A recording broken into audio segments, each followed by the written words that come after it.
What's up? What's up? All right, have we got a fun one today? What's up, Dave? Yeah, you should totally. You've kept up with the FFFs. This is a spoiler-free stream. You can duck out right at the end, I guess. You'll probably be asleep by then. I don't know. Maybe it won't take us that long, but because you've seen all the FFFs other than the final one. I guess I can't guarantee that chat won't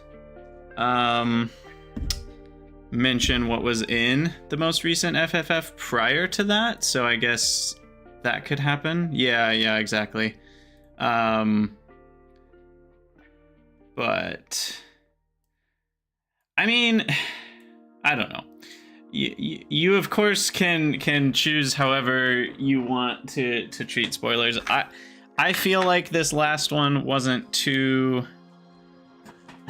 like, yeah, it spoils some cool stuff, but like so do all the FFFs, so it doesn't feel that different thematically. It doesn't feel like it spoiled something that was like, oh my god, no way. Like, it's just like, yeah, this is some of the stuff on the final planet.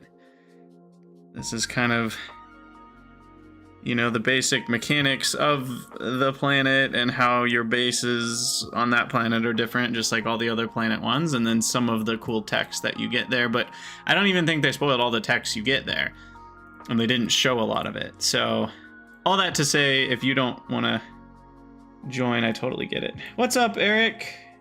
Or Glam? I never know which one to call you when you're on your YouTube. After this last FFF, you're more ambivalent on whether to make an effort to avoid spoilers. Yeah, I get it. What's up, Pifting Highlights? Hello, hello. The chat bot is not putting YouTube comments in yet. I've been logged out from YouTube. Cool. This app, man, I swear, makes me want to scream. But it works. Like, when it works well, and it does exactly what I want it to. So, like, I can't complain too much, and it's free. So, given all of that, I should probably not complain. But it is annoying when, like, it randomly feels like it signs me out of Twitch or YouTube, and it's inconsistent and all sorts of things. Okay, let's see if it will now attach to YouTube chat. And I'm also going to record this just as one long-ass YouTube video and actually publish it as a normal video, because I think a decent number of people will watch that won't watch a live stream, even if it's literally the same thing. And that way I can, like, pause when I take, you know, restroom breaks and stuff too on the recording. Okay, I think YouTube chat is working now. Let's test that. Pop out the chat.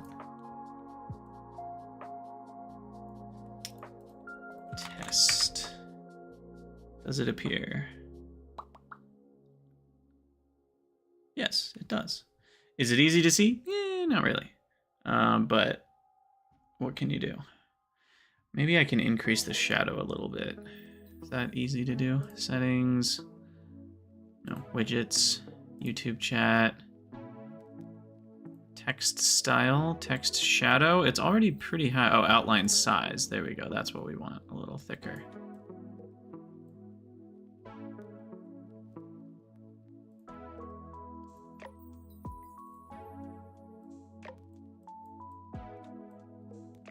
What's up, Salsa? All right, now let me share this stream to the Discord channels that are relevant. Let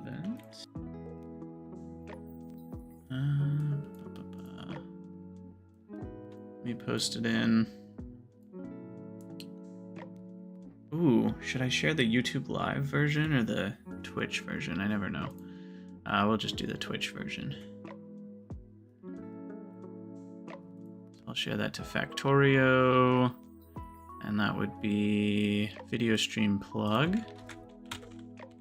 We are reviewing every Space Age FFF right now. Let's go.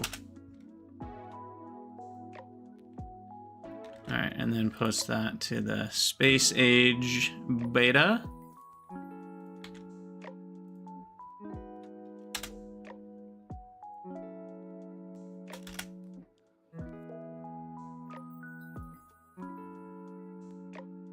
Okay. So that's done.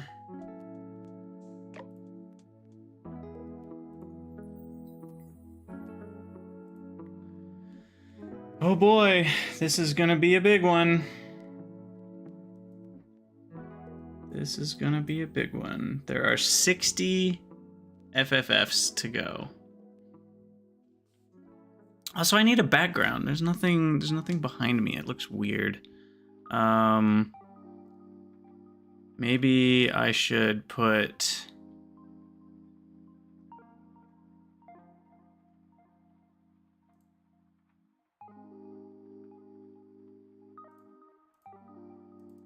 I don't know.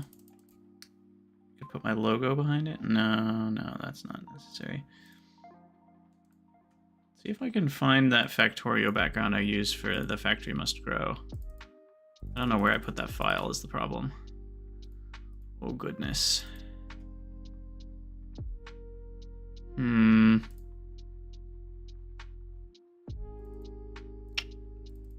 Well, probably randomly in downloads somewhere. That's the kind of thing I would do. It sounds accurate.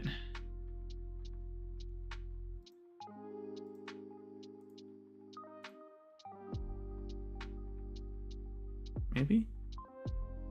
Picture of an old couch? No, that's not it.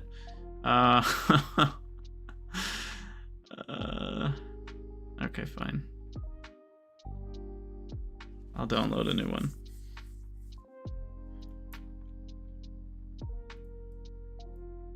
Space Age, Factorio, Space Age.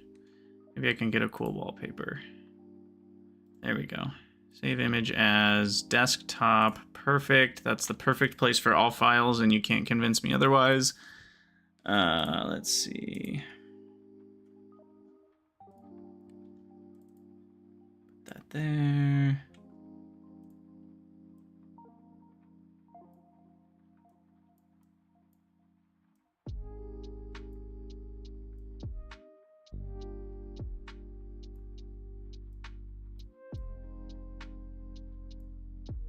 Yeah, there we go. I can kind of sit in front of the Space Age there.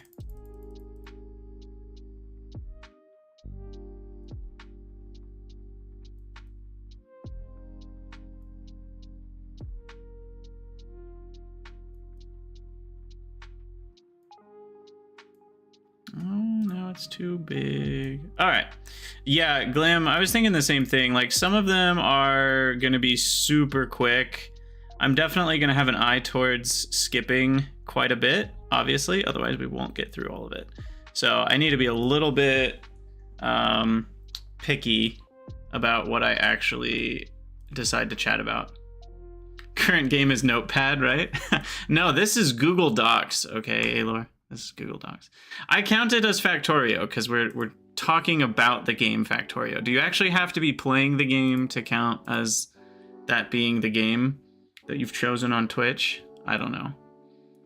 Because we are talking about that. Okay, I need to do one more thing with Twitch here, do the pop-out chat, and then we're going to get started. All right, so that's ready to go. Talks is close enough. Ooh, name in game. Where are we going to put the name? Oh, here. Okay.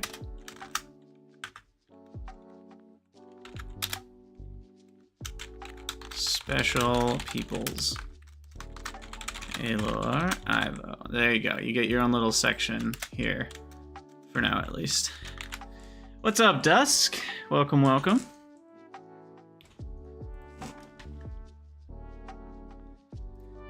Okay, let's do this. Yeah. Here we go. Hello everyone, Krydax here, and welcome to our review of all 60 Factorio Friday Facts. We are going to be going through number 373 all the way up through, I forgot what it was, 432, I think adds up to 60. And that is including everything up to today, which is October 12th. So there will be one more FFF prior to the actual release of Space Age. That will not be included in this video because it doesn't exist yet. But other than that, we're going to dive right in. I am going to fly through some of these because I don't want this to be a 6-hour video / stream. It might end up being that long. I guess we'll see, because we're going to get through it one way or another.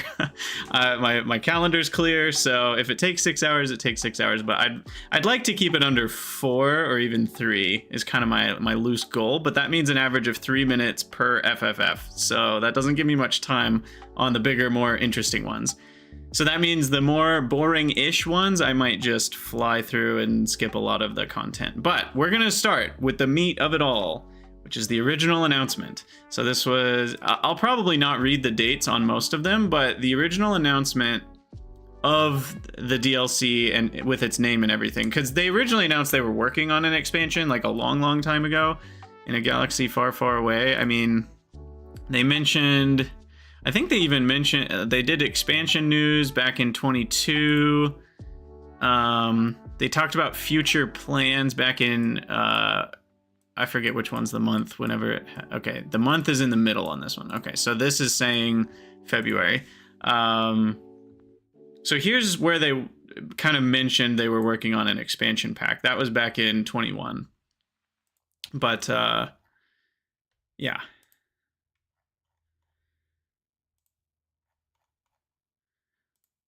So anyway, in 23 and whatever month 8 is, that August, I never am good with turning the numbers into actual months.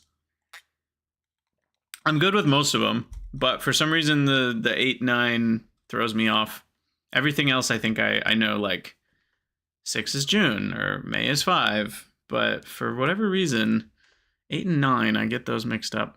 Okay, Factorio Space Age. Without any further ado, so they give us this awesome shot of the platform. They mention it continues the player's journey after rocking launchets. Yeah, we're gonna. Oh, this is gonna be a long stream, isn't it? We're gonna launch some rockets into space. Rocking launchets. That's a new one.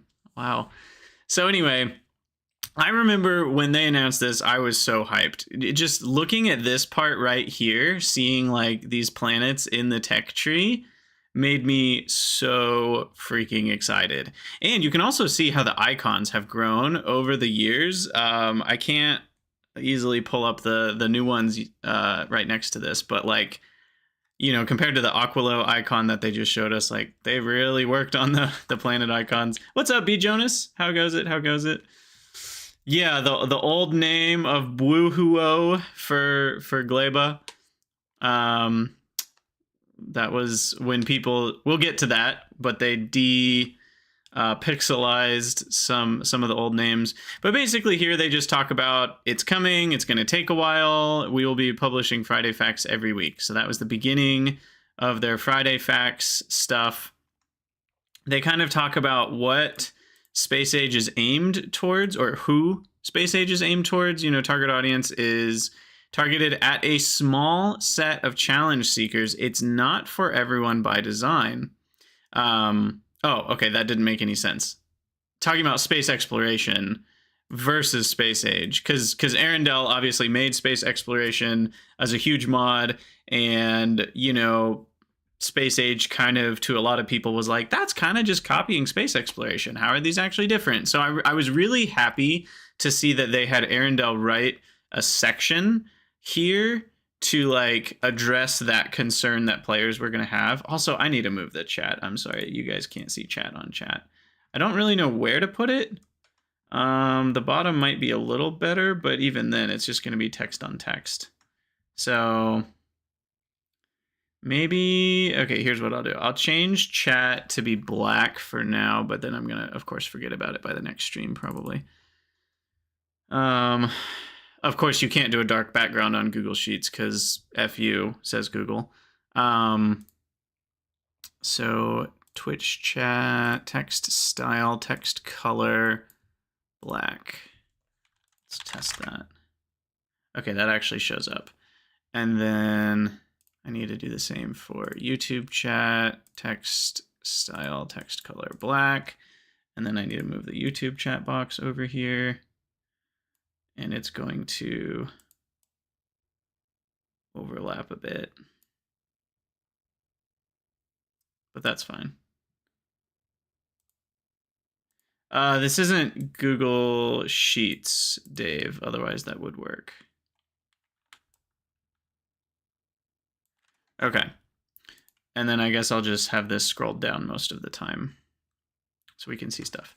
Okay, that's a little better. Now people can actually see the chat. Because, I mean, there's going to be words on the left side of the screen pretty much the whole stream. I guess I could have done 3 I don't know. It's hard to figure out what to put where. Anyway, they talked about space age challenges are more streamlined and self-contained for a faster pace of 60 to 100 hours. So that was their estimate from the beginning, and I actually feel like they've kept with that pretty well.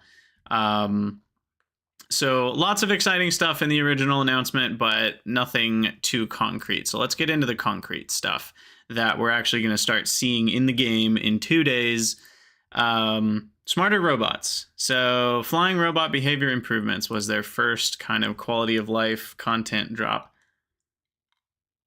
And I also like that they had a focus on quality of life from the beginning. I've never seen a DLC, y'all, that has completely... Wait, why didn't YouTube chat show up? Hold on, YouTube chat is broken. Oh boy. Oh, nope, there it is. Sorry, Aylor. It's just slow. Okay, there it is. Anyway, okay, where was I at? I was saying I have not seen a game that has put this much effort into DLC quality of life improvements. I've never seen it.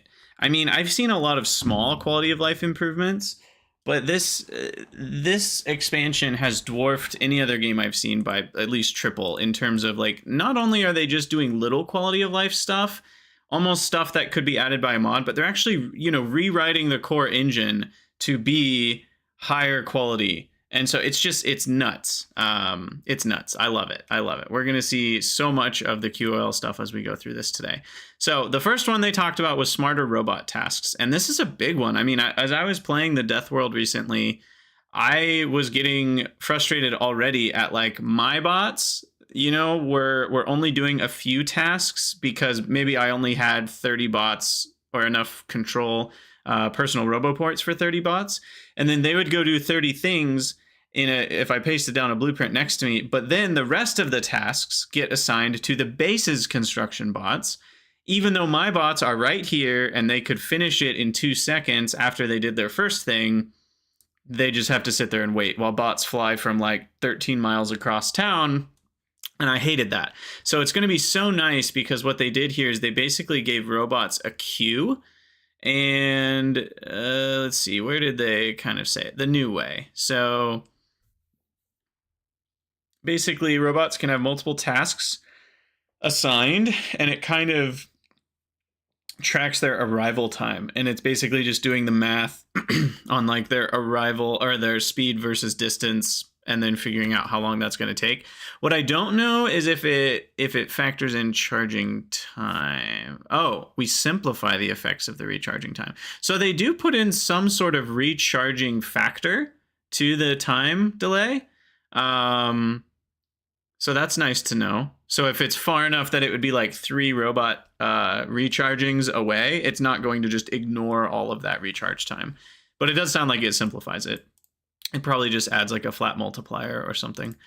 Yeah, Alor, I loved nanobots for that reason too, because they would just keep doing their thing and actually take the job of a current bot that was flying to build something, and then it would strand that bot with that item, which was an annoyance, but I still preferred that because at the end of the day, it didn't matter too much. So things like this, deconstructing a bunch of trees will be really nice because, like, your bots are working in tandem with the base's bots to get it all done as fast as possible. Super nice. Performance here, it says, can become a UPS drain when there's a lot of bots busy. Storing busy robots on chunks and searching in a spiral improved performance. Roboport requests got smarter. I'm still not exactly... Like, I've never been in a situation where I've had to pay super close attention to the, I don't know what you call this, just the robot behavior. So basically all of this is like good changes that some players will actively note. But the biggest one you're going to feel is just the fight between your personal robots and the base's robots. I think that's the biggest place where you're going to feel the change. The other places where the change will affect things are probably going to be less like, oh my God, that's so much better. And it'll more just make everything more efficient. It'll save you energy, like in your base. It'll be less charging bots, stuff like that. So here you can see bots working together to do stuff better. You can use the RoboPort request to remove certain robots from the network. So you can basically do a bot recall. So here we go. QOL mod graveyard, number 1, bot recall. That's already here because we're not going to need, I'm going to have to put this somewhere else now. This is going to be tricky with chat. Maybe I put it over my face. Hold on. Maybe, sorry, we're evolving as we go here. I'm thinking maybe chat goes back to being white and we just have it go over the void here. And then I put, because this is going to fill up pretty fast, this list of stuff. And so I don't think chat's going to look very good over the top of that either. So yeah, the RoboPorts being able to request robots is really cool. So now I have to change text back to white for YouTube chat and for Twitch chat. Okay. And then I also need to trim this thing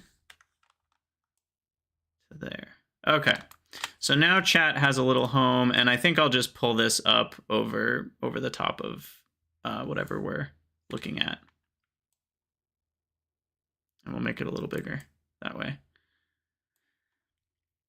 Okay, sorry. Back to actually answering chat. Some people asked me questions. Logan, how long does it take to get to new space age content? Do you have to completely beat the game by launching a rocket to get to the new content? Yes-ish. From what I know, we actually can establish space stuff in the chemical science world as soon as the chemical science world. I don't think we have to go as far as like what it took to beat the game in vanilla. On top of that, rockets themselves are cheaper because we'll get to that in a little bit, but they don't require the super advanced circuit stuff or the blue chip stuff.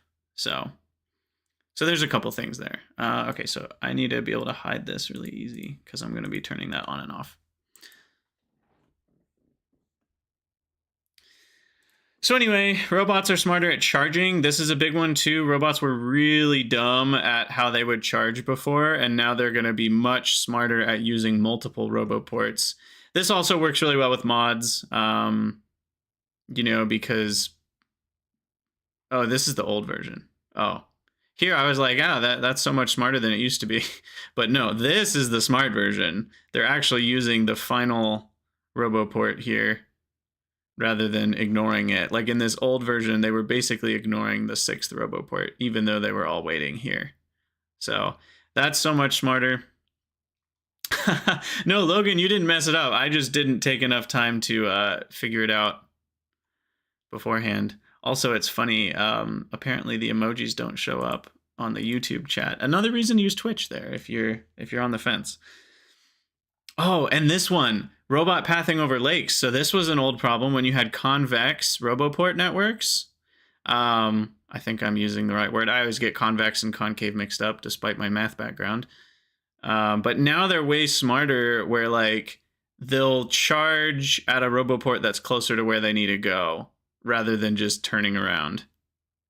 So anyway, great FFF. Robot improvements is a big deal. I have heard rumors that there could be some UPS issues with ultra dense bot networks now, partially because of that. So it'll be interesting to see if they need to do another optimization pass or not. Now, I know we said we're going to try to be like less than 3 minutes average per, but this one's going to be a big chat. So we're going to blow past our, oh, let me get some music on too. We're going to blow past our 3 minute average. That's for sure. Because quality is such an interesting topic. So what is quality? Quality is everywhere. It's all around us. Even now, in this very room. You can see it when you look out your window, when you turn on your television. You can feel it when you go to work, when you go to church, when you pay your taxes. It is the world that has been pulled over your eyes to blind you from the truth. What truth? That you are a noob, Neo. Like everyone else, you were born into normal quality, into a prison that you cannot taste or see or touch. Prison for your factory.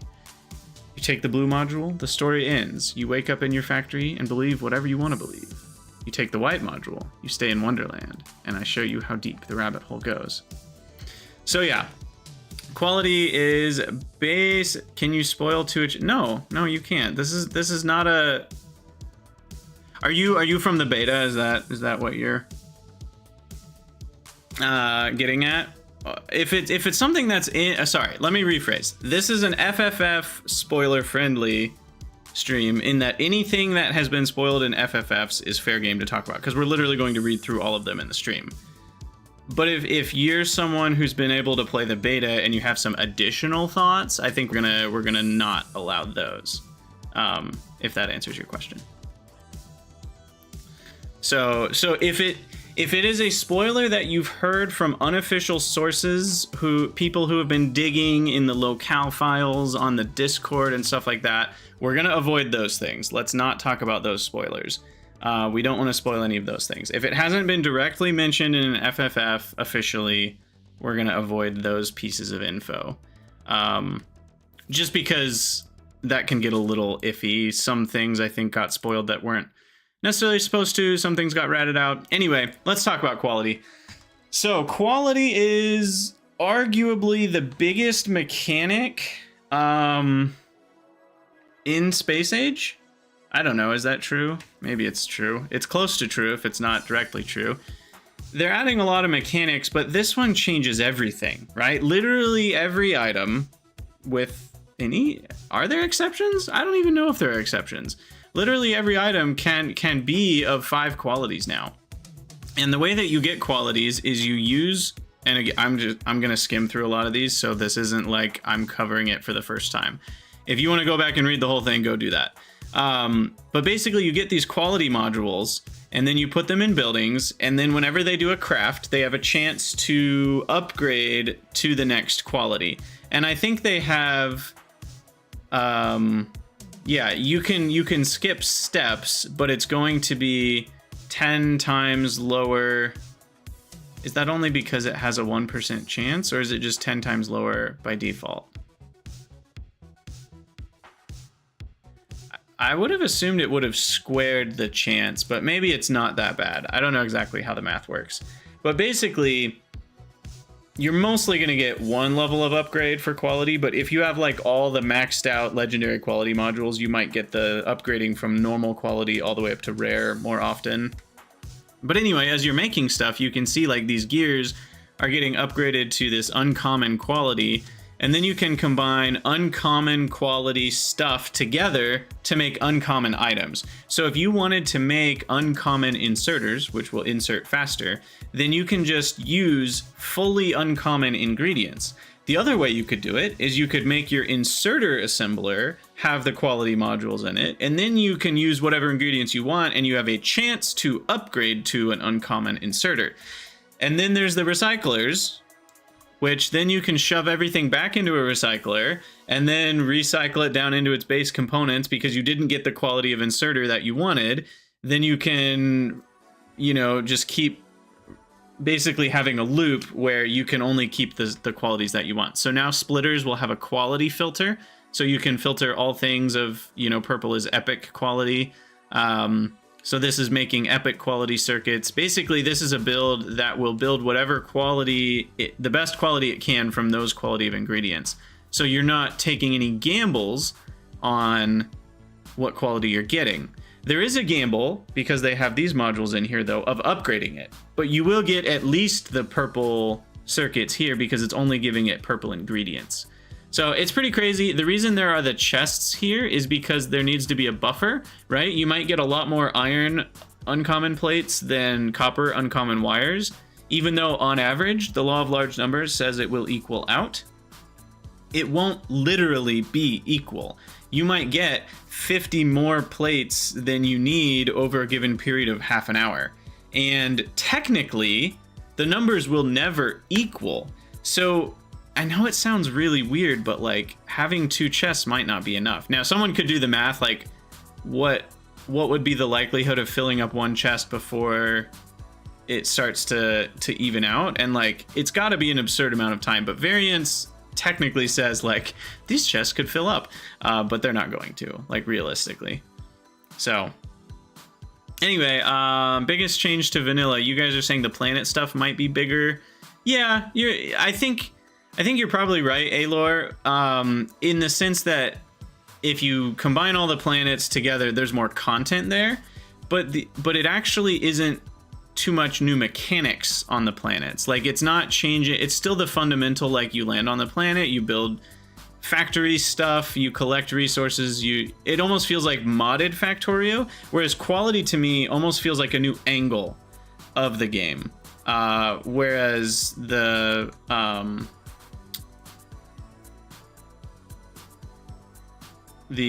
sorry, I gotta resize chat here a little bit. The quality mechanic feels like a new angle to the factory game, whereas the planets feel like new content. And yeah, the space platforms also have new mechanics. That's a good point. If a recipe has multiple outputs, all recipes produced on a given tick have the same quality. So, okay. So anyway, strategic implications here. Let's talk about this real quick, and then we're going to move on from quality, because we'll keep talking about quality. Basically, one interesting thing is they talk about it being a trap to try to get too high a quality too early, because the cost is actually really high, and I love that. I love that, like, players are going to be incentivized to actually have to, like, say no to their desires for a minute, and if they don't, they're going to be bogged down in, like, spending 20 times more resources for hours.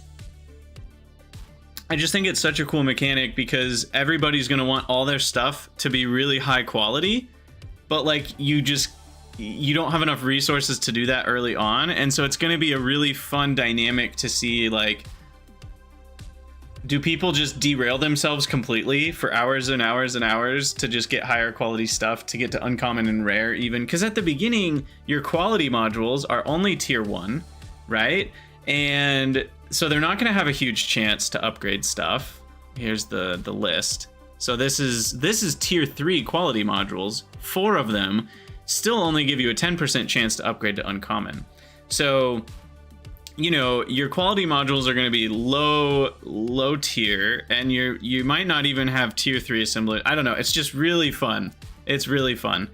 As far as we know, Vatamouse, there are no quality fluids. We've never seen them talk about it, or we've never seen them show up. So I don't think quality fluids are a thing. So quality is just on the items themselves.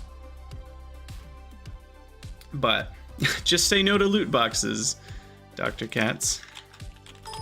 Fluid is not found on the page, nor is liquid, nor is gas. What about pipe? Pipes do not have a bonus. They're one of the few things that don't get a quality bonus other than health. But yeah, I'm super excited. I'm super excited for quality.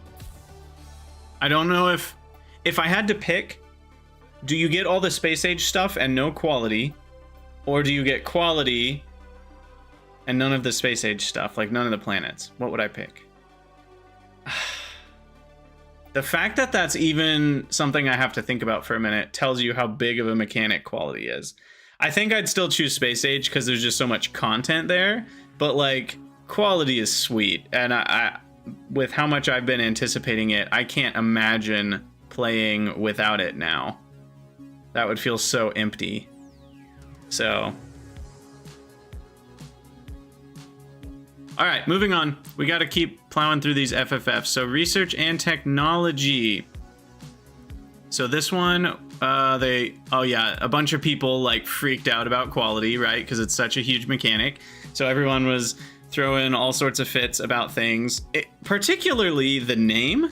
The name of the different tiers is very much World of Warcraft RPG, and it is very much not factory type names, right? Because it's just like an epic Iron Gear. Whoa, that just doesn't sound right. So I'm actually with the part of the community that doesn't love the names.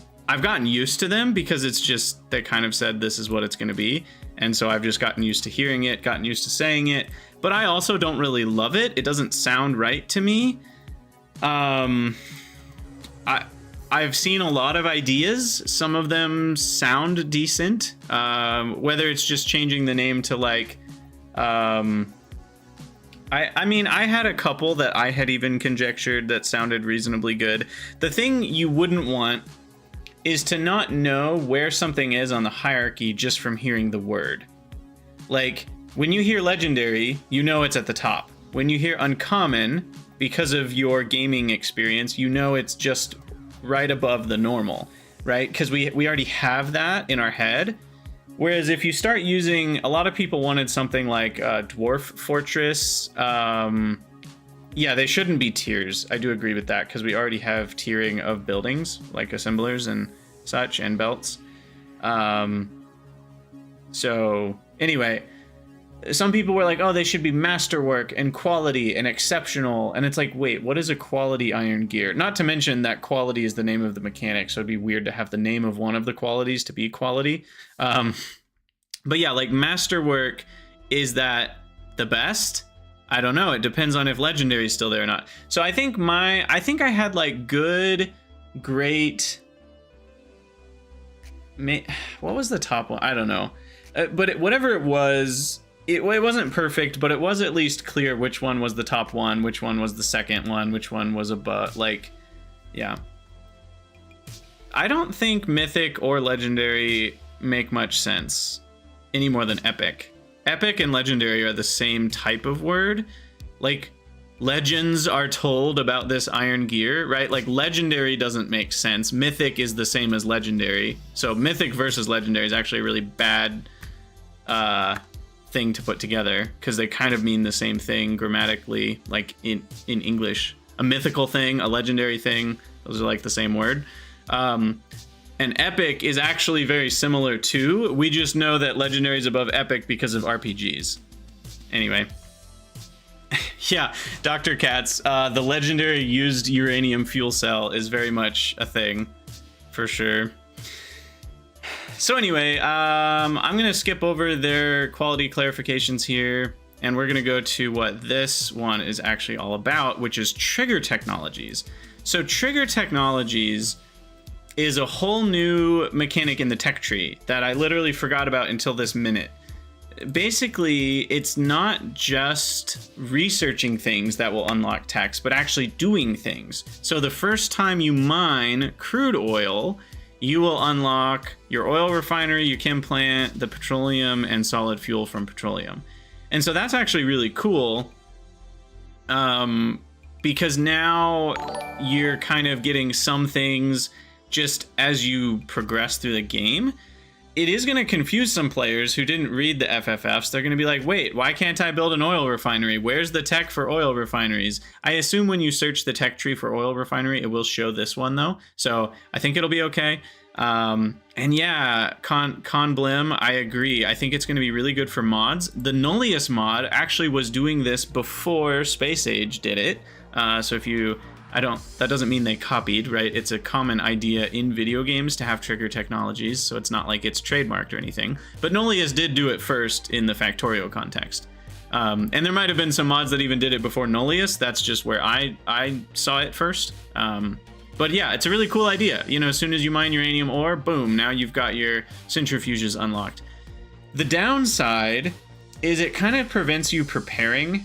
Like, if you wanted to prepare your whole uranium stuff before you went out and built your uranium mining outpost, well, now that kind of sucks to be you. You're going to have to go and at least carry a little barrel of sulfuric acid and go place a miner with a solar panel to go get one uranium ore. So now you can get your centrifuges all built up and build your whole uranium factory because now you kind of have to do the mining before you do the building. So there are some sort of little downsides like that, but more or less, I think it's a great plan. I'm sure these numbers will change or the things will change, but yeah, just the idea of like, oh, now rather than researching electronics, which it always felt like a weird research to me, now you just craft some copper plates and now you've got this stuff. So I really like that.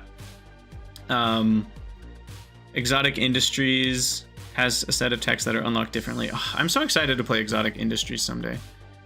I really am. So yeah, research queue is always on. That's actually a change they made to the base game. That's already in Factorio, thankfully. And then this one's a big one. Productivity researches. Now everything has productivity. Well, not everything, but everything can have productivity researches. Before it was just mining ore, but now you can literally get certain items. I think they mentioned steel. Here's rocket control units.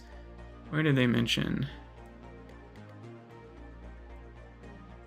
Such as steel processing units, rocket control units, etc.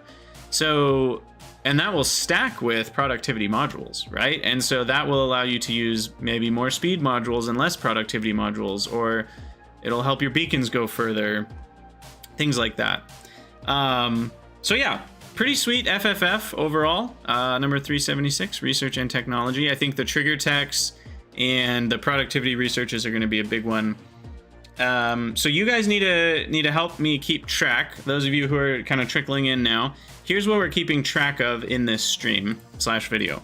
What we want to do is we want to keep a list of things to try out when we get into the game that we don't want to forget to try out. There's so many new features that I actually have a fear that there will be some things I forget even exist while I'm playing. A lot of them, like trigger techs, we don't need to put on the list because they'll just happen as we play. Quality is going to happen as we play. So obviously some of these things we don't need a list, but there might be some things I could forget about. Then I want to keep a list of stuff that I'm just presuming viewers would like to see or appreciate seeing, you know, kind of think of the average Factorio player who maybe knows a little bit less than some of us more like 2,000 hours plus Factorio players.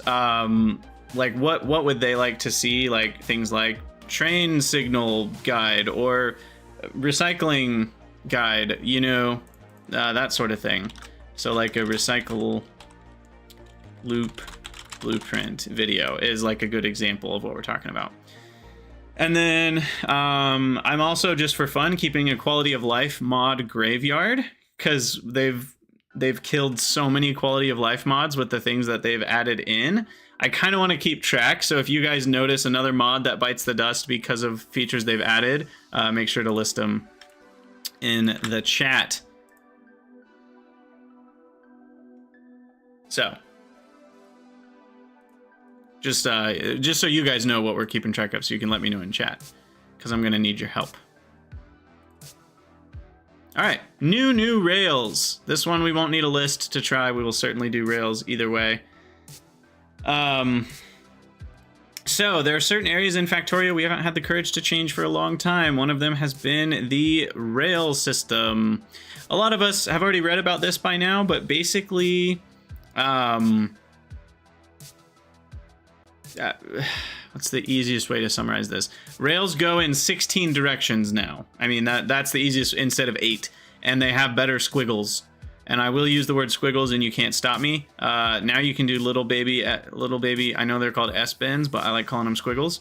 So now you can do little squiggles, and you can do big squiggles, and they've got these half diagonals, so it's pretty great. They had to move like where the control points are for the rails, which means now a circle of a railway is bigger by 4 tiles. If you're talking about a full circle, the diameter is 4 tiles bigger because the radius went from 11 to 13. So there you go. Now you know what the new rails are if you didn't before. It doesn't change too much, and they added more spots where you can put signals along especially curved rails. So you will basically be allowed to put signals in places you couldn't before, and they said that kind of helps compensate for the bigger turning radius, making signaling harder. So signaling gets harder in some ways because the rails are bigger now, the turns are bigger, but it's easier in some ways because you can place signals in more places. So overall, it should be still fairly easy to signal your interchanges. And here are all the pieces kind of laid out together. Put no black lines in radar to the mod graveyard. I don't want to put literally... I've never even heard of that mod. What? No black lines in radar. I don't even know what that means. And when did they mention having that quality now, that quality of life thing now in the game? Braver New World mod. Okay, so yeah, so the rails are in 16 directions. We got half diagonals. You can now kind of do whatever you want for rails, which is awesome. I am curious how the rail positioning will go. Like the rail planner, because before with only 8 directions, it was sort of easy to get it to do what you wanted to do. Now I'm guessing it's going to be a little bit trickier to get it to do what you want it to do. They talked about the graphics. It's pretty sweet.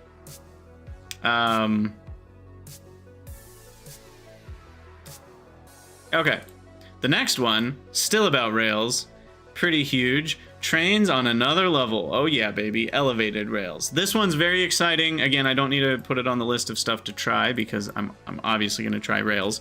I don't think this is going to change as much as people think it will, but it will help. It is nice. It is now very easy to make interchanges that have no left turns, right? No crossings. It only has merges. And the other big thing is that these are necessary on Fulgora. Do they talk about that in this FFF? But basically you need to use these pylon things to get across the like oil sand ocean in Fulgora. So that's another thing. Another special person has redeemed their name in game with Twitch points. So there you go. You can build bridgeheads in only 4 directions, and they take up way too much space. Yeah. I mean, I think the elevated rails are certainly going to be useful for a lot of scenarios.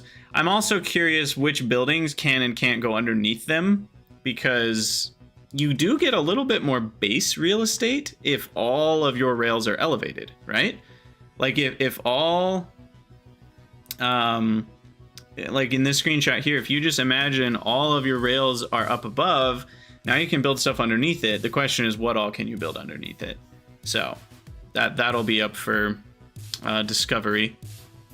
Maybe that can be on the stuff we want to try list. What goes under elevated rails? I don't think that's worth putting on the list. I'll be trying that either way. I don't think I need to remind myself of that. As a proud left-hand driver, no, right-hand drive all the way. Right-hand drive all the way. Also, Dr. Katz, you were mentioning the new carpet blueprints. Yeah, like where it's just constant rails. That will be very interesting. Sorry, I need to move my chats so I can see both easily. There we go. Elevated rails will be helpful with spaghetti factories for sure.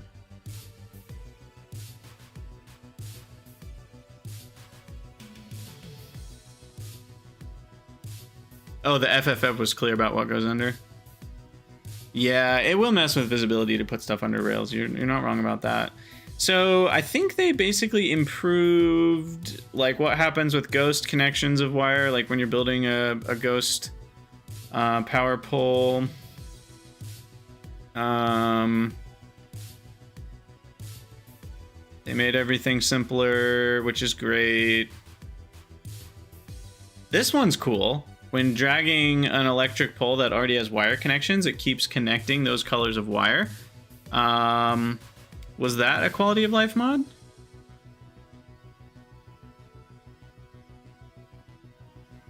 I'm not sure. It could have been. The wires are sagging properly now before they did like a weird improper sag, I guess. And the shadows were wrong. If you look at the shadows there.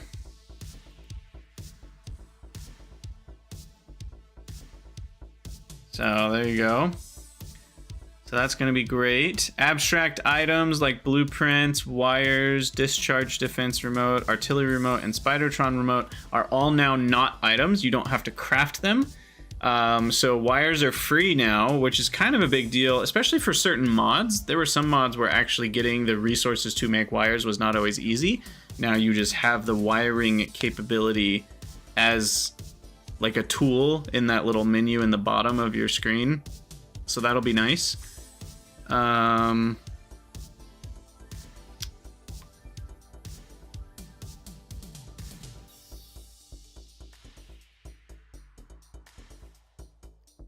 Yeah, Conblim, you're probably right. But let's keep the list to when we actually see that FFF. This one wasn't the one that mentioned whole belt readers, was it? I don't think so. Because otherwise we'll get too confused if we just start throwing them out willy-nilly. So let's keep the quality of life mod graveyard to when we're reading that particular FFF. So like in this FFF, did any quality of life mods die? I'm not sure. Not any that I used, but I didn't use all the quality of life mods, so I did use a lot, but I didn't use all of them. Remote view certainly will kill some, I think. Yeah, wires were free if you use blueprints. That was a weird thing, for sure.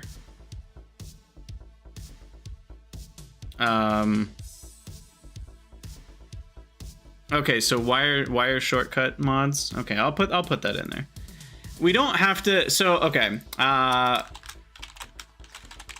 Let me clarify. I don't need literally every single mod from the mod portal. Have you done a search for any mod that could potentially exist that does something similar? I'm thinking more ones that have lots of downloads that a lot of people use. So on the more popular end of mods, I'm guessing this one was, so that's why I'm putting it. I just didn't use it myself. Because I'm guessing there are a lot of quality of life mods that got killed that weren't that popular, and I don't want to add 500 things to this list. But yeah, exactly. That's what I said, guys. I said I added it to the list because probably a lot of people used it. It sounds like a mod that a lot of people used. But yes. Anyway, so 380 remote view. How are we doing on time? We're 40 minutes in already. Damn, we're not doing good. So remote opening assembling machine. I mean, does this kill long reach? I'm not sure if this counts, but this kind of counts as killing long reach. I'm a little iffy on this. But there were certainly, I'll just put kind of in general, I'll put like remote view mods. Because remote view has so many improvements. Any mods that made remote view better, basically this has done away with them. There might be certain features that it didn't, but now you can rotate stuff from remote view. You can access, you know, building selections from there. You can do ghost items. Wait, what is this? You can click a ghost cursor in an inventory. Oh yeah, you can like remove modules.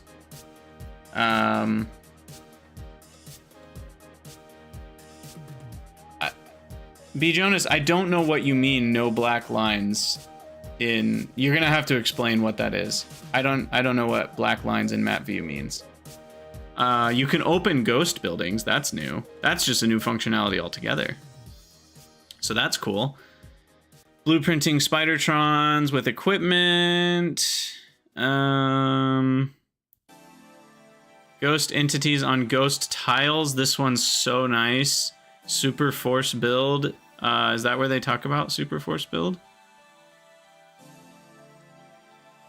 Tenting ghosts.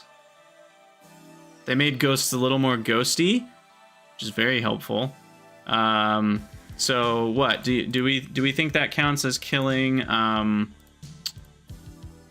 What's it called? Blue. Like the bluer blueprints one. Blueprint colors. I forget what the mod is called, but the blueprint colors mod, blue ghosts. Yeah, that's what it was. We might, again, is it totally dead? No, because that allowed you to change it to whatever color you want. You could have red blueprints. So like the mod might still live on for some people that really want the customization, but more or less it existed because it was really hard to parse blueprints before, and now they've undone that. In Factorio 1, if you zoom in on the map view, you see some annoying black shading close to... Oh, you mean the like the shadow around the border? Now that is amazing. I'm very happy about that. If that's what you're talking about. Because I do know what you mean in map view, and that was really annoying. It made doing remote view stuff kind of annoying. It made taking screenshots from remote view kind of annoying because it wouldn't look as good as if you just screenshotted while you were standing there, because it had that little shadow around the edge. So, for sure. What's this? Ghost change tent when there's a robot assigned to it, so that's cool. Yeah, basically the CRT effect. Null opt. All right, we're moving on. Again, I'm skipping so much stuff in these because we gotta keep moving. Oops, sorry, gotta keep that turned off. Maybe I should move this over here. I have a plethora of windows open, trying to figure out where to put them all. Sorry, B. Jonas, it doesn't let you do links in stuff. Okay, so space platforms. This is kind of another big content one. They hadn't done a ton of big content stuff up until now. So talking about space platforms, this was a really exciting FFF. So what are space platforms? You start by launching a space platform starter pack. It's inserted into the rocket silo like a satellite is, and voila, you get a little space platform hub. And then you can build a space platform, which they now have talked about. It has an animation now. I don't know if it did back then, but that's really cool. You get items to space platforms by launching them in rockets. So that's pretty neat. Where did my... Sorry, I lost a chat window. There it is. Ethical code? Yeah, you can ask a question about Satisfactory. Ghost on landfill was also a quality of life, Dr. Katz is saying. Let me add that to the list here. I didn't actually know that existed, so we will certainly add that.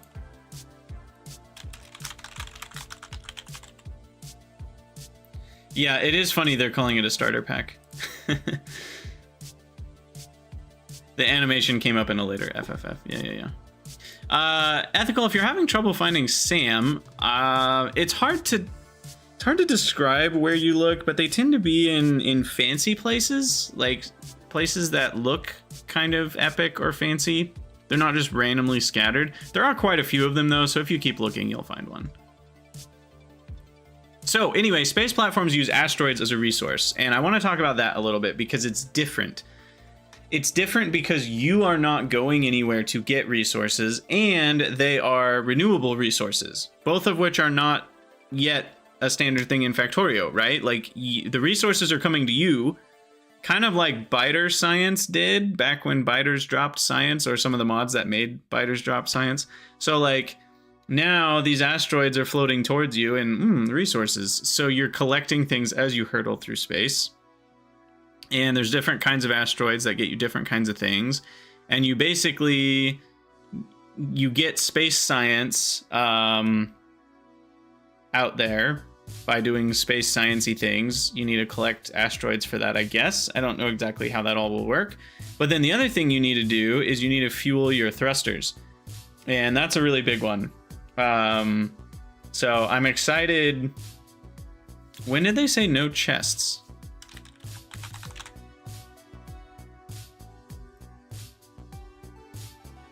Some entities can't be constructed on platforms at all. Robots, chests to prevent excessive buffering. That is so interesting. Yeah, that's going to be a big change. But yeah, the thrusters are going to be a cool puzzle because those require you to make the fuel and oxidizer on the platform. So There's a lot of interesting stuff. You're a pack rat. Where do you put all your stuff? I guess just lots of belts. Lots and lots of belts. Power on space platforms. Here they're using some high pressure turbines. We will be able to... Actually, this might have been buffed a little bit just recently in an FFF. They made it so that water makes 10 times more steam. So I wonder if they made those ice asteroids give less water. But yeah, the thruster animation is top notch. It is really great. Gosh, all that smoke. Oh, it's gonna be so cool. I'm so excited. Okay, we can't spend too much time lollygagging here. On to 382, logistics groups. Ooh, this one's exciting. Does this kill any quality of life mods? Oh, here they show the animation for building more platforms. Is really cool. So that's neat. Oh, and I didn't mention with asteroids, some of them will crash into you, so you have to put like gun turrets and rocket turrets and stuff on the front to kill stuff. So that's really neat. They do have a rocket carry capacity, so things are weight based. I still don't know. They haven't actually given us details, apart from what they talk about here, of the weight system, and they might have changed it since then on exactly how this works.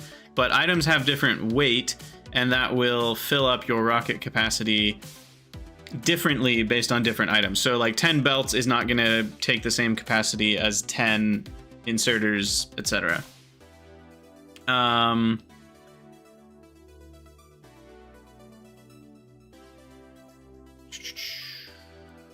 So, in automatic mode, the rocket silo will request just one item based on requests from orbiting platforms. It always waits until it has a full rocket before launching. That way you're not wasting potential weight that you could carry to space.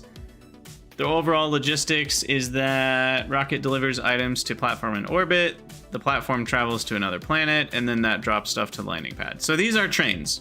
Trains in space. But not actually trains in space. You can't build trains in space, but these are trains in space. But yeah, so logistics groups, basically I can say, hey, group 1 is going to have these items in it, and group 2 is going to have these items in it, and you can change the requests of a Spidertron, or of your space platform, or of your personal self by turning on or off those groups. And all the groups share when you make a change, you know, in this group, it'll make that change in all of the things that are requesting that. So what's awesome, like this example of rail building, I'm not working on rails all the time. So I don't need to have 1,000 rails in my inventory most of the time, but some of the time I do want all of that stuff requested, and I don't want to have to make 6 requests every time I want to deal with rails. So now you can just turn on or off, you know, this rail building check mark for your own logistics. That's an example of the usage. It's going to be great. Trash unrequested. Now you can trash things that aren't specifically on the request list. I think that's the one you were saying is killed. Quality of life. B. Jonas, you said something about auto trash mod. I think that's the one we're talking about. So let's put that on the list here. And I'm sure we're missing some of these too. But yeah, trashing unrequested is super handy for stuff like trains or vehicles or whatnot. It's easy to make like a combat-based resupply train or resupply request chest. I don't know. There's lots of new great ways to do this. So constant combinators use the exact same system. Different combinators can be synced up automatically.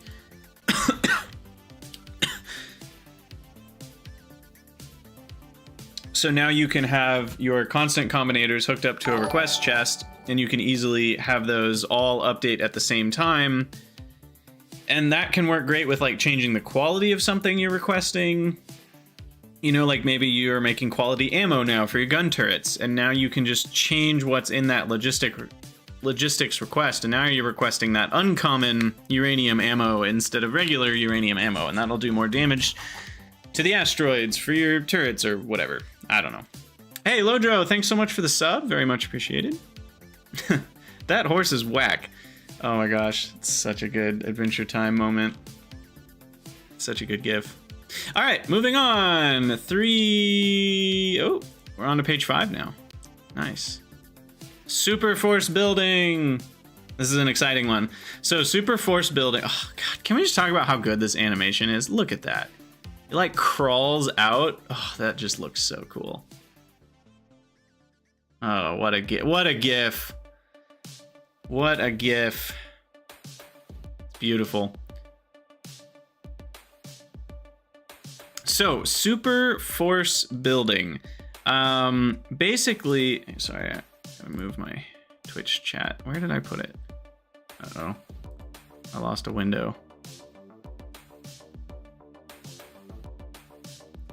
Show pop out. Oh, there it is. Okay. So Super Force building basically allows you to build landfill and the stuff on top of the landfill in one click. One click, finally. It's amazing. Because, yeah, if you were trying to build on water before, you'd have to build the landfill, and then you'd have to build the stuff. Even with what they added recently, like a few FFFs ago from here, they had talked about being able to put ghost entities on ghost landfill. Even that would require multiple clicks. But now, Control-Shift-Click, plop it there, and it will do it all in 2 steps for you. It's so nice. What it also does is, what does it also do? It builds on top of stuff, right? Yeah. So if you like put rails in your Super Force build, it'll just deconstruct whatever's in the way. And yeah, that could mess up your base, right? Deconnects power stuff, but like, it'll just be so nice to be able to not have to do a giant deconstruction planner to deconstruct a bunch of stuff, to then paste a blueprint, to then paste the old stuff back over it to see whatever actually would have fit. Now it just deconstructs what it has to. So it's a very nice time saver for all sorts of stuff. Super Force building is a direct build shortcut, so you can even just do it for like little stuff. Belt integration. Now it automatically will fix with undergrounds. Oh, can we just talk about how beautiful this is? I forgot this existed. This is amazing. Oh, it's so good. It's so good. Yeah, exactly, Dr. Katz. Place it here now. I don't care what's there. I want it, and I want it now. It's my building, and I want it now. Mining landfill can now be done, which is cool, but not old land. What else? It's so cool, too. Like, if you've built landfill, you can finally undo that and get a water pump there, so you don't have to worry about like, oh, I should landfill, but I should leave a few spots where I can get water from. No longer is that needed. Now if you've landfilled a whole area, you can get water wherever you want, which weirdly makes late game bases that have billions of landfill kind of want to build over lakes, because then you kind of have water exactly where you want it and you don't have to pipe it in from anywhere. So that's kind of an interesting thing that like now when you're super late game, you actually want to build on water. Build the landfill first, obviously, but yeah, being able to fix landfill mistakes is really nice. I'm guessing there's a quality of life mod that's killed there. I don't know. None that I used or killed there, but certainly there had to have been something in that category. All right, here we go. Here's another big one. Quality Combinators 2.0. So this one's huge. So first thing they change, yeah, you guys are right. Sort of water fill mods are killed by that, but like kind of not, but like it will have some of the same vibes, but only for areas that you've already landfilled. So it'll remove the need for water fill in certain scenarios. We'll say it that way. Anyway, so the circuit GUI has always been a little rough, and if you've ever tried to make whatever they're called. Circuit. I'm not trying to say circuits though, but like if you're trying to make a circuit network where like it does a bunch of things with a bunch of different types of combinators, it's just a pain in the butt. It really has been. So they reworked the GUI such that in 2.0 all the elements present are enabled and disabled when needed. So you're not gonna have stuff that you don't need showing up. Circuit slots now show the values. So when you click on something like steel, you'll actually see that the signal it's getting right now is for steel. So that's great. This is right here is like the mind-blowing change. Look at this. Decider Combinator 2.0. We have anding and oring directly in the combinator. That alone is removing the need for sometimes dozens of combinators. Like, it's ridiculous how powerful this is. And you can also change the red and green of what you've clicked, which, yeah, I guess, is that reading and writing? Or you could have red, I don't even know. You've got two different red, green. I don't even know how this all works, but we're gonna play with this a ton. When we're in the game. I probably won't even come close to scratching the surface of like what you can do with this, but it is amazing. I mean, they were Turing complete before, but they're for sure Turing complete now. Exactly.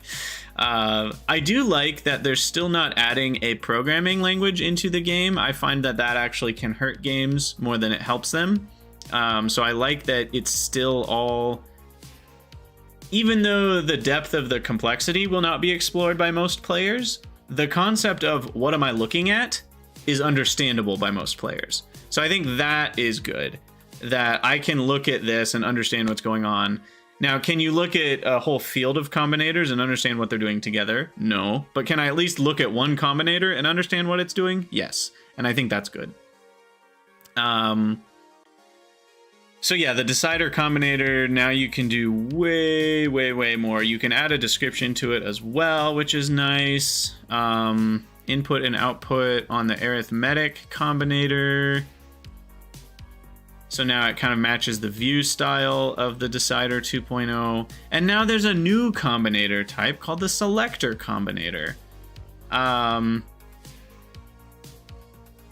Basically, it can help you index items. So output the signal at a given index. So it could give you the, like, what's the second biggest signal I'm getting right now? It could give you that. Or it could give you what's the stack size of the item that you're telling me about right now, which I assume would be the largest signal it's getting. Things like that. So now it's just crazy. I never did like a ton with combinators. I did make the auto extending mining drill in Dangerous, which is basically claustrophobia. Or no, I played the claustrophobic mod, which was a replacement for Dangerous because that mod got really laggy with the 1.1 update or something. But anyway, all that to say, I did do like a fairly advanced circuit, but it was still chump change compared to some of the stuff I've seen like Doshington do and that sort of thing. But now, yeah, exactly, Glim. Being able to use and or are actually quite intuitive for anyone that has at least a little bit of an engineering or scientific bent. And the and or alone in the decider combinator is going to make people use combinators a lot more. For example, we just learned in a more recent FFF that you can read the heat from a reactor. And so what you could do is you could say the heat is low and maybe my steam supply is low. Then you have the inserter, insert the fuel cell to the reactor, something like that. So like there are lots of places where even players who are on the more basic end of things are going to really appreciate this being added up. So, oh yeah, the heat is low. Well, the heat wouldn't. Well, I guess the heat is low, and there's no fuel in there, you want to add fuel. If the heat is low and there's fuel in there, you don't want to add more because you just added some. So that's a spot for it. Anyway, there are other things that the selector combinator can do that I don't really understand yet how I would use it, but I'm sure I will eventually. I just said random because I read the word random here. Output a random signal. That could be interesting. So we have randomization actually like hardcore in the game now in a way that you can easily make use of it. Why would we need random signals? I'm excited to see what people do with that. It's gonna be great. Zekola, you were playing Ultra Cube in the game. Yeah, Ultra Cube is gonna be so much more fun to play now with these combinators. I feel like that's a big one. All right, moving on. 385.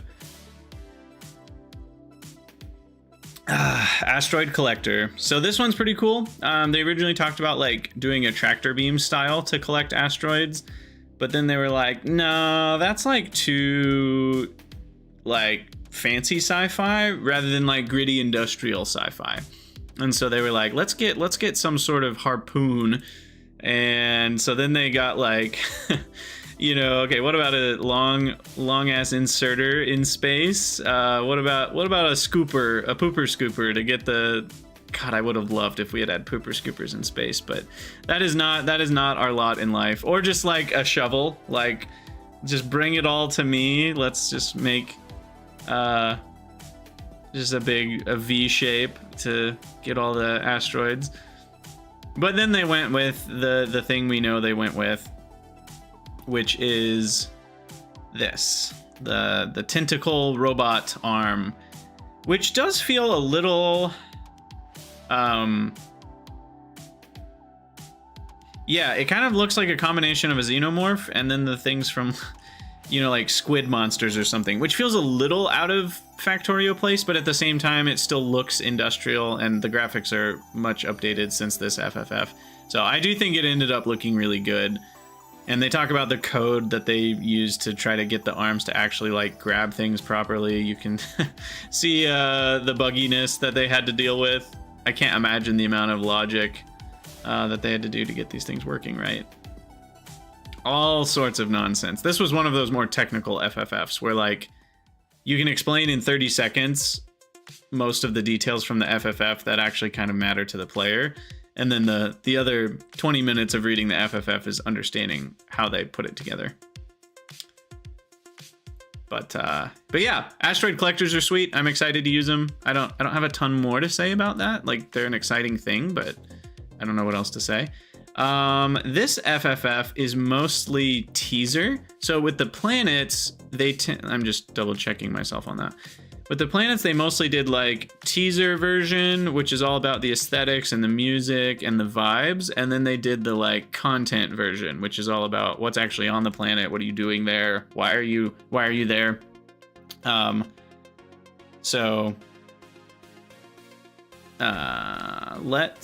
Should we watch one of these? Why not?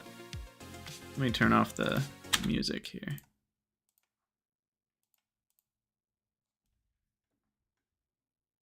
Oh, this one doesn't have music. Yeah, you can see the tank driving through the ashlands.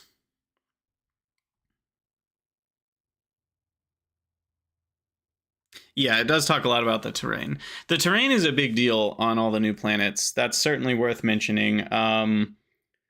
Like basically we're not gonna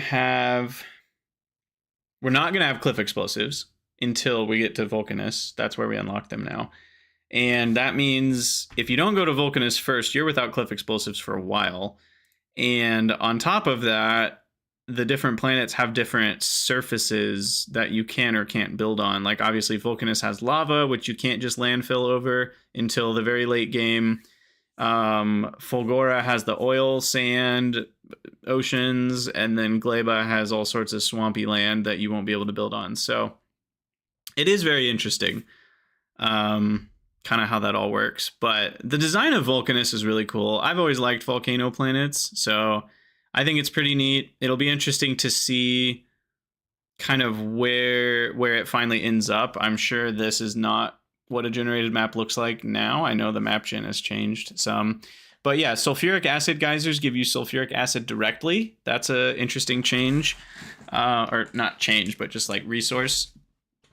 And then they give you coal.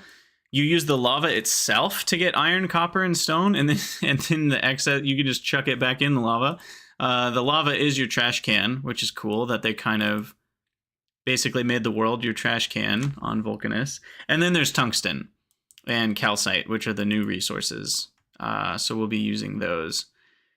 And then we know now what the enemy is on Vulcanus due to the recent FFF, but we'll move on to 387 here, because here's where they show us the foundry, which is a very exciting building. We get to make hella metals with it. That's fun. Here, what is it? We're feeding it calcite and lava. Don't know what it's making with that. Where is landfill unlocked? Fulgora or Aquila? You mean the lava landfill? I'm not sure, Vadamouse. We haven't been told that yet. We've not been told that, as far as I know.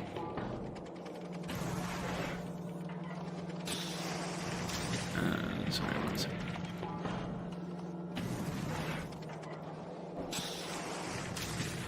Okay, but anyway. So yeah, Vulcanus is sweet. We get a new... What is that called? Science pack. Here it's making molten iron. No, it's making iron plates from molten iron. This is making iron gears. This is making copper, and that's making LDS. But like from the solid pieces. So it's interesting that we can make kind of these base resources from molten. That's going to be a whole new pathway that we're going to have. So like now you're like, oh, do I want to switch all of my iron production to foundry iron production? Because then you're going to end up with a lot more. So it'll be interesting. It will be interesting. Oh, and then the big mining drill. I'm so excited about that as well. Like, look at this thing. Look at this thing. Look at it go. Not only does it look badass, but it also outputs items already stacked once you unlock stacking. And I don't remember when we unlock stacking. It also has a much huger area. Look at that, +4 tiles from the edge of the drill. So you can fit rails in between these. So these are going to be a prime candidate for direct mining to trains. And you won't even have empty spots in your ore patches with that. So the direct from molten is interesting because you lose a productivity step. Yeah, Alor, I think that's mostly countered by the fact that the foundry has a built-in productivity bonus. And I think, yeah, and it has 4 module slots. So because it gives you extra productivity, I think it'll end up being better. And in this case, is it losing a product? Why is this losing a productivity step?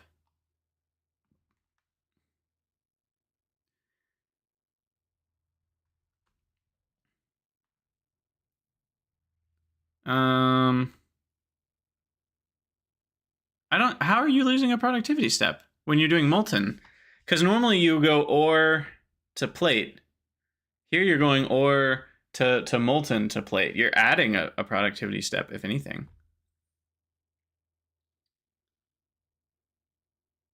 Oh, you mean for like gears. Gears are losing a step. Yes, you're right. You're right. You're right about that. I'm guessing it will still be worth it.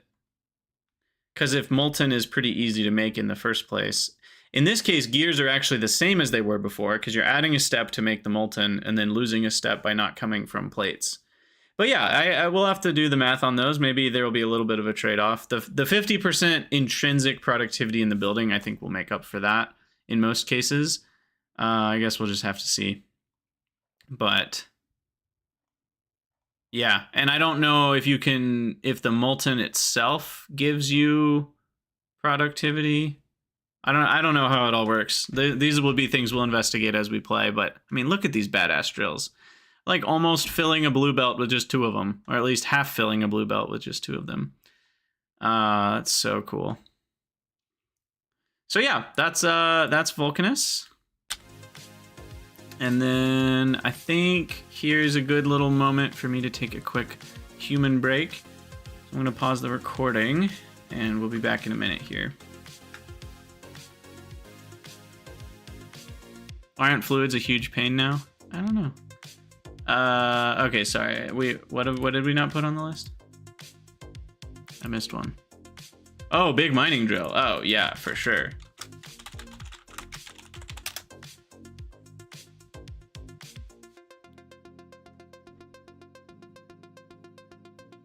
Yeah, I don't know, Starfield. It'll be interesting. The other thing, did they say somewhere if foundries can be placed on Nauvis, or are they only on Vulcanus?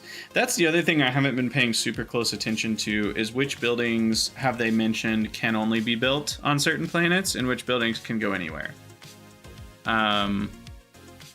You can build them on Nauvis as well. Yeah, I thought I remembered seeing foundries on Nauvis. But aren't there some buildings you can't take back with you? I don't know. Maybe that's not the case on Vulcanus. I know on Gleba there are some things you can't do on Nauvis. But, Alright, I'm gonna take a quick break here to use the restroom and stretch a little bit. You guys should do the same. We'll be back in like 2 minutes here.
All right, we're back.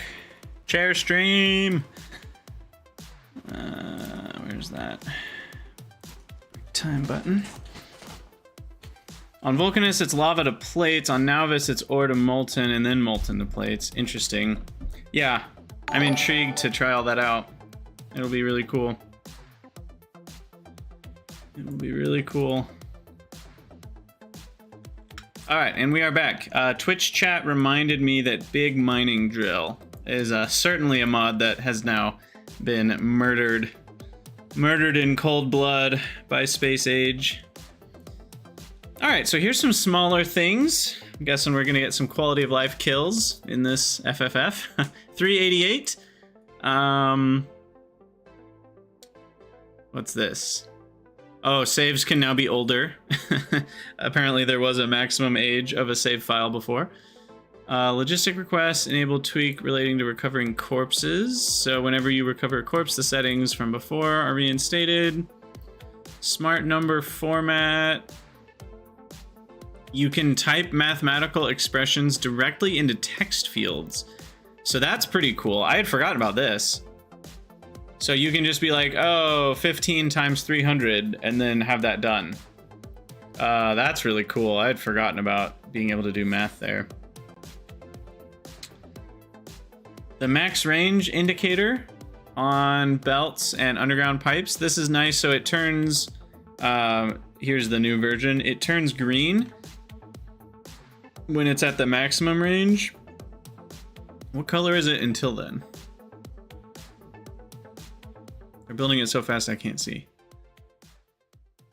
Oh, the underground goes from yellow to green. That's what it is.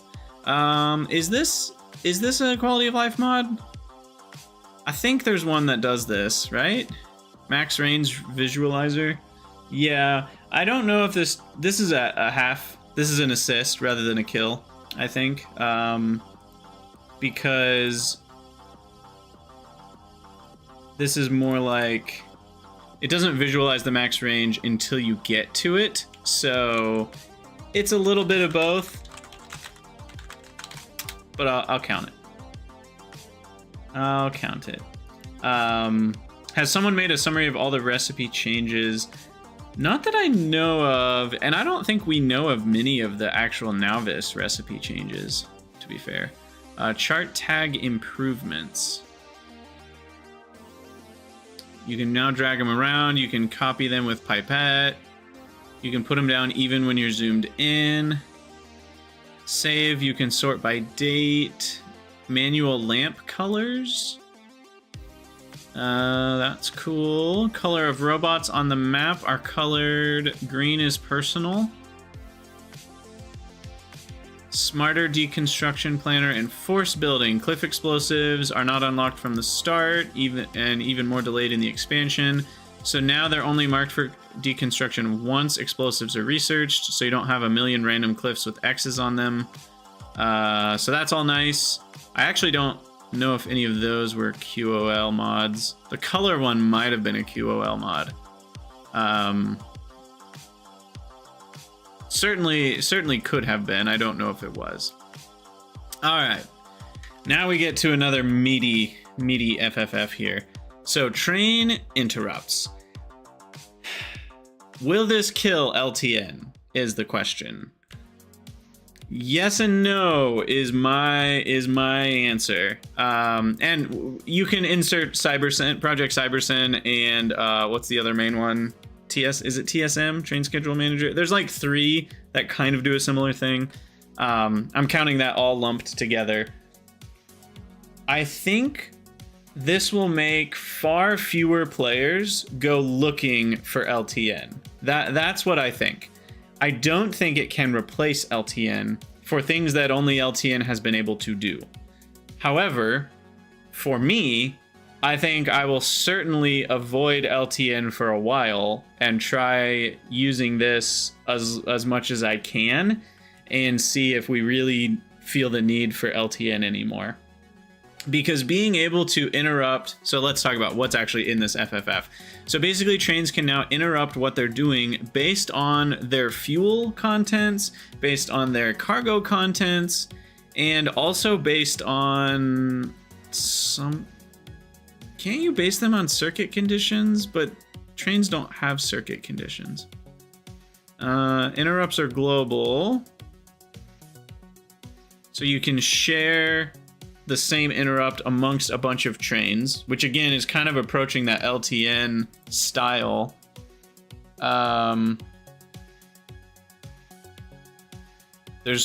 Train groups are all grouped to do the same thing.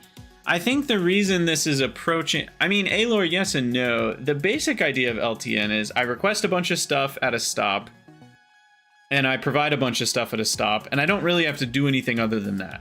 All my stops are either requesting some combination of things or providing some combination of things.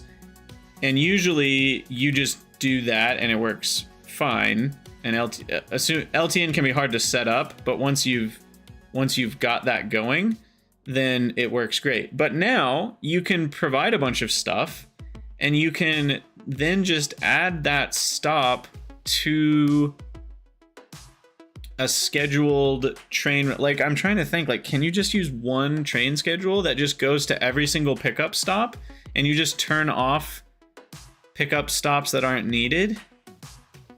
I don't even know. I don't know. LTN will still be highly useful for Pi, for example.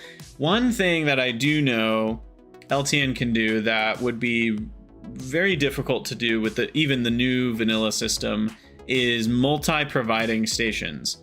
Especially if there's an area that requests 3 of those items and you have an area that provides 3 of those items, LTN will actually put all 3 of those in the correct quantities on one train as the requester requested. And that sort of thing certainly can't be done. Priorities for train stops. Yeah, all this to say, I do think I'll stick with my previous statement. I think this being able to prioritize or interrupt your train schedule to say, hey, go here if you have iron, go there if you have copper, that sort of thing, and go to the refueling station if your fuel is low. Being able to have those interrupts, I think will have a far fewer number of players looking for new rail solutions. I think this will make it so that trains will give players what they want without them feeling much lack, if that makes sense. LTN, for a lot of players, they went looking for it because they were like, trains just can't, they're so cumbersome, it's so hard to get them to do what I want them to do. And it's even tedious, even when I know how to get them to do what I want them to do, it's tedious to set it all up over and over and over again. And between the interrupts and train grouping, what did they call that?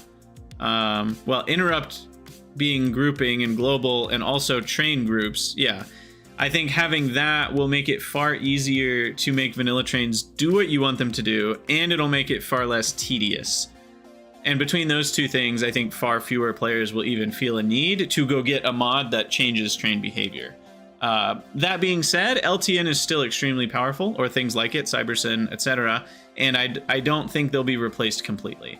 Dr. Katz, I think you actually said it really well. There's a big gap between 1.1 trains and LTN, and there's a smaller gap between 2.0 trains and LTN. There is still a gap, certainly, especially for certain applications. I just don't think very many players will find the need for more than what vanilla offers now. So I am really excited to try it out.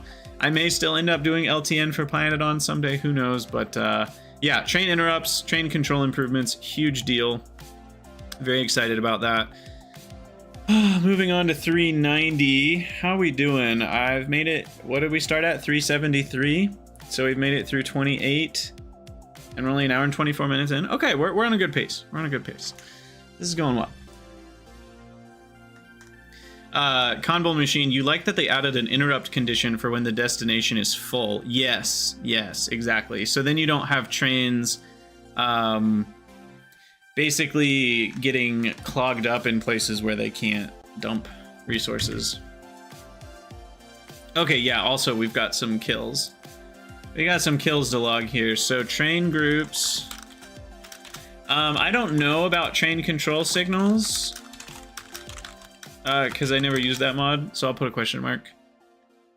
But yeah, train groups, certainly.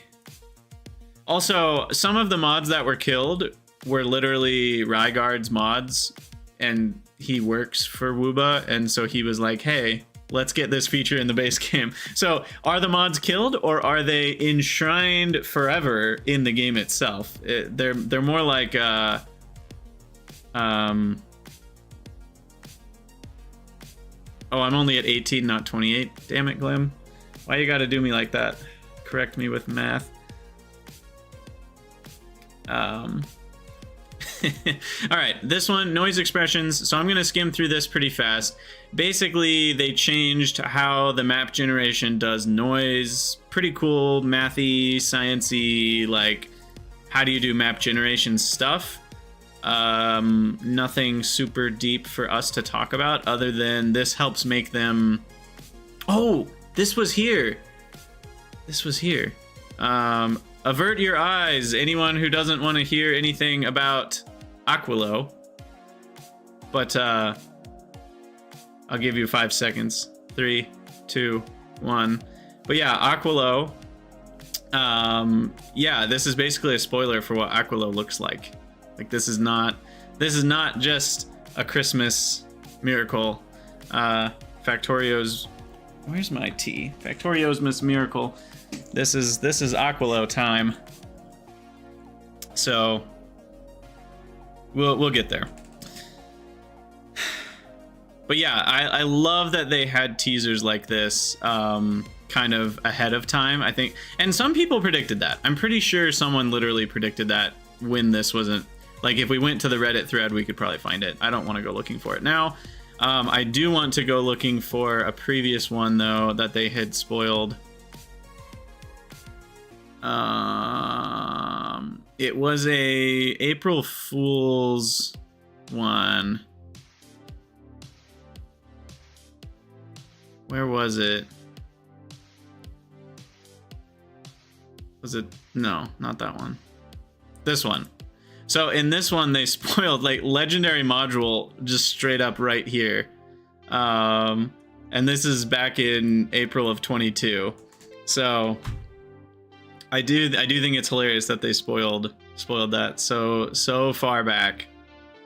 And some people like wondered, but I don't think anyone really caught on that, because like it was a joke, like a legendary module, like it just sounds ridiculous. It fits perfectly into an April Fool's, and it almost makes it even funnier that they ended up then doing it, because it's like, wait, people laughed at that as a joke, and now you're actually doing legendary modules.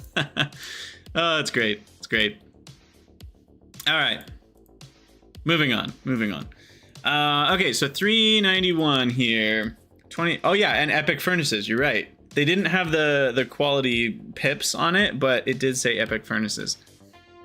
So this is just a recap of 2023. They talk about how many mods were downloaded, mod creators, trying to improve the mod manager for Factorio 2.0, which is great. Installing mods kind of works a little differently. The explore tab, this is nice to not just have, this is kind of like reflecting what's on the mod site right now.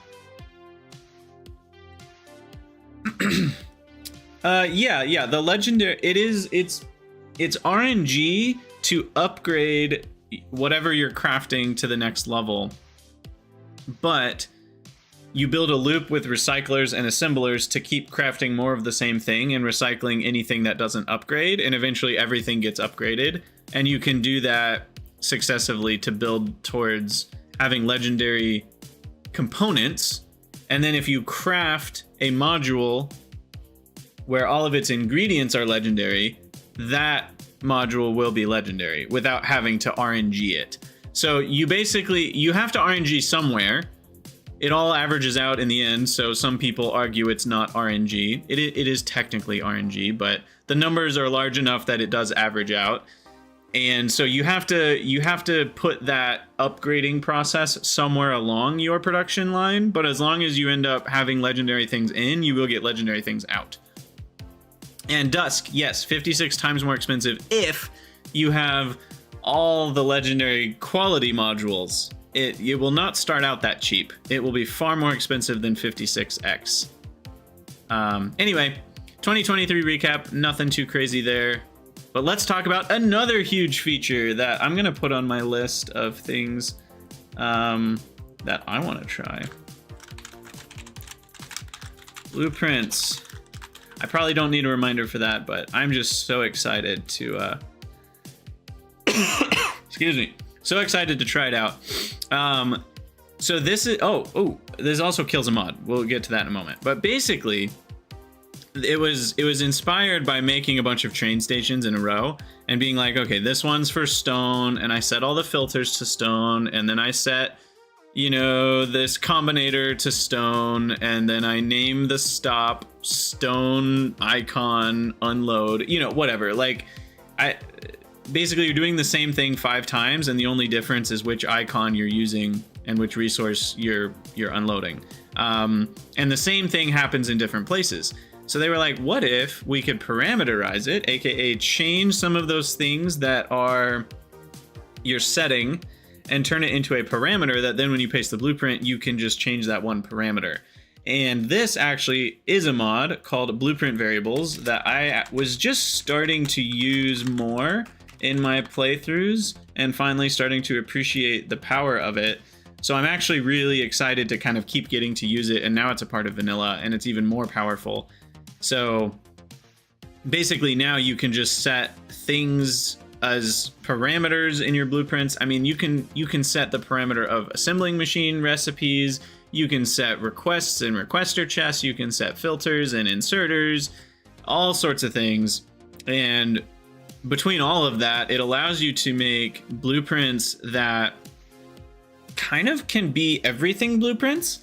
Like you could just have, you know, like if you wanted a basic line of like 4 assemblers that are all working off of a belt, but then plugging things into, you know, I don't know, a chest. I guess you already can do requester chests pretty easy without parameterizing them, but I don't know. I'm sure we'll find uses for this as we play. It's hard to like dream all of this, but you can set based on item count. So basically the number 5 is used in both to be parameterized as well. Filling up the name's not necessary. So you can change the count of something as a parameter, like an actual value.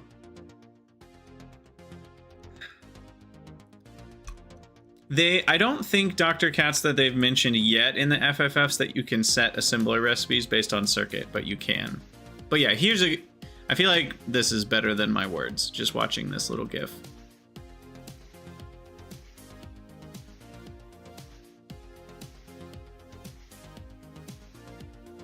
So yeah, this is going to be so helpful for train stations. It's not even close to...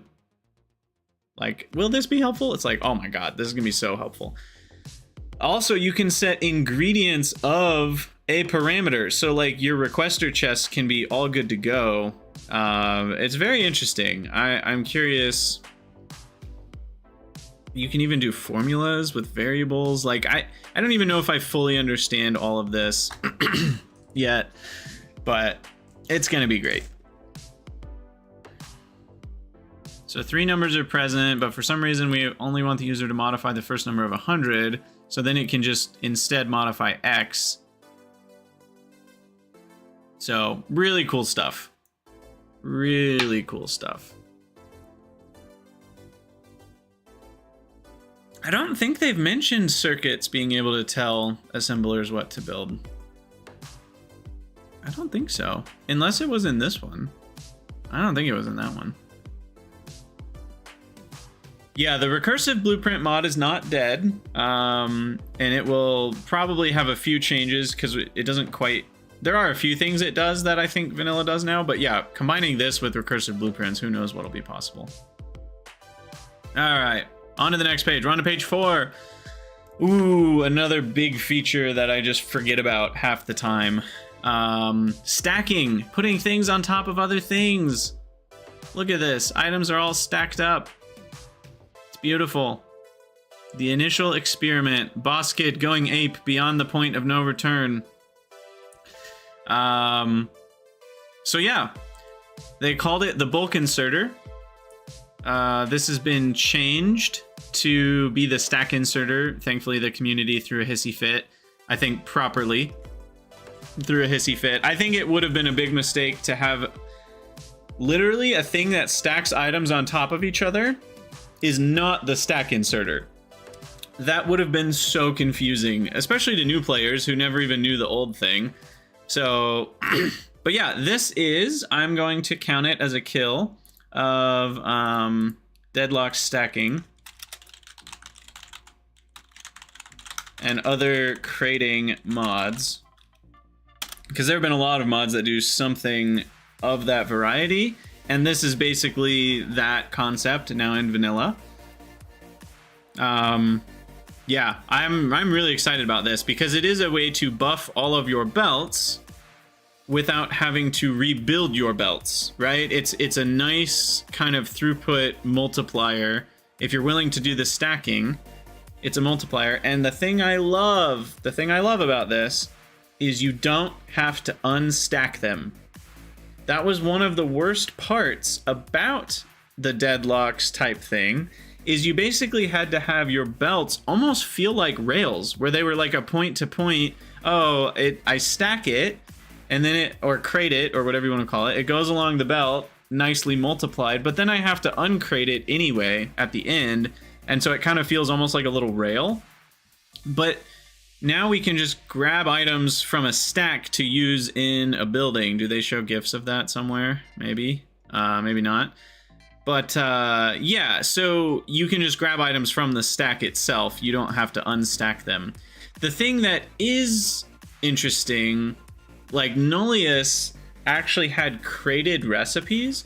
So Nullius got around this issue by saying, okay, you can crate items, and then once they're created, you'll have a separate recipe that you can do in an assembler that uses 2 crates of iron plates and 1 crate of copper wires, you know, to make a crate of circuits, essentially. So it would kind of just keep things stacked. But clearly that was a more confusing thing, because then you had different recipes for the same item, and it was kind of a mess. So this is a good system, and it only could work with the engine changes, right? Like if the base game engine wasn't changed, this wouldn't really work right, because it wouldn't be able to treat one thing on a belt like multiple items, but now it can. So pretty awesome. If you split before grabbing from the stack and grab from the split, you'll never leave partial stacks on the main belt. Yes, exactly. Yeah, so they called it the bulk inserter, meaning then the new thing that stacks items was called the bulk inserter. The old stack inserter is an item that has a stack size, inserter capacity size that's higher, but still couldn't stack items on a belt. It was very confusing. Everybody freaked out on Reddit. We'll get to that in a minute, but and then yeah, they also spoiled belt number 4. So tier 4 belts.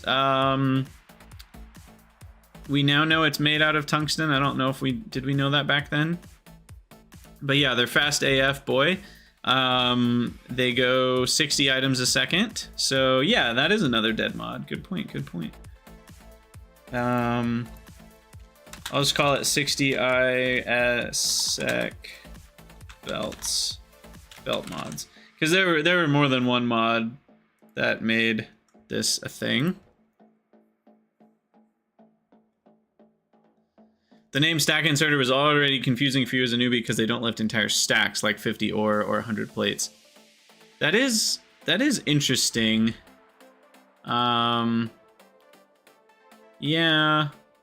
I don't know. I mean, it is a problem. The word stack is used in too many ways in the game. I think that's just a problem in general, because we talk about stack size of items, and now that can mean 2 things. Are you talking about the stack size on the belt? Or are you talking about how many plates can fit in one slot in your inventory? So I think the problem is we need more words for this. Also, Dr. Katz, you're right. Another mod that was killed in here, I didn't even read it, but basically all inserters can do filters now. Goodbye, filter inserters.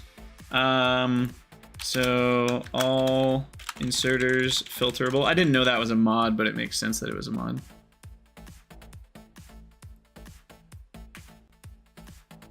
Circuit and tank mean too many things too.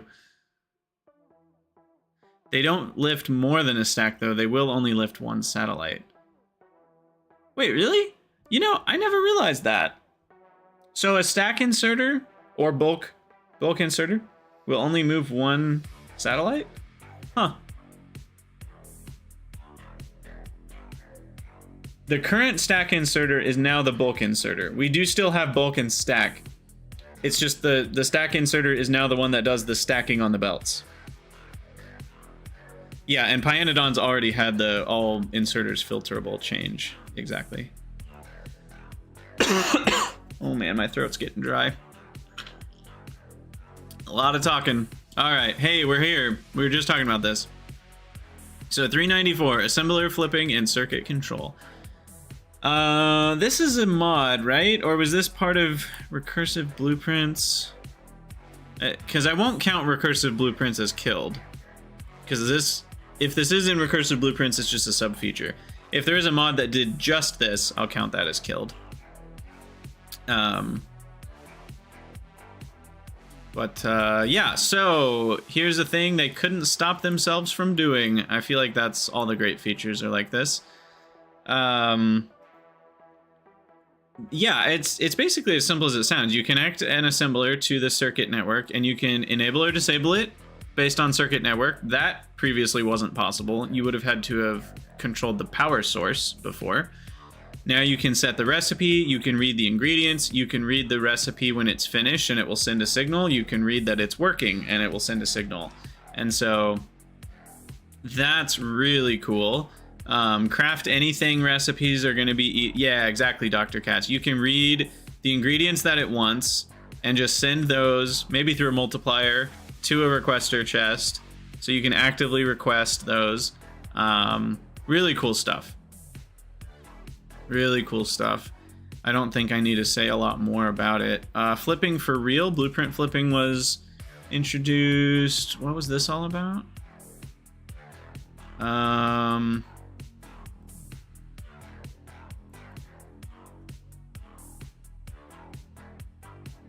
Oh yeah, this is the one that now introduces this fluid. Oh, this is another kill, another confirmed kill. What's it called though? Fluid output. What is this mod called? Output. Someone will remember the name for me, I'm sure. But yeah, look at this. Petroleum on the left, steam on the left. This is gonna help a lot with how, I'll use the word, how annoying vanilla pipes are, like not having something like advanced fluid handling. Being able to have two buildings smushed together, sharing an input pipe right next to each other, it will vastly decrease the size of larger fluid builds. So I'm very excited about this change. I think it's very helpful. So yeah, I'm excited to kind of build the new blueprints. I think we're going to see a lot of people building in pairs and quads with fluid buildings now because of the changes here. I thought, was that really the name? I thought it was called something else. Maybe there were multiple mods that did it. Yeah, fluid permutations, Dave. That's the one I was thinking of. But apparently there's one called, God damn it, water. So we'll put both. GDIW. So those are dead. The assembler circuit control will be very useful for mod with a lot of tier of buildings. Yeah, so there's another whole topic that I feel like we could talk about for hours. Like, what's Pyanodon's gonna do? Or Bob's Angels. I think those are the prime examples that I have in my mind of mods that have tiers of everything. In Pyanodon's, all their modules have 3 or 4 tiers. Not literally all, but like almost all. And all the buildings have 4 tiers. And in Bob's Angels, a lot of the buildings even have 5 tiers. So are they going to change to just use the quality system? The problem with that is both Pyanodon's and Bob's Angels, or I should say and Bob's and Angels, because technically those are different mod suites, have used a philosophy of higher tiers of buildings are locked behind like much more advanced materials, and they cost much more in terms of like total resources and effort and time and energy and, you know, ore pulled from the planet. Like a tier 2 Pyanodon's building is crazy expensive, far more expensive than getting an uncommon would be in the new quality system. So it's very interesting because the new quality system is not really one-to-one matching with the tiering of buildings from like Pi or Bob's or Angels or many of the other mods. So I'm very interested to see how they end up kind of working with those. Anyway, here's them finally admitting that calling a stack inserter a thing that doesn't stack things on belts didn't make a lot of sense, so they changed it. So stack inserters, as we know them now, are now called bulk inserters because they move a bulk of things at once. And then the new inserter can place items stacked on belts, and it is called a stack inserter. Dusk, I kind of agree, but I kind of don't, because then you end up with way too much going on. Like, you don't need 4 tiers of buildings and 5 tiers of quality. In most cases, you're just going to be doing, I don't know. It's like, it's hard to describe, but I think that's too much. I think what they could do is, being able to lock to only certain qualities. So maybe it should be called a bunch inserter, a bunch of bananas. I don't know. I'm just thinking about that quality thing. I feel like what they could do is they could make it so that, I just don't know what mods can change about the quality system or not. That's the real question. I said this way back at the beginning, because what I think would be cool is if you could lock quality and then you could make it so that different buildings have a different chance at an upgrade. Or you could make it so that you literally can't upgrade to, let's say, uncommon, unless you have a tier 1 quality module. And you literally can't upgrade to rare unless you have a tier 2 quality module. And then you can at least lock all of your quality tiers behind the tier of module that you have, rather than just letting people play the roulette as long as they want to get higher quality from the beginning. Like, I don't know. It still doesn't add up. It still doesn't add up right, though. I don't know how they could make it work one-to-one. And that's outside the scope of this stream, so I'm gonna move on. But it is a very interesting topic, and I'm interested to see where that goes. Wait a second. What? Oh yeah. Okay, this is a new FFF. So generic interrupts and train stop priority. So they showcase the new schedule, and one small problem / annoyance / crime is needing to add an interrupt for each type of item manually. So if you want the train to handle iron gear wheels, you need to create an interrupt saying, if you have gears, go to gear drop off. It's boring and tedious, so instead they have the any item signal. So it's a wildcard signal. When used in a schedule interrupt, it'll match the first item that passes all weight conditions and replace the signal with that item. That's a little hard for me to parse without thinking about it more. But basically you can say,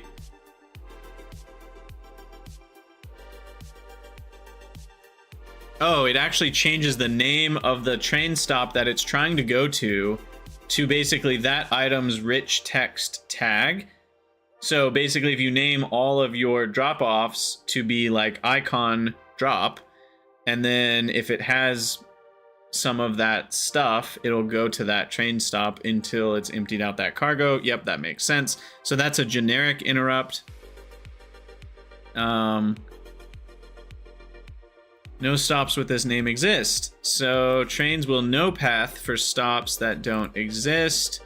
Previously, it would just skip it, which created problems. So that is interesting. Also, Con Blim, I'm with you. I've never used the icons. Well, that's not true. I have used them, but I generally didn't. But obviously, this might change that. Does it still skip if I disable a stop with the circuit network? So in 2.0, disabled train stops will act as if they have a train limit of 0. If a train is on the way and the stop is disabled, it will continue to the stop. If a train is told to go to a disabled stop, it enters the destination full state and waits until it is enabled. Interesting. So if you disable a stop, trains won't skip over it.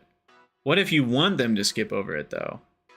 When the train stops disabled? I don't know the answer to that question.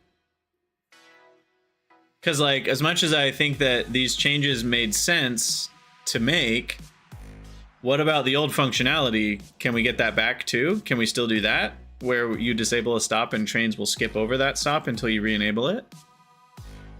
That might be possible based on how you do the interrupts and stuff. I'm not sure. I'm not a train master. That's for sure. Now when a train blueprint is built, it switches to automatic mode, so that's great. So trains will just head off into the world. Fly, my pretties. Train stop priority. Okay. So trains generally prefer stations closer to them, which was fine. However, with generic schedules and one big bag of trains, it can happen that all the trains are busy and moving around, advanced products, and nothing's there to just tell them to go to the mining outposts that are further away.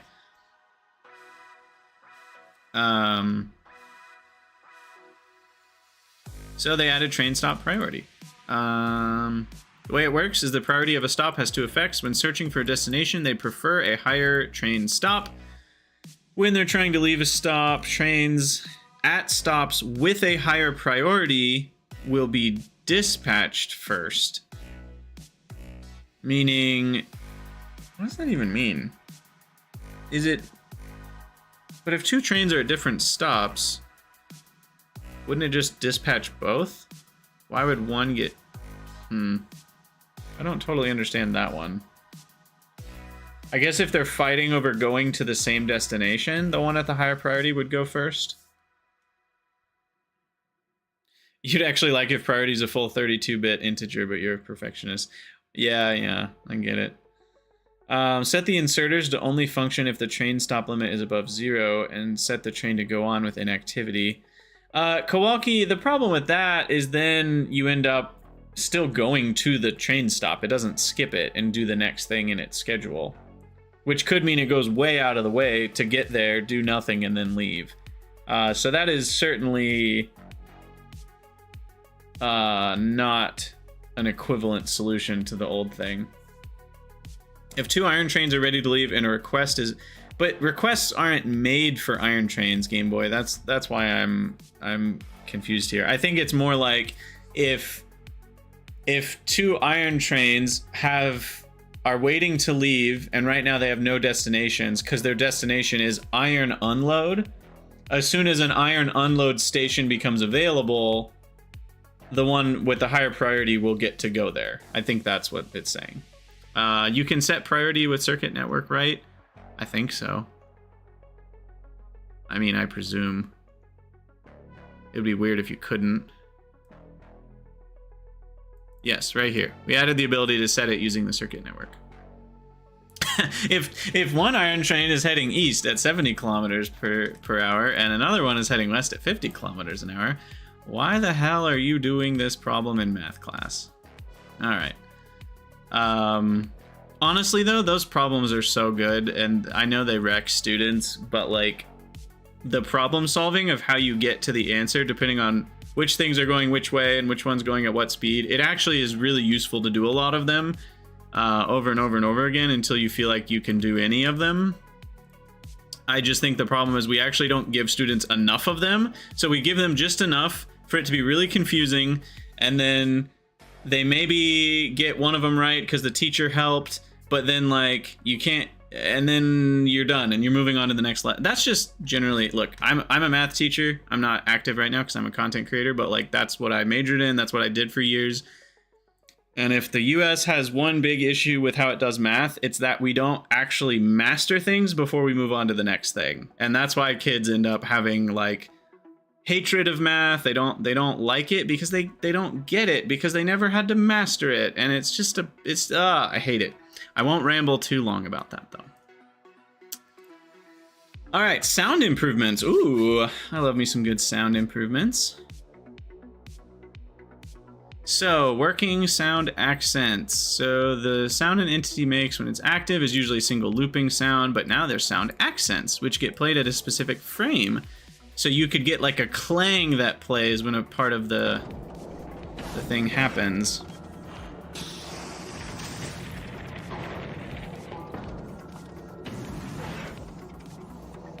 Listening. Yeah, oh, that sounds so cool. So here you can see the sound. You've heard about drugs letting you see sound, but here you go. This is what drugs are like, kids. Now you can see sound. I'm a math teacher? Yeah, I am. I taught high school level math, pretty much all the different things that are taught in high school. So that's everything from Algebra 1 up to Calculus. I didn't do Calc 2, but I did do Calc 1. and like AB calculus, which is the AP courses, which, you know, whatever. So the cars got some new sounds, trains have some new sounds. Oh, it sounds like Roller Coaster Tycoon when it goes up on the rails, elevated rails. Amazing. This would be an ultra extreme roller coaster, I gotta say. Those lateral G-forces are going pretty high there. Roller Coaster Tycoon would not approve of that.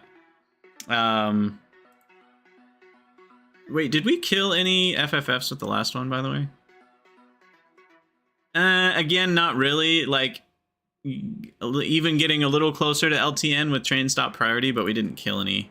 Didn't kill LTN with that, for sure. All right, yeah, so the sound design, I want to talk about, again, how much they have redone this game from the ground up. Every single thing has been looked at. There are no rocks unturned. A lot of games, when they release a DLC, it's primarily new content, right? Now, I'm including lore in that. Like, if there's a new story, a whole new area, new weapons, new enemies, new, you know, if it's a game you can build stuff, new things you can build, like, all of that is standard, right? So the planets, I would say that's standard DLC material. It is cool, like, because it's kind of a new mechanic combined, but usually games have a new mechanic, at least. Like, you think of, like, Civ expansions, like, oh, we added the Faith mechanic. So as far as, like, new mechanics, I think that's fair game for calling normal or expected. However, Space Age is adding a ton of new mechanics. I think far more than what's normal, right? Just the idea of space platforms and going to other planets is already enough of a mechanic addition to count as a DLC, as like what you would expect. Anything more, you don't really need anything more. Quality, parameterized blueprints, like train interrupt schedules, like you didn't need to add any of that. You could have just made the planets with all of the content on the planets, all the new recipes and buildings, and that right there, boom, done. DLC, people would pay for it, you're good to go. And like, we got so much more than that, right? We have so many actual new mechanics added to the game that will affect everything that we're doing on top of all that new content. And then, even then, right, that's already more than what we expect from a DLC in a game. But they didn't just stop there. They did things that a lot of stuff or a lot of games don't ever do, which is like, hey, let's revisit the sounds that these old machines are making and improve them. And let's revisit this other thing that we didn't really love or it wasn't quite perfect, and we're going to improve that. So basically, they are, okay, yes, if you guys are going to actually me, fine, you're right. Yes, a lot of this is 2.0 and not the deal. I'm combining that into Space Age in general as the 2.0 update, combined with purchasing Space Age as the DLC. What you guys are doing is basically just saying, oh, they're giving away some of the good stuff for free too. Like, that's just giving my point even more credibility. Because I'm just saying, in a world where you have to pay for everything that's changing, it still is completely worth every penny and more, because they're adding so much more than what a DLC is even expected to add normally. Like sound improvements, like music improvements, like redoing a sprite. Like basically they looked at every game mechanic and questioned it from the ground up, and they've made everything better that had any amount of friction with the player experience. They're like, ooh, that was kind of a feel bad, or that was somewhere where players were getting stuck, or that was a complaint that I had when I was playing through it every single time. So let's make it so that there's no friction anymore. So Wooba, it's just amazing. I think the amount of work that they've put in, and because everything's changed, it's like a whole new game, right? Even the vanilla stuff, like, you know, on Nauvis, when you're not even launching a rocket yet, is going to feel so fresh because of the new sounds and the new, I mean, we haven't gotten to that FFF yet, but they redesigned the terrain generation on Nauvis. So even the way the terrain feels is going to feel different. Like, they've redesigned rebalanced some of the weapons. They've redone some of the recipes. Like, there's just so many little things. It's crazy good. I love it. Anyway, Here's our big drills. Oh, also, we didn't mention it. Did they mention it in the stacking FFF, or have we not seen it yet? Big drills, they release stacked items onto the belt as they drill. So that's pretty great. Ambient sounds. This little birdie's tweeting.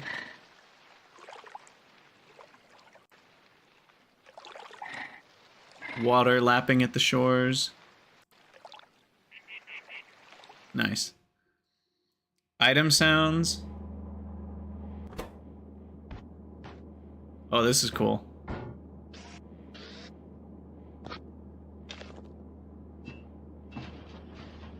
I forgot this wasn't an FFF. I did play like 20 minutes of the beta just because I wanted to make sure everything was working. And this was a thing I noticed from minute one. Was like, oh, picking up and dropping items even have different sounds now. Which is like, again, just like, who...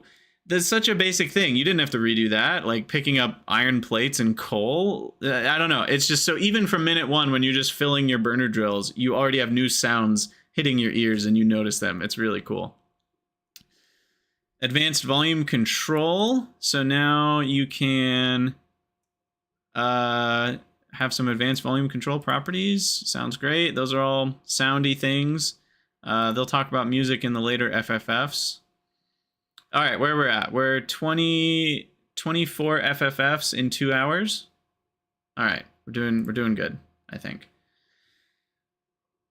Yeah, exactly, Pocket Dread. The small touches, or DSUT, yes, the small touches make big differences, and sound design is so important for it to feel good to play. And I think they're putting their money where their mouth is with this paragraph from this was the first FFF after the announcement, mind you. So it's kind of like setting the tone for the entire development cycle, because the announcement is kind of a special FFF. This was like the first standard FFF. And the very first paragraph in here is saying, I know you're mainly looking forward to the new content and that just quality of life improvements aren't the kind of things to make people buy the game and get excited for. But I strongly believe that if you want to add content, mechanics, and systems to a game, which already isn't simple, as in the game isn't simple, vanilla Factorio is already complicated, there is a risk of it just being too much.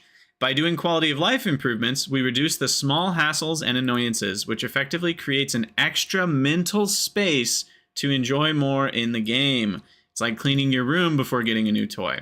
I love that mentality. I think it's such a correct mentality to do game development with. I think a lot of devs skip over that and they add a bunch of crap, but they don't add ways to deal with that crap for your brain, and then the game feels like it's too much.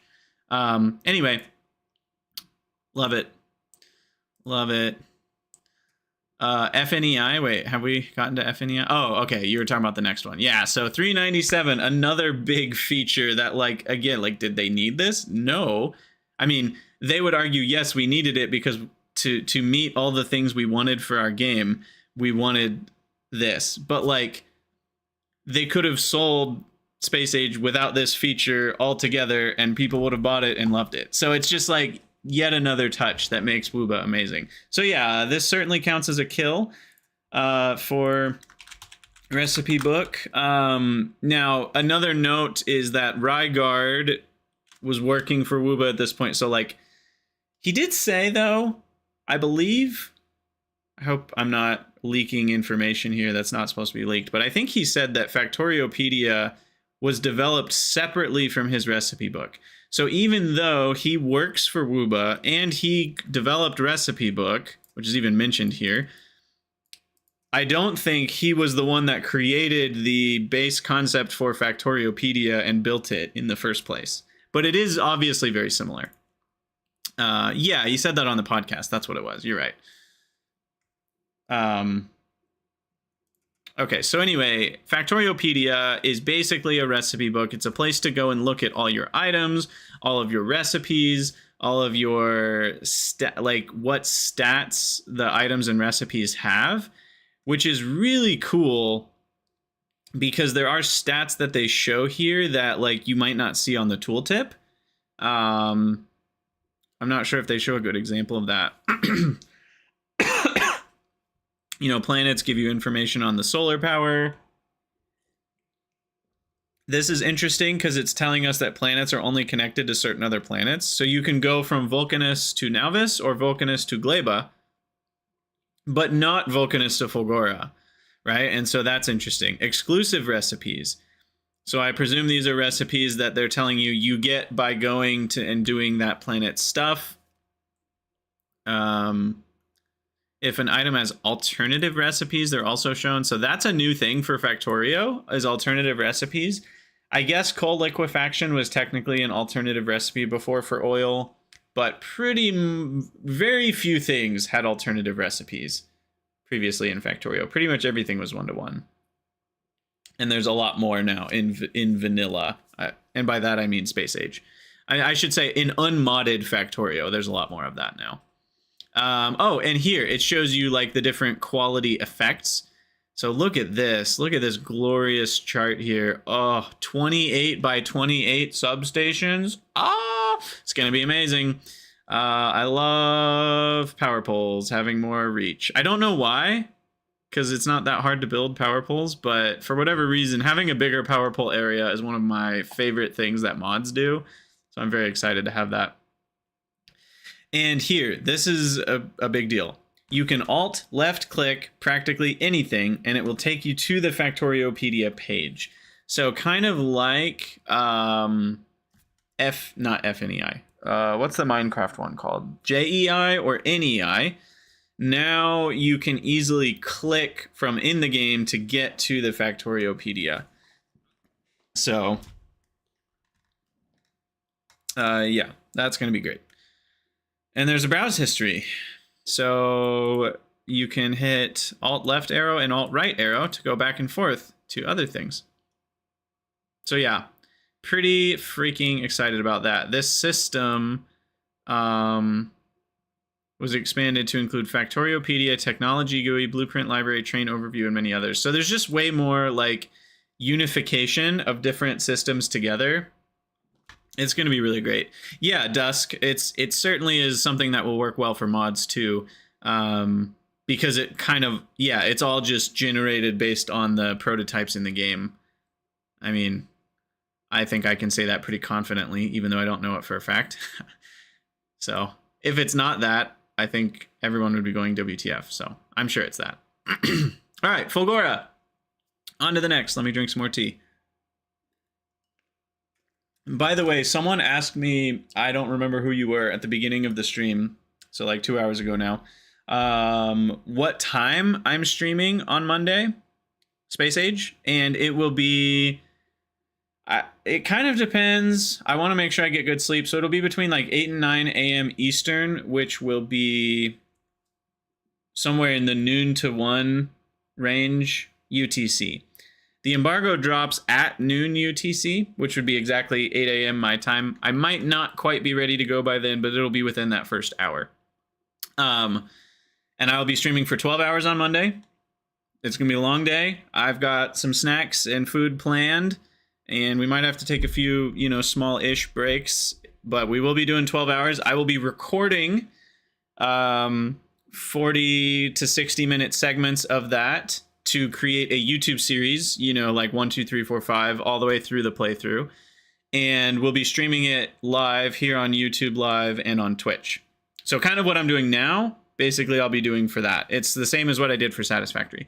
So I'll be doing 12 hours on Monday, 12 hours on Tuesday, and then I will also stream on Wednesday, Thursday, Friday, but not a full 12 hours on those days. Then I have some busyness on the weekend, and then I'll be back to streaming the next week. So we'll be getting some progress done pretty quick there. And I also plan to make some tips and tricks videos. Probably towards the end of that first week, I'll be looking to make like a video that'll be like, hey, what are some spoiler-free things, to know about your Space Age playthrough before you start? Because I think that sort of video is helpful. I think people are looking for that.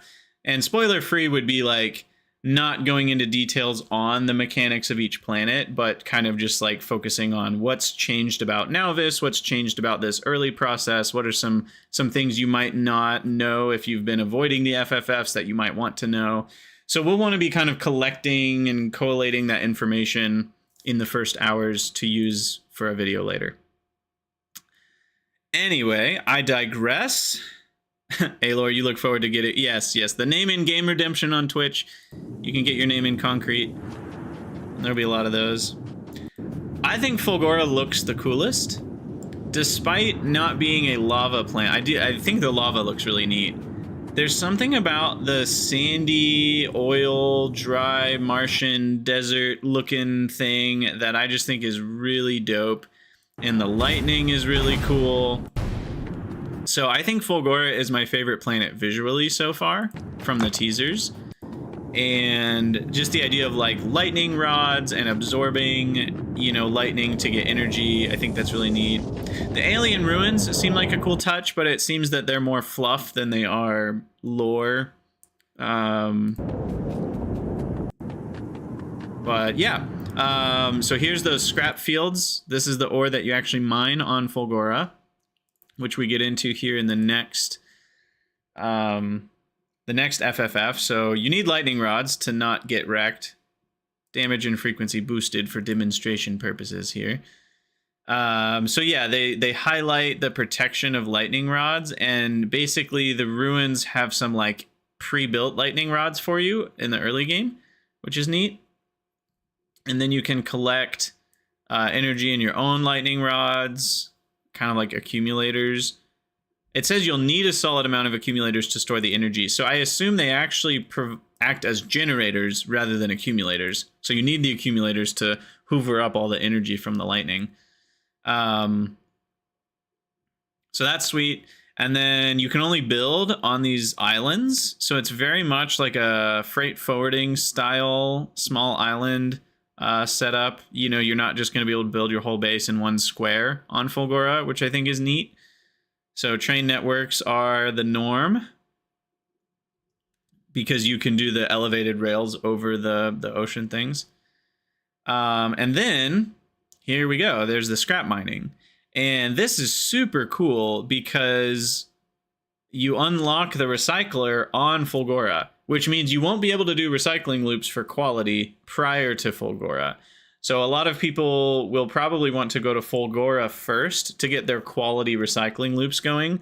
You can still get quality before Fulgora. You only get the like roulette upgrade. You can't do the recycling loop. So like you can still hope to get uncommon green circuits by putting quality modules in your green circuit makers, but you won't be able to recycle the green circuits to try again, basically. Can you do elevated rails over lava? I don't think so, but I don't know. Do you need accumulators with capacity to soak the lightning hit? I mean, I assume so. So I assume if there are oh, you mean if there was a lightning strike and you had your accumulators full, it would actually damage things? I don't think that's the case. I think you just lose the energy. I don't think it has any problems. But yeah, here's the scrap recipe. So, I mean, you just get free blue chips. One thing I've seen people call this is an upside down tech tree. So actually like blue chips are cheap on Fulgora, and what's expensive are like iron plates. Because what you have to do is you have to recycle the gear wheels to get iron plates, or recycle the advanced circuits and processing units to get green circuits. So it's weird because like you're overflowing with these expensive things, but under provided with these cheaper things. It's really cool. And yeah, Vatamouse, I agree. The way these belts look is so cool. Just filled with like random items. It looks like a sushi belt, but it's not a sushi belt because it's actually just the scrap recycling. Super neat. I'm really excited by Fulgora. I could see myself going to Fulgora before Vulcanus. However, I really hate cliffs. And I hope Troopin was right on the podcast when he was saying that the new cliffs are basically like almost, you don't even need to destroy them because they're so easy to work with. I hope that's how I feel, but we'll see. And then holmium is a unique resource on Fulgora, and you use that to make electrolyte, superconductors, and supercapacitors, and you get the electromagnetic science pack as your final pack. And then the equivalent to the foundry, which is the thing to make better metals, is the, what's this called? Electromagnetic plant. And we use this to make circuits more cheaply. And again, we have a built-in productivity bonus of 50%. And now we have 5 module slots in this bad boy. So, you know, the final productivity you can get is going to be 175%, because it's 25% per module. We're talking legendary prod 3 modules. So yeah, you're going to be able to make circuits a lot more cheaply with these bad boys. I like that. I like that they're 4x4 machines. So, you know, the sizes are different and all that. Fulgora is when you unlock quality module 3s as well.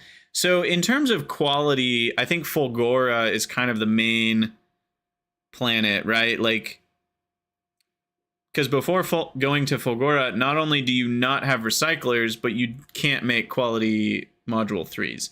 So it's going to be a big upgrade to your quality systems once you've gone to Fulgora. Not to mention the electromagnetic plant itself helps you make modules more cheaply. So yeah, it's a big deal. Big deal. Yeah, 170. Did I not say 175%? I think I said 175%. Even better than Summer Sloops and Satisfactory. That's very true. It's very true. Although not quite, because prod mods in Factorio will detract speed and add power. Whereas in Satisfactory, they do not detract speed. They do add power, but not a ton. But yeah, anyway, you make a lot of stuff on Fulgora. We'll see. I'm not trying to read every single detail about like every single thing. Quality means you can make platforms smaller. So here they're talking about like space platforms basically get upgraded a lot with higher quality stuff. So Fulgora kind of helps your space platforms. So that's an interesting thing. We'll talk about Gleba here in a bit, but I need to take another quick break and use the restroom. I'm drinking all this delicious green tea, but that has a cost. So I'll be right back, and we'll keep going with number 400. We've only got 33 more, but who's counting? All right, BRB.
Whew. Okay. Thank you for that stretch, Redemption.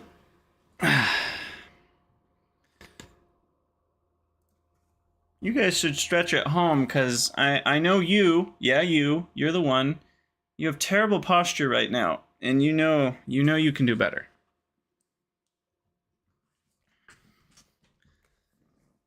All right. So, what's next? What is next? Oh, have we killed any quality of life mods? No, not really. Fulgora's new stuff. All right. So yeah, because basically the planets have killed maybe some content mods, right? But not quality of life mods. There's a lot of content mods that had similar ideas to some of the stuff on planets, and I'm not really counting those. So on to the next one. Charts, search, and pens. Ooh, this is... I know we're going to kill a quality of life mod here. So... Control F now finds anything. So it will literally search the map for buildings that are making an item. It'll search the map for that thing itself. So if you're trying to find laser turret... Well, actually, wait. Does it not search? I actually don't know.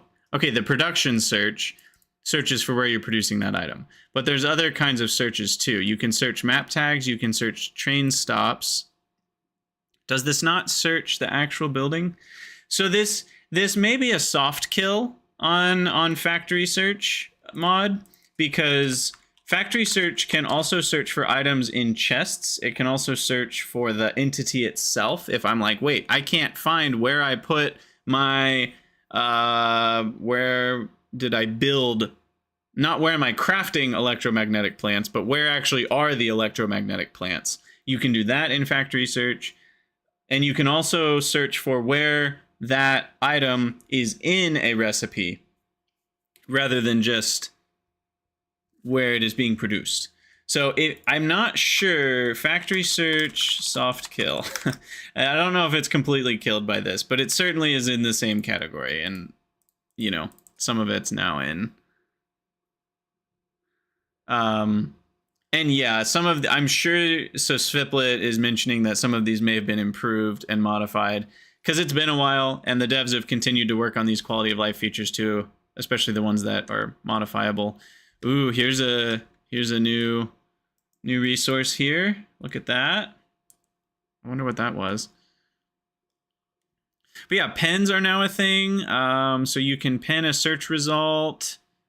Every pen shows you its location on the screen or when off screen. So yeah, car. Who was it? Yeah, car finder. It's not censored. That's just what it looks like in the game. LOL. That's funny.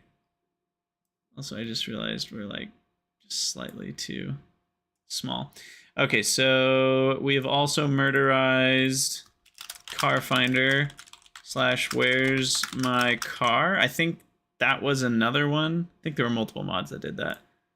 One of them even had the little boop boop, like the chirp sound that, you know, your car keys do.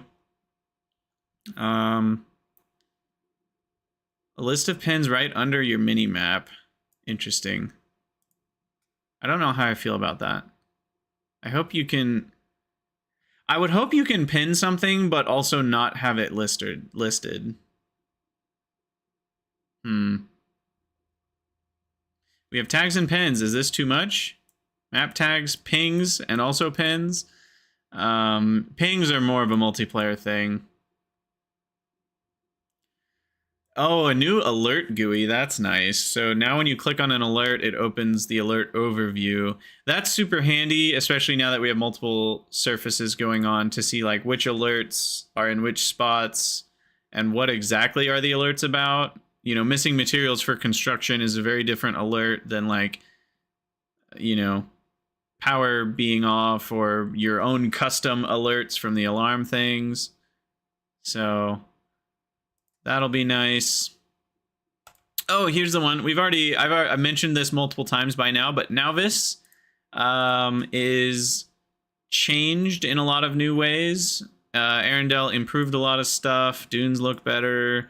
He has his 14-dimensional terrain generation algorithm that he made better. The cliff system, this was the old system, which we were lamenting. I was just playing a Death World, and we were basically talking about how this is actually really annoying, because in the game, what you want to do is build a wall from here to here to block the biters, right? Let's assume your base is in the middle. So you want to wall this off. The cliffs are not helping you with that at all, right? Because the cliffs are actually going perpendicular to the wall that you want to make. And so it's actually very frustrating to end up trying to work with the cliffs in the old generation. Often it gets in the way twice, exactly. And so now instead, he actually kind of goes through some stuff. So let me try to find. The main plan was to make a small number of long cliffs. Blah blah blah. Debug visualization of cliff plateaus. Added rivers. River-like formation, canyon-like formation. Yada yada. So now there's a water slider. The minimum amount of water is almost all land, but there are occasional small lakes. This is max water. Oh, here's min water versus max water. A dead end. Sometimes you'd hit a dead end where water would be in between. Yeah, novice.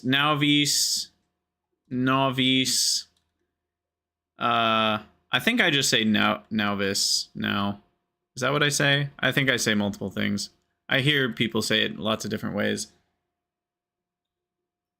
Here's a path through the forest, but blocked by cliffs. So basically, he fixed all this. So now there's basically a path always. There's just natural pathways through forests, and you won't randomly get stopped by cliffs. And now cliffs, here you can see like connecting this water to this water. There's a cliff that actually, and forests that kind of naturally help you with that.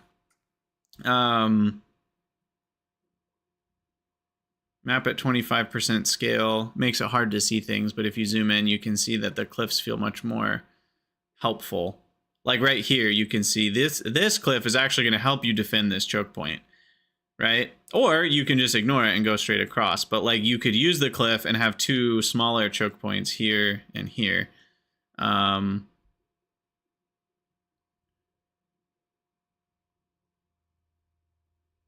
These cool canyons are a thing now. Yeah. So all that's to say, and forests are not just. I actually really like. I might like this change more than the cliff change, because trees were really annoying before in that you had to drive around a forest. There's never a way to drive through a forest, but now they kind of make it so that you can drive through a forest. So really excited for this one.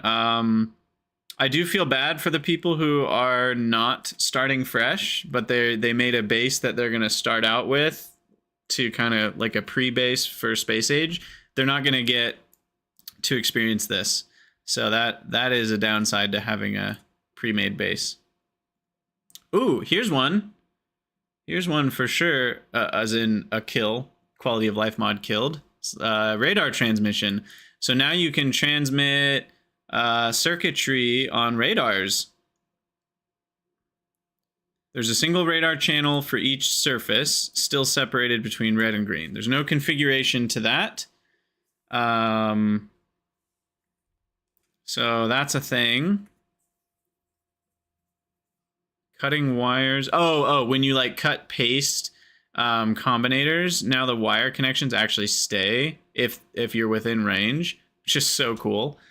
But yeah, so what's it called? Radar? Is it just called radar transmission? What was it? Circuit transmission? I don't actually remember the name of the mod.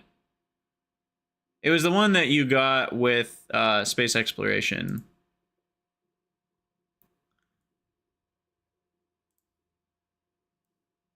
Signal transmission. Thank you. Fix that.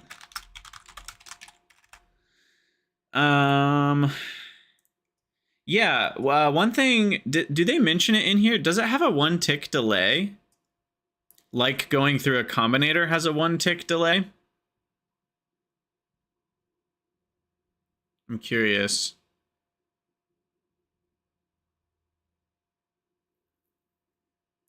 Did they say there's a way to transmit between surfaces? Maybe.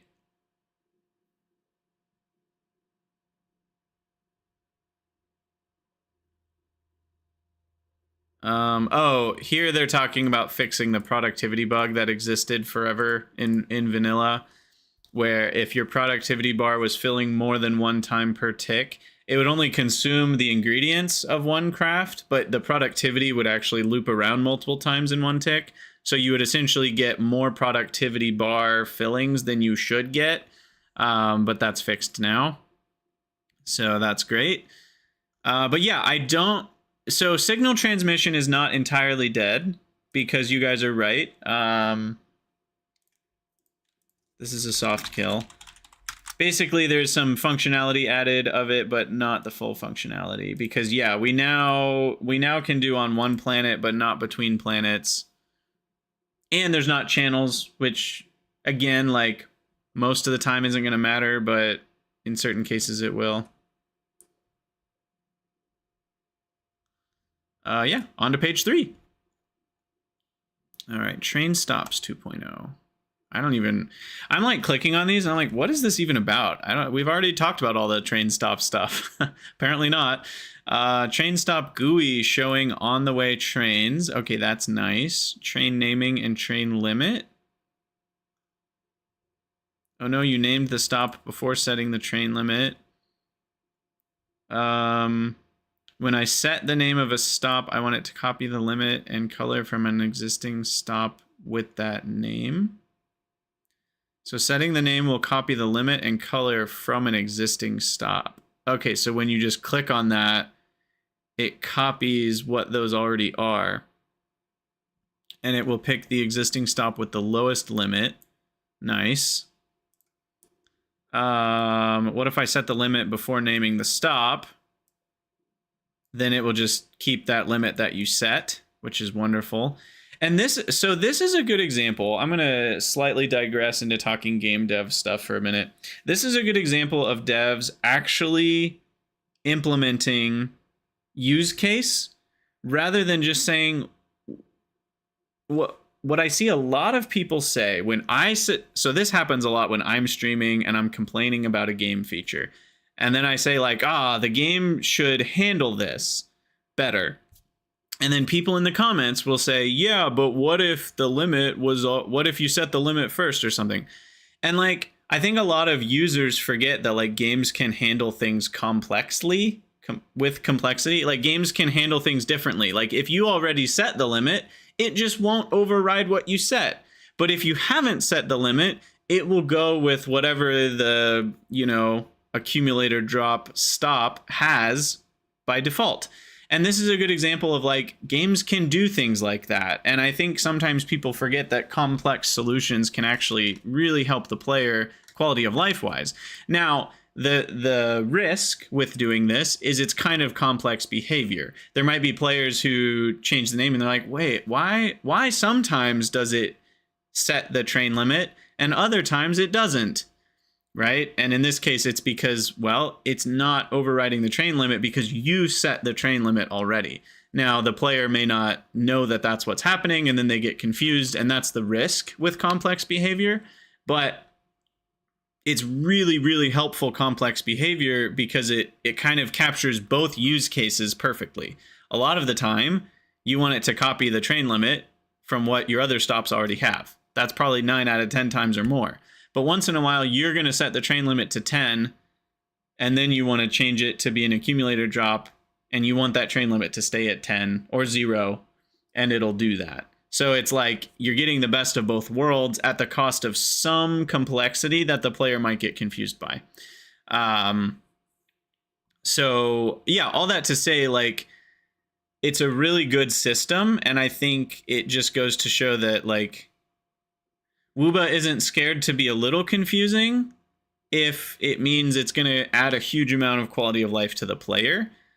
I will say that someone was asking earlier, who was it? I don't know how far up it was. They were asking if there's a tutorial. Yeah, Kling is king. You were saying, do you know if there's a tutorial for Space Age? No and yes. The tips and tricks have been revamped extensively. So there are tips and tricks for a lot of these things in the game now. I don't know if there's... I don't know which things there are tips and tricks for, but most things have tips and tricks now. So there's a lot of reading now that players might have to do, and they're not going to want to do it. Anyway, the train stop name is shown when you're hovering over it on the map, even if you don't have all the names turned on. Oh yeah, some of them even are playable in the... That's really cool. Shows an incoming path. So if you hover over a stop, it'll show the trains that are on the way to that and their path. You can just copy paste right on the map. That's super nice. You can rename all stops at the same time that share a name to a new name. That's really nice. You can manually push a locomotive if you're stuck on elevated rails. Flintstone style. I love that. So you can also manually push a wagon. I feel like there's going to be some challenge that somebody's going to do where, like, you have to play the entire game with unfueled locomotives or something horrible like that. You can drive remotely, which is wonderful. So now when you're in remote view, you can get your trains out of a stuck situation remotely. And Rail Planner works in the map mode. Here's a good example of those half diagonals. I am curious if we will be able to set... We probably won't be able to. So here's an example of, like, I'm not sure if I love the new half diagonals. Visually, I think I'd prefer if my trains would use right angles. I know this is technically a shorter distance, but it just looks kind of not clean. So I think in a lot of cases, it's like, I want a straight line and then do a right angle turn and then a straight line and then do a right. Like, I'd prefer that in most cases. Like, obviously, if you're going a really long distance diagonally, I don't mind a long diagonal to save a lot of distance. But in terms of, like, hypotenuse savings, you're not saving very much distance here in terms of the total train path. And so I think in this type of case, I'd actually rather just have right angles, have the train go a few meters further, but it looks nice. But you can always just not... Yeah, you can just use the rail planner to build straight lines too. So it's still fine. I think it'd be nice if you could set the rail planner, kind of like the new Satisfactory tool. Like, you could change modes to just have right angle mode.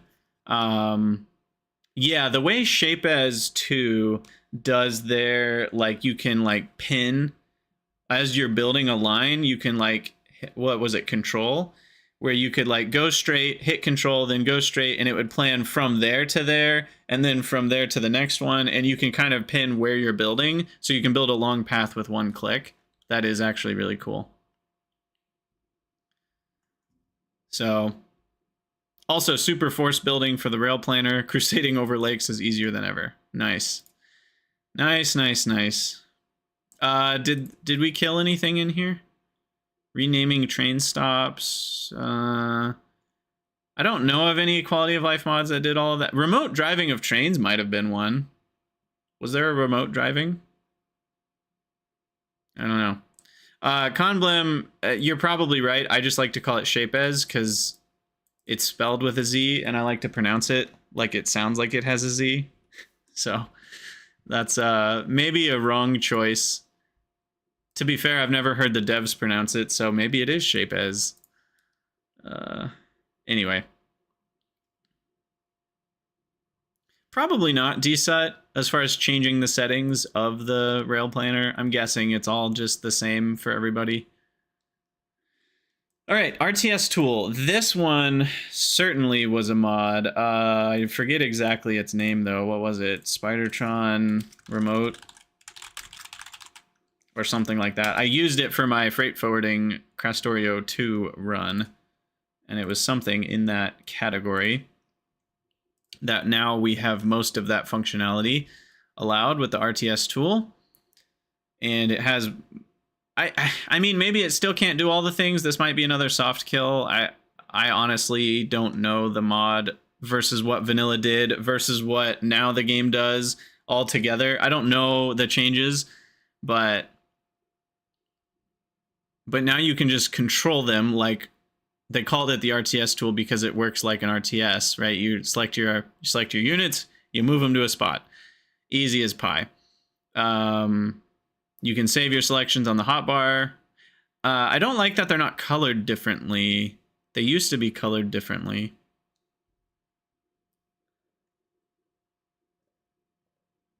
But yeah, now you don't need to have just one leader who, yeah, takes all the heat from the worms shooting them.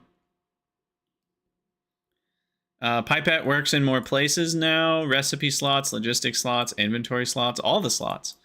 Placeable tiles like concrete, landfill, platform foundation can be pipetted. Water, lava, and oil can be pipetted to get the pump. Beautiful.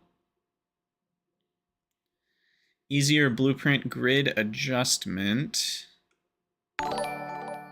Hey, Mandy Dax, thank you so much for the sub. Hello, hello.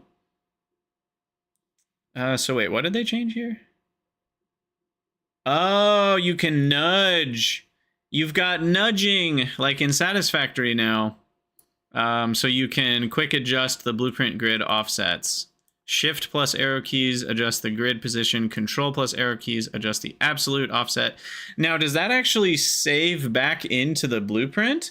Or does it only change it for this placing of it?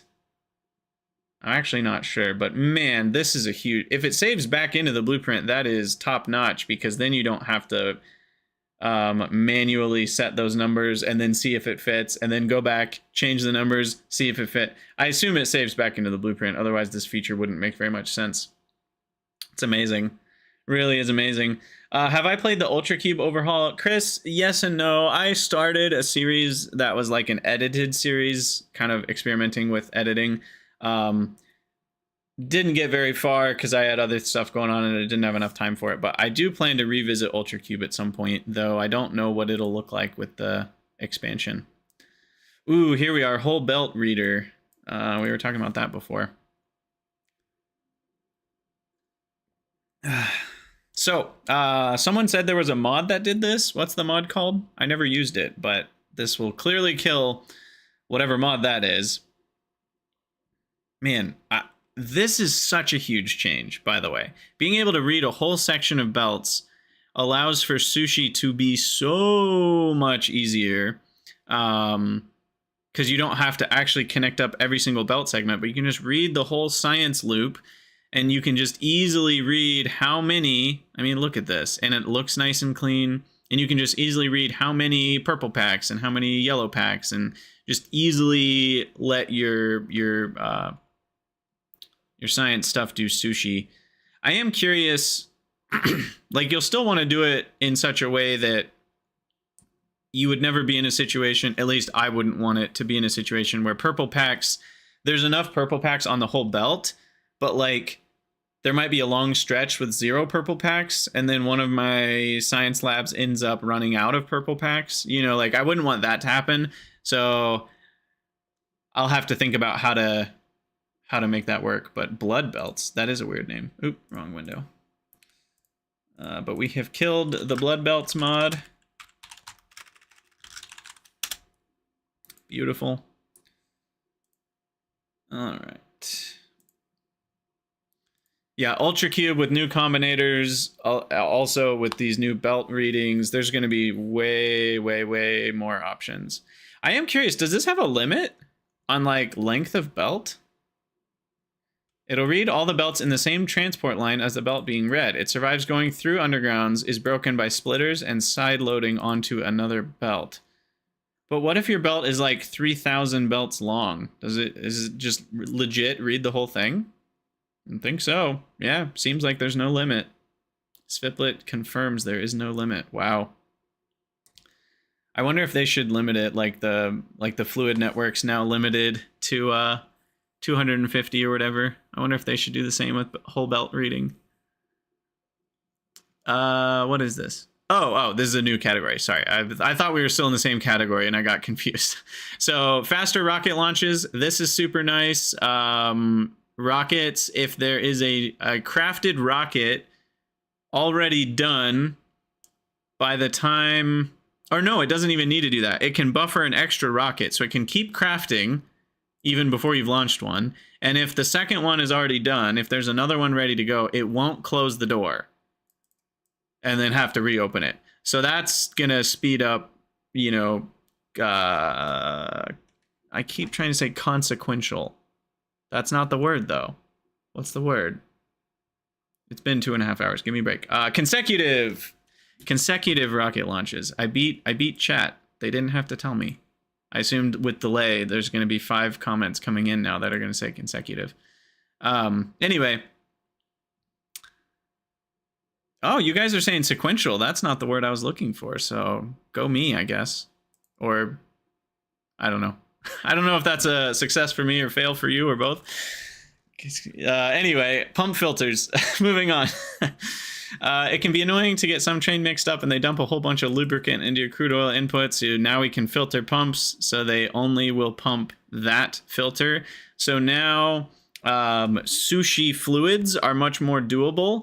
Though this is an FFF that's long before the FFF about the fluid rework. I haven't spent time thinking about if sushi fluids make more or less sense now with these two things combined. I think they make more sense now because it's easier to drain a whole network of pipes with the new system. So I actually think a sushi fluid network is far more possible than before. Yeah. Sweet. I want the game with one belt and one pipe. No thanks.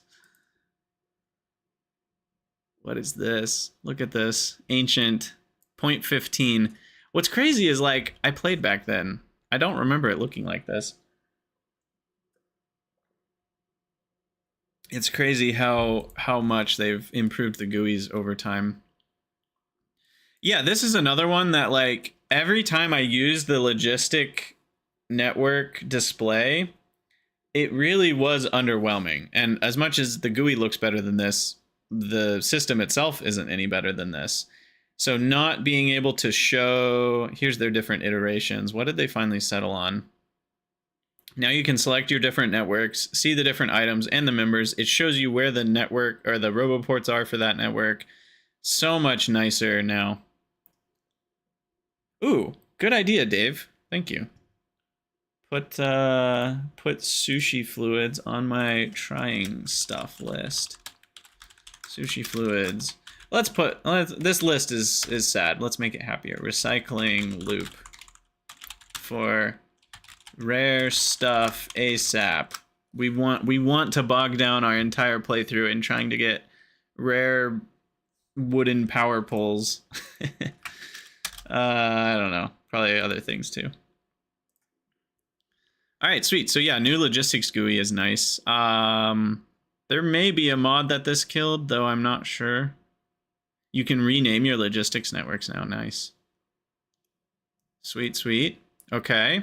406. Ooh, 406 and 7 are very different and yet very exciting. So I don't have a ton to say in these, so we'll just look through the pictures, other than, like, they've redone the music, and it is really cool that they've redone the music and not just redone, but added music for each planet. So that's really cool. There's space music, there's Vulcanist music. We can listen to a little bit of it here. Turn this up a little bit.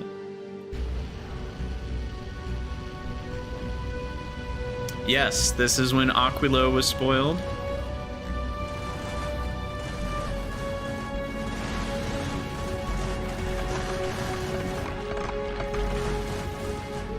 This one sounds Lord of the Ringsy to me. They add in some of those sci-fi sounds, but it feels a little Lord of the Ringsy. This one feels very Lord of the Ringsy, I remember.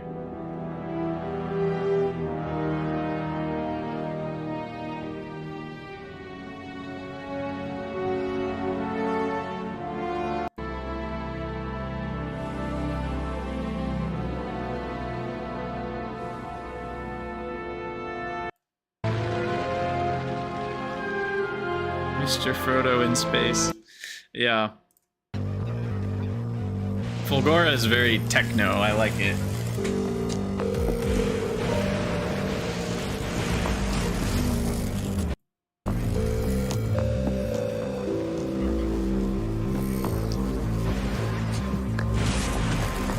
Yeah, it is a little funky.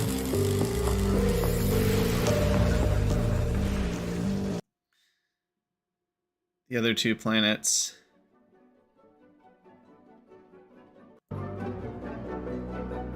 I assume this is Gleba.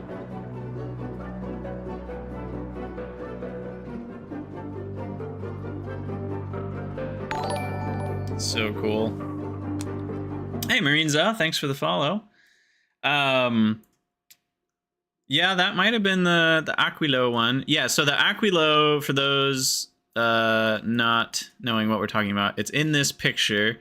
Can I zoom in? Maybe if I open it in a new tab. Yeah, so right here, we can see right there, Aquilo.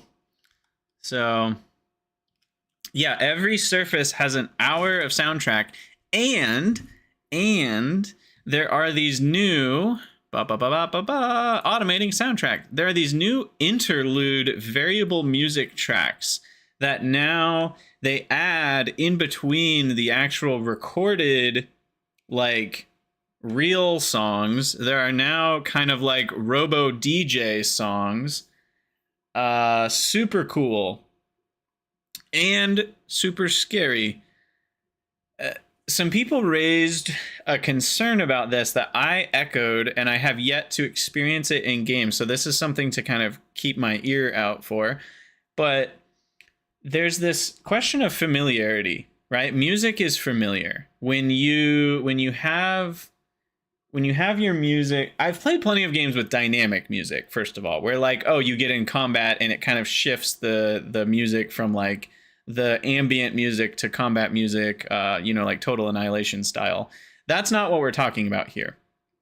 What we're talking about here is they actually are combining different like samples, basically, where like, oh, this bass riff with this horn riff or whatever, and this drum riff, and it's combining those into like one thing that lasts 40 seconds, and then it like remixes it slightly for the next 40 seconds, and then it does a couple other things, and you end up with like 3 minutes of a track that was really never made by anybody, right? It was mixed together like Robo DJ style, which is really cool, right? Like, I'm not against the idea at all.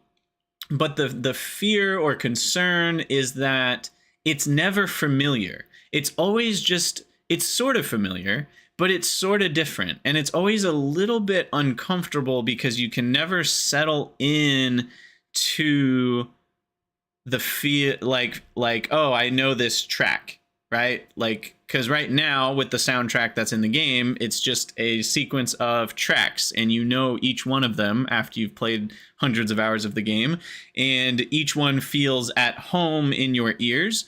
So it's really interesting to think about what are these tracks going to do to kind of the feeling that you get when you're playing the game and listening.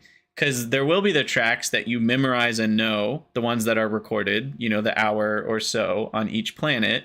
And then there's going to be these tracks. And I'm just curious what it's going to feel like. I don't know yet. I can't really predict it. But I certainly will have music on in the game to experience it. And eventually I did get to the point with Vanilla Factorio where I turned off the music and I would play something with more variety. Because for me, I actually really liked the Factorio music. It just wasn't a long enough track. I needed more. Like, if you're going to play a game for that many hours, it needs to have a longer track than, like, what is it? An hour and a half right now? I don't even know. It's not a very long total amount of music, and it loops too much in the sense that there's not enough variety in those hour and a half for a game that you play this much. So having 5 more hours of music, so now we have over 6 hours of actual tracks for the game, mixed with this new Robo DJ thing. I don't know. We'll see. Let's listen. This one's also very big. I don't know if I like how big it sounds.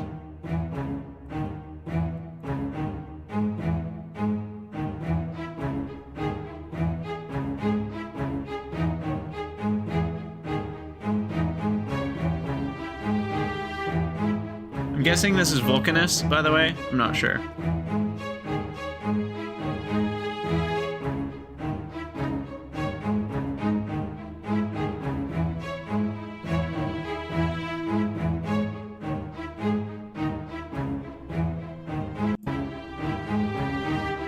Yeah, you can hear as they go through, they add different pieces in or they change one piece out. Yeah, I don't know. I mean, I agree, Sviplet. I think it's certainly cool. As to whether it ends up working out for me, I'm not sure. I think it will. I'm leaning towards I think I'll like it. Whether it works out for everybody, I definitely think there will be people who don't like it. Also, yes, that was a work in progress, so I'm sure it's gotten better in various ways. But yeah, I'm interested to see kind of both how I feel about it, and I'm interested to see what the community kind of tends to feel about it, where the hive mind ends up going to. So yeah, the music stuff is super interesting to me. Excited to see how that develops. All right, let me take a breath. How's everybody doing? You guys having a good day? I'm certainly having a good day. We're, 36 hours and change away from space age? That's pretty exciting. All right, now to water.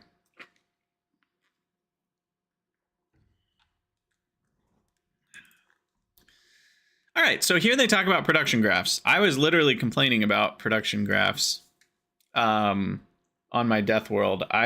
And the electric network graph. I am fearful that my concerns have not been addressed. One problem is they don't give you the total. There's no button you can press on the graph to get total. They don't mention that anywhere in this FFF. Basically, they've added per surface production and per quality production. So that's nice. You can check to global statistics, but that's meaning like all the planets added together, not totals. You don't need totals for production, but you do need totals for power. And so on the power graph, there's no way to just see the graph of my total power production or usage. And the other thing I was complaining about is there's no way to see your production minus what's been charging your accumulators. Because accumulator charge, in a way, is not really production, right? Like if you're producing an extra 10 megawatts from your solar panels right now, that's going into charging the accumulators, that's really just going to end up discharging later. So that 10, at least right now, it looks like your base is consuming 10 more megawatts than it really is. So you can't accurately see what your base's usage is. Yeah, it's production. You're producing that power, but you're not using that power for anything. It's net neutral on usage. And so if you're just wanting to know like, oh, how much power is my base using right now? You can't actually see that while your accumulators are charging. You can't be like, because what you would have to do is you'd have to look at your accumulator rate and subtract that from whatever this number is to actually get your base's usage. And that's made even more difficult if you have modded accumulators or different things that are doing an accumulator type thing or different qualities of accumulators. It's all just kind of like annoying to not be able to see what your base usage is. And there's no way to do that with the current system. And as far as I can tell, this FFF doesn't address that. And the other thing you can't do is just see your total. If I just want to look at 10 minutes and see my average power consumption over the last 10 minutes, I cannot do that. It's ridiculous.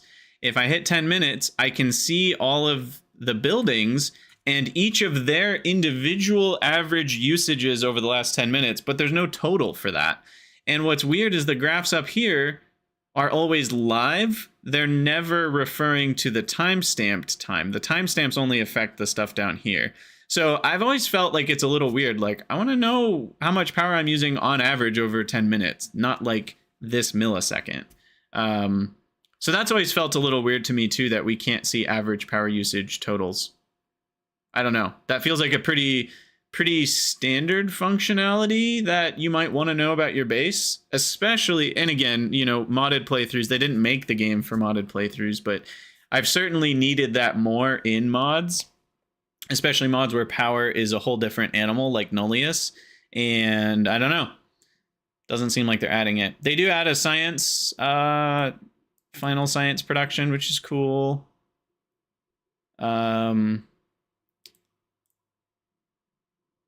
This tracks science pack consumption, and I guess it does factor in productivity. I don't quite understand. So it's saying the pack consumption does not account for things like productivity modules and the new research. So is this tracking like your actual effective science researched, I guess? So if you have 10% productivity and you're consuming 100 packs a minute, it'll actually give you the 110 that you're actually like producing towards the tech tree, I guess. But yeah, per surface production is very nice, obviously. Stuff about Linux. If you care about Linux, go read this. I don't know anything about Linux.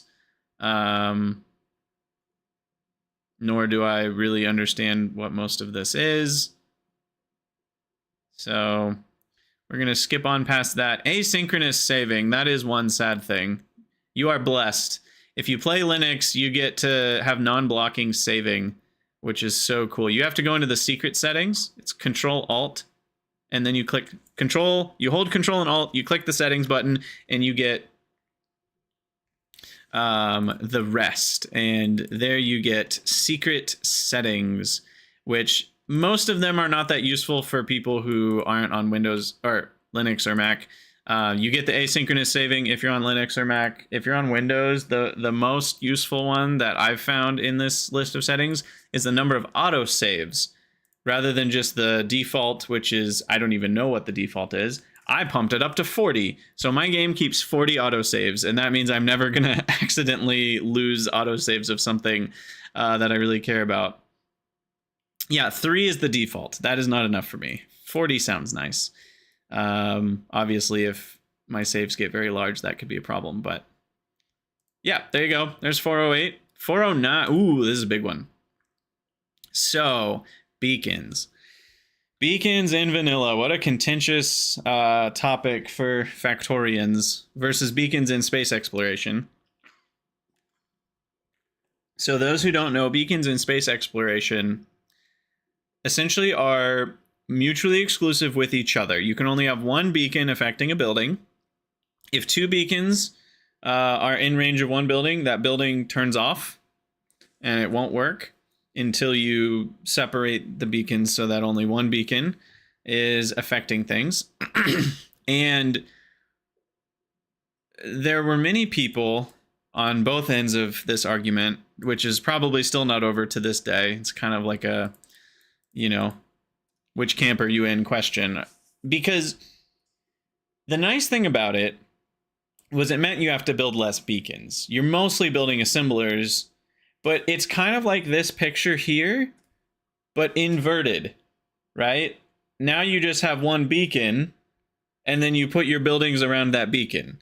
And it ends up feeling, at the end of the day, functionally pretty similar to vanilla. It's just that you have fewer beacons. You're still building some grid of assemblers and beacons. You just have fewer beacons in there. So at the end of the day, a lot of people were really hoping that they would change to the space exploration style, where you could only have one beacon affecting buildings. I'm personally glad they didn't, because I don't think that it ended up changing that much. You would still grid things in lines. You would just have one beacon every so often. In fact, someone just posted a save on Reddit the other day of their space exploration base. It was like an ultra mega base, like 10,000 SPM or something. Or no, it was their vanilla base, but they used the SE style beacons mod. And it looked cool, but it was still just lines of assemblers, and they just had a beacon every so often so that all the buildings had the one beacon affecting them. So it's like, at the end of the day, you're doing lines of buildings either way. It's just fewer beacons, which I admit, if you prefer that, that's totally fine. You can prefer that. I just didn't find it to be a functionally, like, gameplay different vibe. But what they did here is very interesting. So let's actually talk about the FFF. What they did is, rather than saying you can only have one beacon affecting a building, they added diminishing returns. They talk about, like, what are the different ways people actually build in vanilla. There's the 12 beacon way and there's the 8 beacon way. They talk about the beacon overload from Arendel's mod space exploration. They say it feels fresh at first. The problem is there's not much flexibility in the beacon arrangements, so you basically just put them in a grid anyway, and it's not that much more interesting than the base game. So they basically say kind of, I basically was just saying what they summarized here, which is it doesn't end up changing that much. So instead, and they talk about some other options, but what they went with was diminishing returns. So now, this was what we had before. No, wait, where's the... I guess they're not really telling us. Basically, oh, this is the original. So this graph here on the left is saying if you had one beacon, it had the effect of one beacon. If you had two beacons, it had the effect of two beacons. What they've done now is they've pumped up the starting point to 3, but then you get square root diminishing returns after that. So you need 4 buildings to have double the effect, because the square root of 4 is 2. You need 9 beacons to have triple the effect, because that's the square root of 9. So essentially, what this has done is it's massively boosted the effectiveness of small beacon builds, and it's massively nerfed, but not really, the effect of large amounts of beacons. Because they tripled the effect of 1, even though we're square rooting things, the final effect of 16 beacons is still 12 instead of 16. And that would be for like an oil cracking machine where you can actually fit 16 around it, or not an oil cracking, what are they called? Oil refinery. For like an assembler where you can only fit 12, now the final effect is 10.4, which is a nerf, but like less than 10% of a nerf. And that's a nerf only for normal quality beacons, right? Now you can make legendary beacons, and you can see here this orange line is representing that graph, and that just wins out over everything, no questions asked. And you can see here is the ratio of like the beacon boost compared to what it was in the old Factorio with that number of beacons. So for example, one beacon is now 300% more effective than it was in vanilla. 2 beacons are still in total 200% more effective. And those are the numbers you end up getting in your mid-game base when you're like, oh, I'm sprinkling beacons into my spaghetti mess. You often are only getting 1 to 3 beacons. So with my style of play, this is actually a buff across the board to me, because I often am not getting the 8+ beacons to affect a building, but just 1 to 4. And so this is super nice, because now your one beacon with speed modules in it is actually having a large effect. Whereas before, one beacon didn't do that much, but like now one beacon is doing a lot. It's doing what 3 beacons did before. So I really like this change. It does make the late game numbers a little annoying, because now they're not whole numbers anymore, but quality was already throwing perfect. Yeah, Dr. Katz, you mentioned perfect ratios. Perfect ratios went out the window a long time ago with quality. Between quality affecting beacons, quality affecting assemblers, quality affecting modules, and all of that, like, combining into crazy decimals, like at this point, perfect ratios are out the window pretty heavily. You can always, like, you can get very close with, especially with stuff like Hellmod, where it's like, okay, I need 97.9 buildings, so I'll build 98 of them. You can get very close, but the actual, like, picture perfect is not going to happen anymore unless you use exactly like 9 beacons or 16 beacons. That's where you get your whole numbers at. Otherwise, you ain't at a whole number. Yeah, and exactly, Dave. People who are min-maxing are going to use their 12 beacon setups either way, and those are slightly nerfed if you're using normal quality and buffed quite heavily if you're using legendary quality. So it all works out pretty well. I think people who aren't quite making room for beacons will feel much better about researching them, and it won't feel like, oh, I have to rebuild my entire base now so that I can fit in full rows of beacons. Now it'll feel like, oh, yay, I can sprinkle some beacons in to where they fit, and that will actually make a considerable boost to my production. I really like that. So, oh, and it makes them much more effective on space platforms. Look at that. That effectivity, uncommon, or no, is that rare? Yeah, those are blue. I can't actually tell. I think those are uncommon efficiency modules there.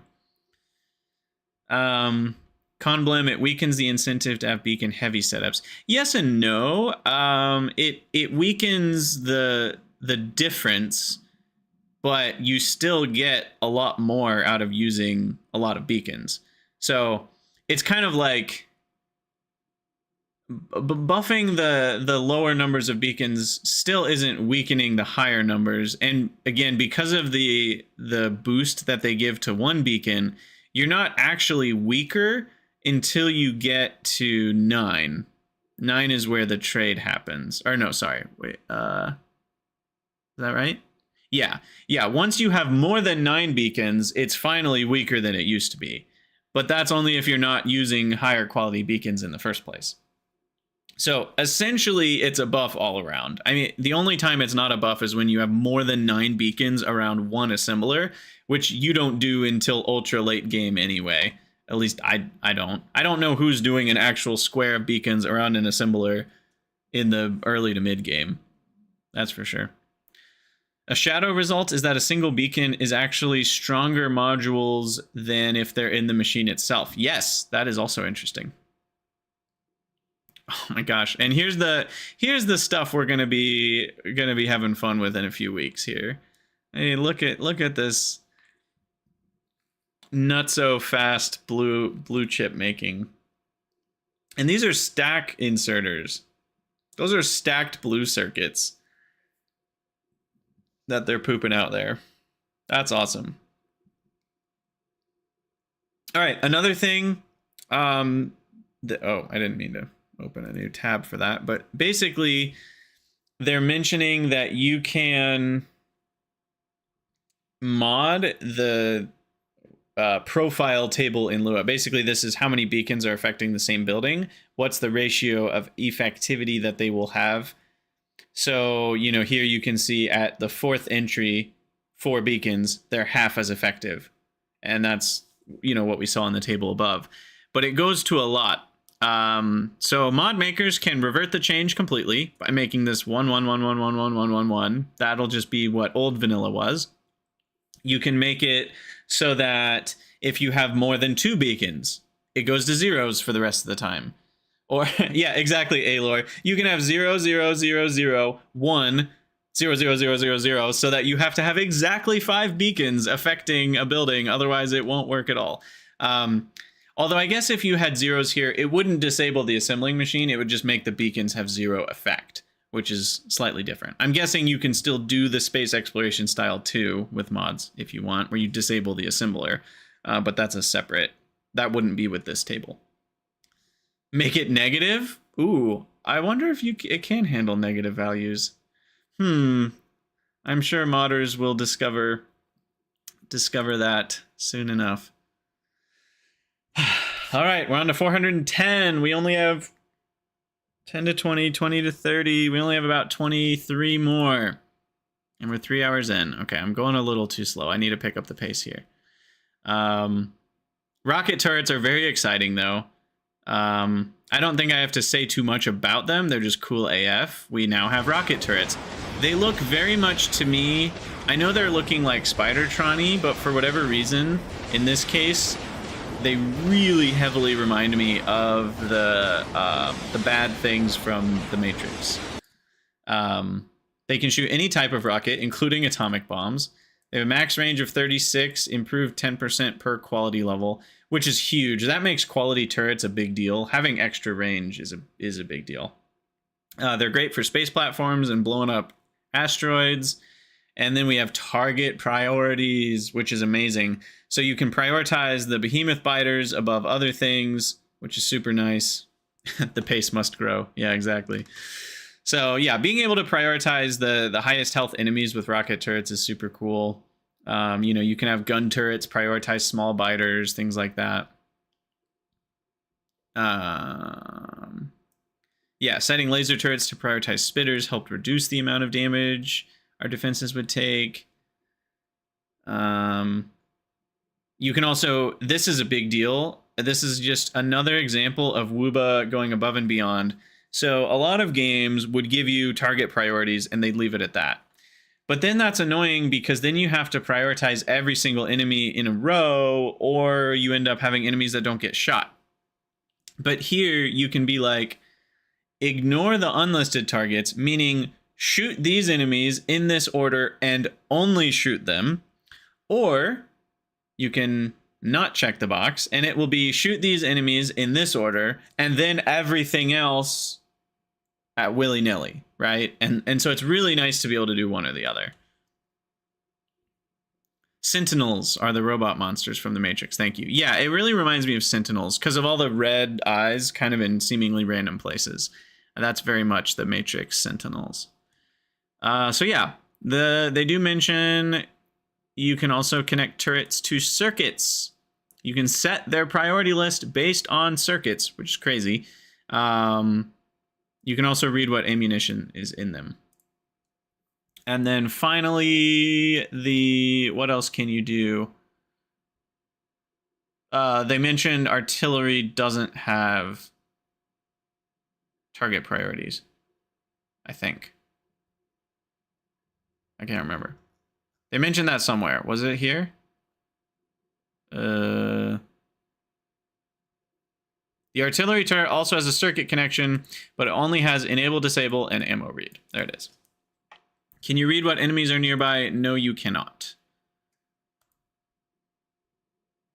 In Factorio, this would be really useful. Yeah, yellow ammo on the small biters, only use piercing on the large ones. Yeah, being able to use, you can disable, like you could alternate your turrets and alternate the ammo you're putting in those turrets and then have the turrets with the more expensive ammo only shoot the higher armor enemies, etc.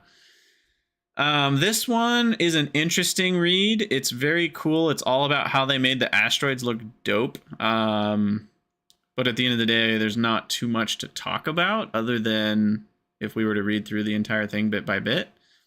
But it's very neat. The asteroids look very cool. I'm excited to kind of watch our space platforms float through space and destroy a bunch of asteroids and collect all the little bits and bobs.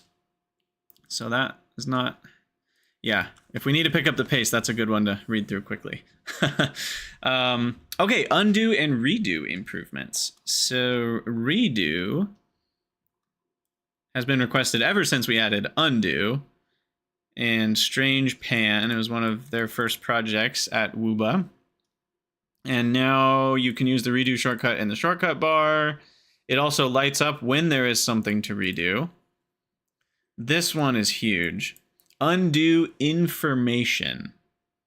One thing that is often super annoying and destructive is undoing actions, sometimes by accident, and something far away from a long time ago is undone. I can't tell you how many times I've done that, where I hear the sound, bloop, and I'm like, oh crap. What did I do last? Like, what was the last thing I did? Because I've been, you know, in the tank in Hell Mod for 4 hours trying to plan my factory, and I don't remember the last thing I did, and now it's undone. Some belt just got rotated, idiot, and is now dumping coal onto a steel belt or something. So yeah, it telling you what is undone when you undo is so nice. And then on top of that, there's a dialogue pop-up if it's more than a few minutes old. Are you sure you want to undo an action? And that is just clutch. And it even shows you where it was and what you did. It's amazing. Absolutely amazing. And if you hold your mouse over the undo shortcut button, it will show you what it would undo if you click it. You don't even have to click it to find out what you would undo. Oh, it's so beautiful. Yeah, really great quality of life there. When you do undo, it didn't actually undo everything. Yeah, Alor, you were basically talking about this right here. So if you set blueprints with a recipe paste click, but it didn't actually build anything, it just pasted the recipes over the blueprint, that you couldn't undo that. You couldn't undo wire creation and removal. You couldn't undo rotations. You couldn't undo filters and requests. And now those are all fixed. So that's what that's all about. Then this is a multiplayer related thing, but apparently I wouldn't know because I never really play multiplayer. Driving cars was an absolute train wreck, literally, at least a car wreck, in multiplayer. A 500 millisecond latency. That's so bad. So they've basically fixed that. So multiplayer vehicles are going to be much, much better. But it kind of uses this weird predictive like algorithm that doesn't cause desyncs in multiplayer, you know, yada yada. Great multiplayer stuff. Just know that driving vehicles will feel better. That's the big point. Undid the only power pole to your oil. Exactly, Sultans. Exactly. Yeah, mystery undoing stuff in Pyanodons was rough times. All right, on to Gleba.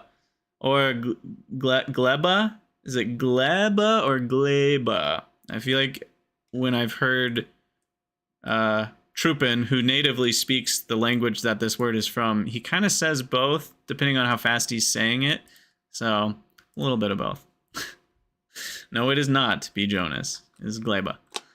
Anyway, Gleba, it's the planet that everybody kind of hated at the LAN party, which is future knowledge from this point in the FFFs, but at the same time, it is easily the most, well, maybe that's not true. I was about to say it's the most unique of the three, but it kind of is just the Dagobah, like, swampy planet vibes, too. Is that unique? I think the way that it ended up looking feels, to me, the most unique.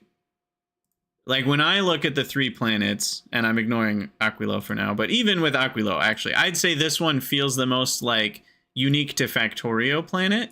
There are lots of swampy planets and biomes in other games and fantasy worlds and sci-fi worlds, but this one, I don't know what they did, but they did it in a way that feels more fresh, which is a perfect word to use. That's pretty on point.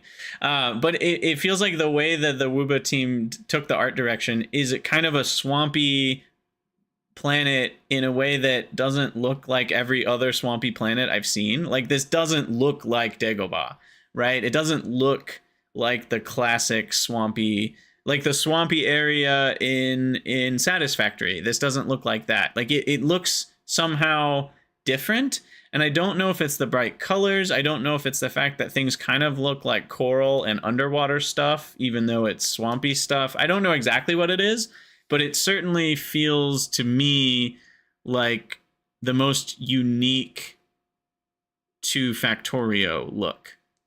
The Vulcanist stuff, as much as I love the way it looks very much like, yeah, that's ash and rock and lava. That doesn't, right? That's just kind of like everything looks the same. That's ash and rock and lava. And then you've got Fulgora, which looks cool. I think it might still be my favorite. It just doesn't have a lot of uniqueness to it because it's mostly sandy oil. Like, there's not a lot to it. The ruins look cool, but nowhere near as diverse as this. Yeah, the hue diversity is certainly a thing. So yeah, Gleba looks cool. They talk about stomp. Again, the way they tease the planets, you know, this is just kind of a teaser for the way it looks. They kind of read you through a story. It's pretty neat. You should go read it if you haven't. But what do you actually do on Gleba?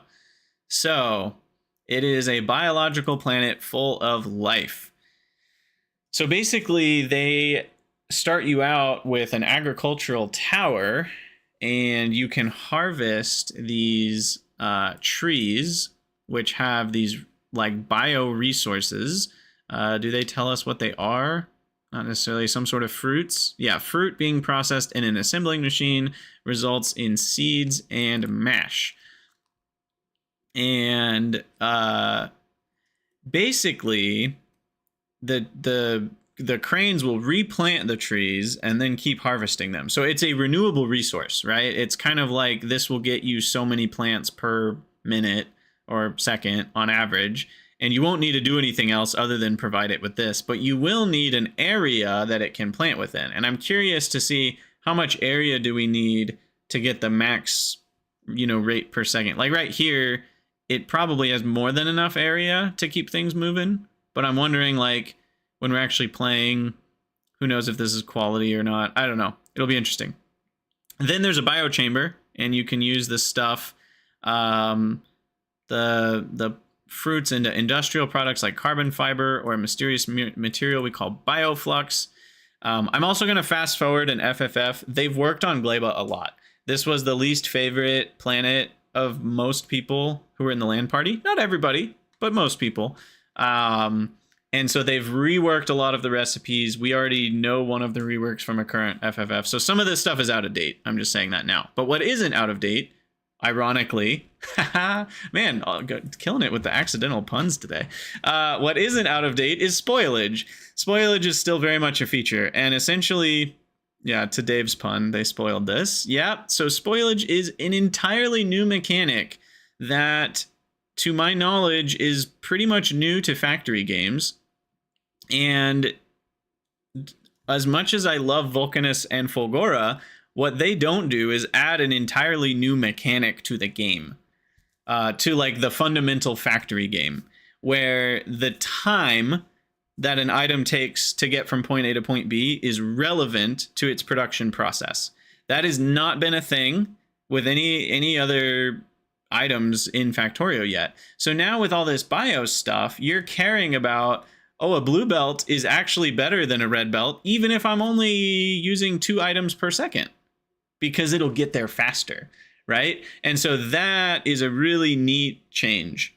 It has the danger of being unfun if it's too punishing and whatnot, but as far as like a new idea for a mechanic, it's really sweet. I'm excited to play with spoilage. And see how it feels, because basically the organic chain all the way to the science packs stuff can be spoiled, and if you're mixing together spoiled items, I think it takes the more spoiled for the output product, and so you're trying to keep everything like similarly spoiled and not spoiled to get the packs least spoiled as possible, so that you can then get the packs to wherever they're going, probably Nauvis, which is far away, and hopefully they still have a decent amount left. I believe the packs, it's just a ratio, so if it's 75% spoiled, you'll only get to research 25% of a pack's worth of research with that. So that also means your science ratios are going to be all off, because if you're making 100 science a minute, you might need to make 200 science a minute of the Gleba packs, because they're going to be 50% spoiled by the time you research with them. I'm also uncertain, like if it's spoiling even while it's in the lab. It's just so interesting, because you almost have to treat it like Satisfactory, where it's like this continuous loop where, like, well, all my other packs can just sit and wait to be researched, but Gleba needs to constantly be flowing packs out. And even just the idea, it feels biological. It's like breathing, right? Like you have to keep producing the packs and sending them to Nauvis, even if you're not using them, because they're alive. I don't know. It's really cool. Really cool. And yeah, you guys are talking about, so Ryguard made a GIF and put it on Reddit of like a little anime character that looks like it's dancing as it goes along the belt. And that's because what you can do is you can make it so that an item spoils into another item, and then that item spoils into another one, but then eventually the last item spoils into the first one. So, and it all happens in one tick per spoilage. So now you basically have an animated GIF, because there's a spoilage loop of items spoiling into each other. So pretty cool. Pretty cool. Yeah, Vatamouse, that what you just said is exactly how he made the GIF, actually. So it is a cycle of spoilage. And yeah, mods are gonna have a heyday with this mechanic, right? Like the number of things you can do with this is through the roof. So not only is it a sweet mechanic, but it's gonna be a sweet mechanic for modding. And I'm scared of what Pyanodons might do with it because it can be a punishing mechanic, but we'll see.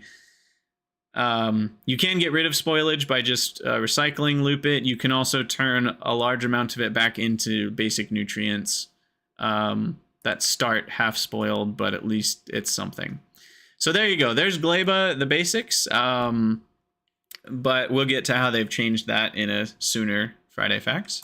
On to 415. That was a slow Friday Facts. Let's see if we can read this one fast. Here's just more small technical stuff. They made multi-threading better? No, they're just saying it's hard. Faster construction robot tasks. That's a big one. So when you paste down huge blueprints, it works better.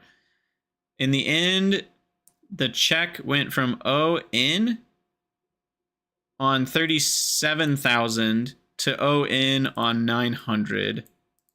And then further to O log in on 900. So no longer will the game lag like crazy when you paste a blueprint and have thousands of construction robots trying to find jobs. So that's great. They fixed some desyncs, nothing. There was a binary code in these numbers. I can't remember what the number was, but there was something in there. It's too long for my brain to remember what that was all about. Now we've got another big one. Right after talking about Gleba and a new mechanic, they changed fluids completely. It's a whole new system, and I have mixed thoughts on it. Unlike the fluids, which cannot be mixed, I have mixed thoughts. Overall, I think it's a good change. People who have played with it say it's a good change. They like the change mostly, but I miss that fluids actually flow from one pipe to the next. There's actually something that you can identify as flowing, and the new system, not so much. The new system, essentially the way it works, because I'm summarizing, we're not going to spend 20 minutes reading every word in here. This was the old system, right? You can actually see the pipes filling up and things kind of flow. There were lots of weirdnesses to it. Don't get me wrong. There were bad things about it, like splitting was weird, and the splitting, if you didn't have enough fluids, or if you were trying to maximize, like literally get 100% throughput, the build order of pipes would matter. So there were some weirdnesses. Those weirdnesses mostly only showed up for mega basing, though. The main weirdnesses for the average player was just lack of clarity. They didn't know how much fluid they could have flowing through one pipe, and it told you nowhere. The end result, if you look at the chart on the wiki, is that you could get roughly 1,000 fluid through a pipe, a little bit more if you put regular pumps, a little bit less if you had a really, really long pipe system. But more or less, you could count on 1,000 per second through a pipe, and it flowed, and that was that. The new system, if they'll show it to us, is this the new system? I can't tell. Oh, they're showing both side by side. The new system is basically the entire network has one level, and it fills and empties together. And here they talk about fun over realism, and I get that. But the new system is pretty boring in how it works. It's just like, okay, yep, I did skip it. You're right. It's up here somewhere. It's this one. Here they'll show, I think. Once the GIF restarts, maybe. Here we go. No? Yes? Show me. Show me the money.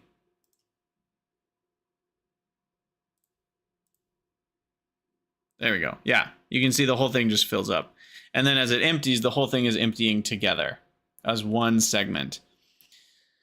So it's way more basic. Your pipe network has X%, and that's it. The more pipes you have in the network, the more it's kind of buffering to get to that percent. But yeah, exactly. It's kind of like your whole network is one big tank. And that's basically it.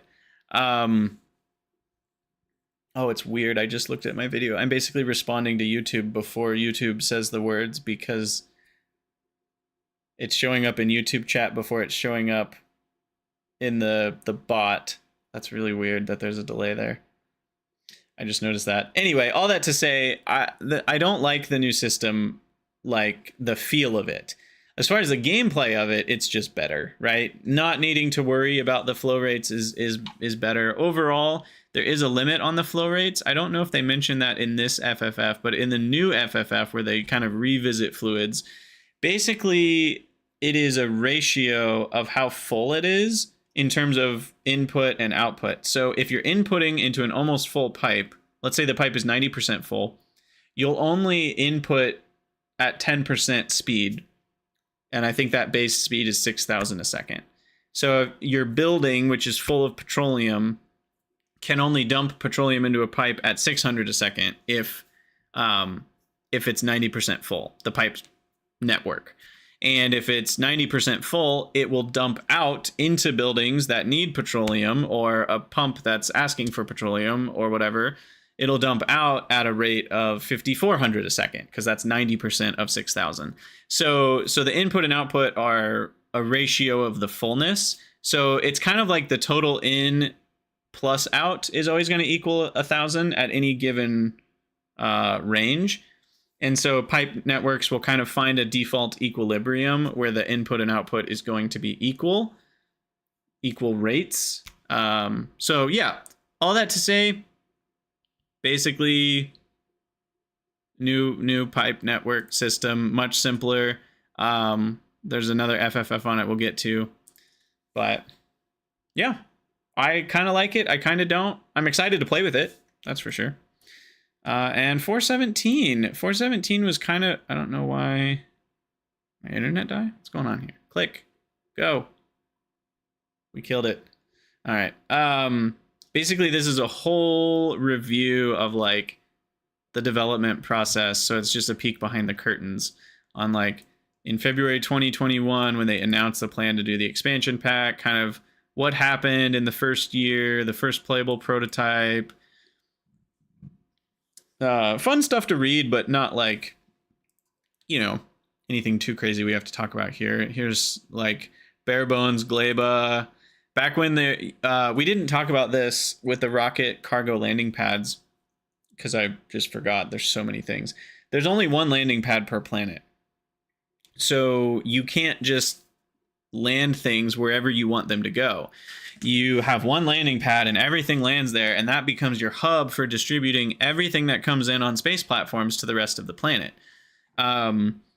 Which is a really interesting decision. I like parts of it. I personally am on the boat that you should be able to build maybe one or two more with later technologies on each planet rather than just having one forever. But I do like it overall, for sure. Because back then, they almost worked like logistics chests. You could just put each one wherever it was needed, and it kind of removed the need for any interesting logistics around space delivery. So I like that they reduced it down to one. I am curious if 2 or 3 at some point could be good. I'm sure there'll be mods that add the ability for that, for those of us that want it. The first playthrough was 370 hours, even considering teething problems. It was way too repetitive. Like Fulgora had 12 plants originally, and I just think that's absurd. Like 12 different resources, bioresources. I mean, that's so many. Yeah, it's just crazy. And now they only have 2 different types of trees. And then obviously all the intermediates that you produce with variety of things. But yeah, I just think it's crazy that they had 12 at first. So they undid with a lot of the TDM. They took out a lot of the extra stuff. They're just showing some pictures of cool stuff here. Look at that big interchange with elevated rails, looking good. Look at all this coal mining. Just those are all green belts. Oh, I can't wait to play this game. Look at this. Possible scale at the game at the very end. These bulk inserters, which used to be stack inserters, are being mass transported to another planet as an ingredient to create legendary stack inserters. Yeah, no, Dave, you're right. Pyanodon certainly has that issue, but it's supposed to. I'm thinking for vanilla, 12 would be a lot, or vanilla Space Age, unmodded Factorio.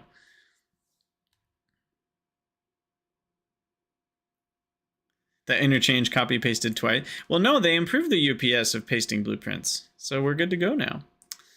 All right, and then 418 here was the Space Age release date, which was such exciting news because it wasn't that long into the future. This was on July 5th, so we're not that far backwards now. On July 5th, we got the wonderful news that it would be October 21st, which was only 3.5 months from that day. The price is $35.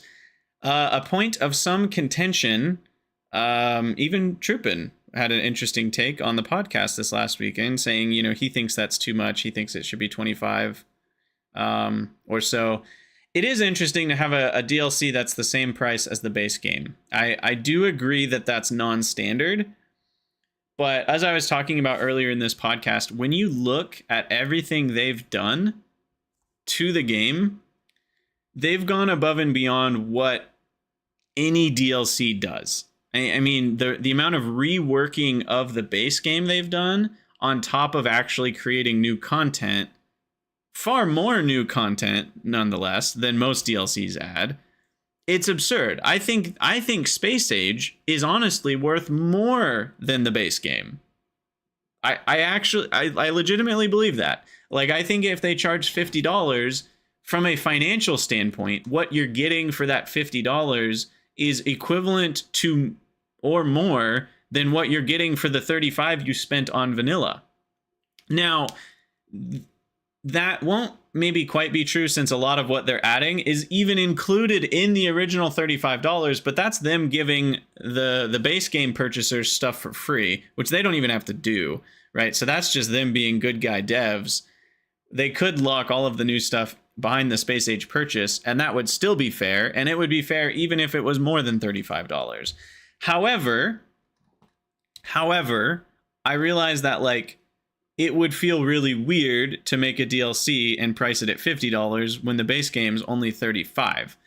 Especially since it wasn't like the base game used to be $50 and now it's cheaper because it's older, because they don't do sales. It's like it was $30 and then they bumped it up to $35, which, can I just say for a minute, I know that I probably shouldn't ramble, but man, people complaining about the price hike to 35 from 30, like, what is your problem? First of all, I completely agree with Alor saying we should be paying more for games right now. I was making the same point in the Discord. Games are cheap today. They're so cheap. If you compare minimum wage, or even like in the US, minimum wage is weird because minimum wage is actually still really low, but like there are tons of, like, you can work at, you know, McDonald's and get paid $15 an hour in a lot of places. So like in a lot of ways, minimum wage is 15, even though technically it's like 7 or whatever. Now, I don't know about other countries. I cannot comment on stuff about other countries. I realize that wage versus video game price might not be as equitable in other countries. I'm not speaking to that. So if your counterpoint has to do with other countries, like, I don't really know, and I'm not really talking about that right now. But at least for like first world countries like, you know, Germany or America, like, I know the prices are at least relatively similar. Like, I know the median wage in Germany is going to be different than the US, but it's still like $35 is not that much in terms of hourly wages. Or 35 euros in Germany, you know, and so, like, it's just crazy how cheap the game is already at 30. The game's been supported for 5 years after its development, with free updates being added the whole time, and people throw a fit that it goes up by $5? Like, what? Are you serious? And I understand that some of their point is, like, games are supposed to get cheaper over time, not more expensive. But that's really only true if the game is not being developed anymore. When the studio is actively updating the game, fixing bugs, and continuing to develop a DLC, it's got a vibrant modding community, it doesn't really make sense that the game needs to get cheaper. And when you bring in inflation, the game getting expensive by only $5 more, like, I can't believe people threw a fit over that. All that to say, the DLC being valued at 35 is more than reasonable. And basically, I just think that like they could have made it into 2 DLCs and charged $35 for both, and that still would have been worth it. I don't know how they would have split it up into 2, because that's obviously not how they designed it. But like if they had over the years instead done one DLC about 2 years ago and charged 35 for that, and then they did another DLC now and charged 35 for that, and in total it provided us with the experience we're about to have, that would have been worth it too. Like Space Age is that good. So it just isn't, it isn't reasonable to hate on the price.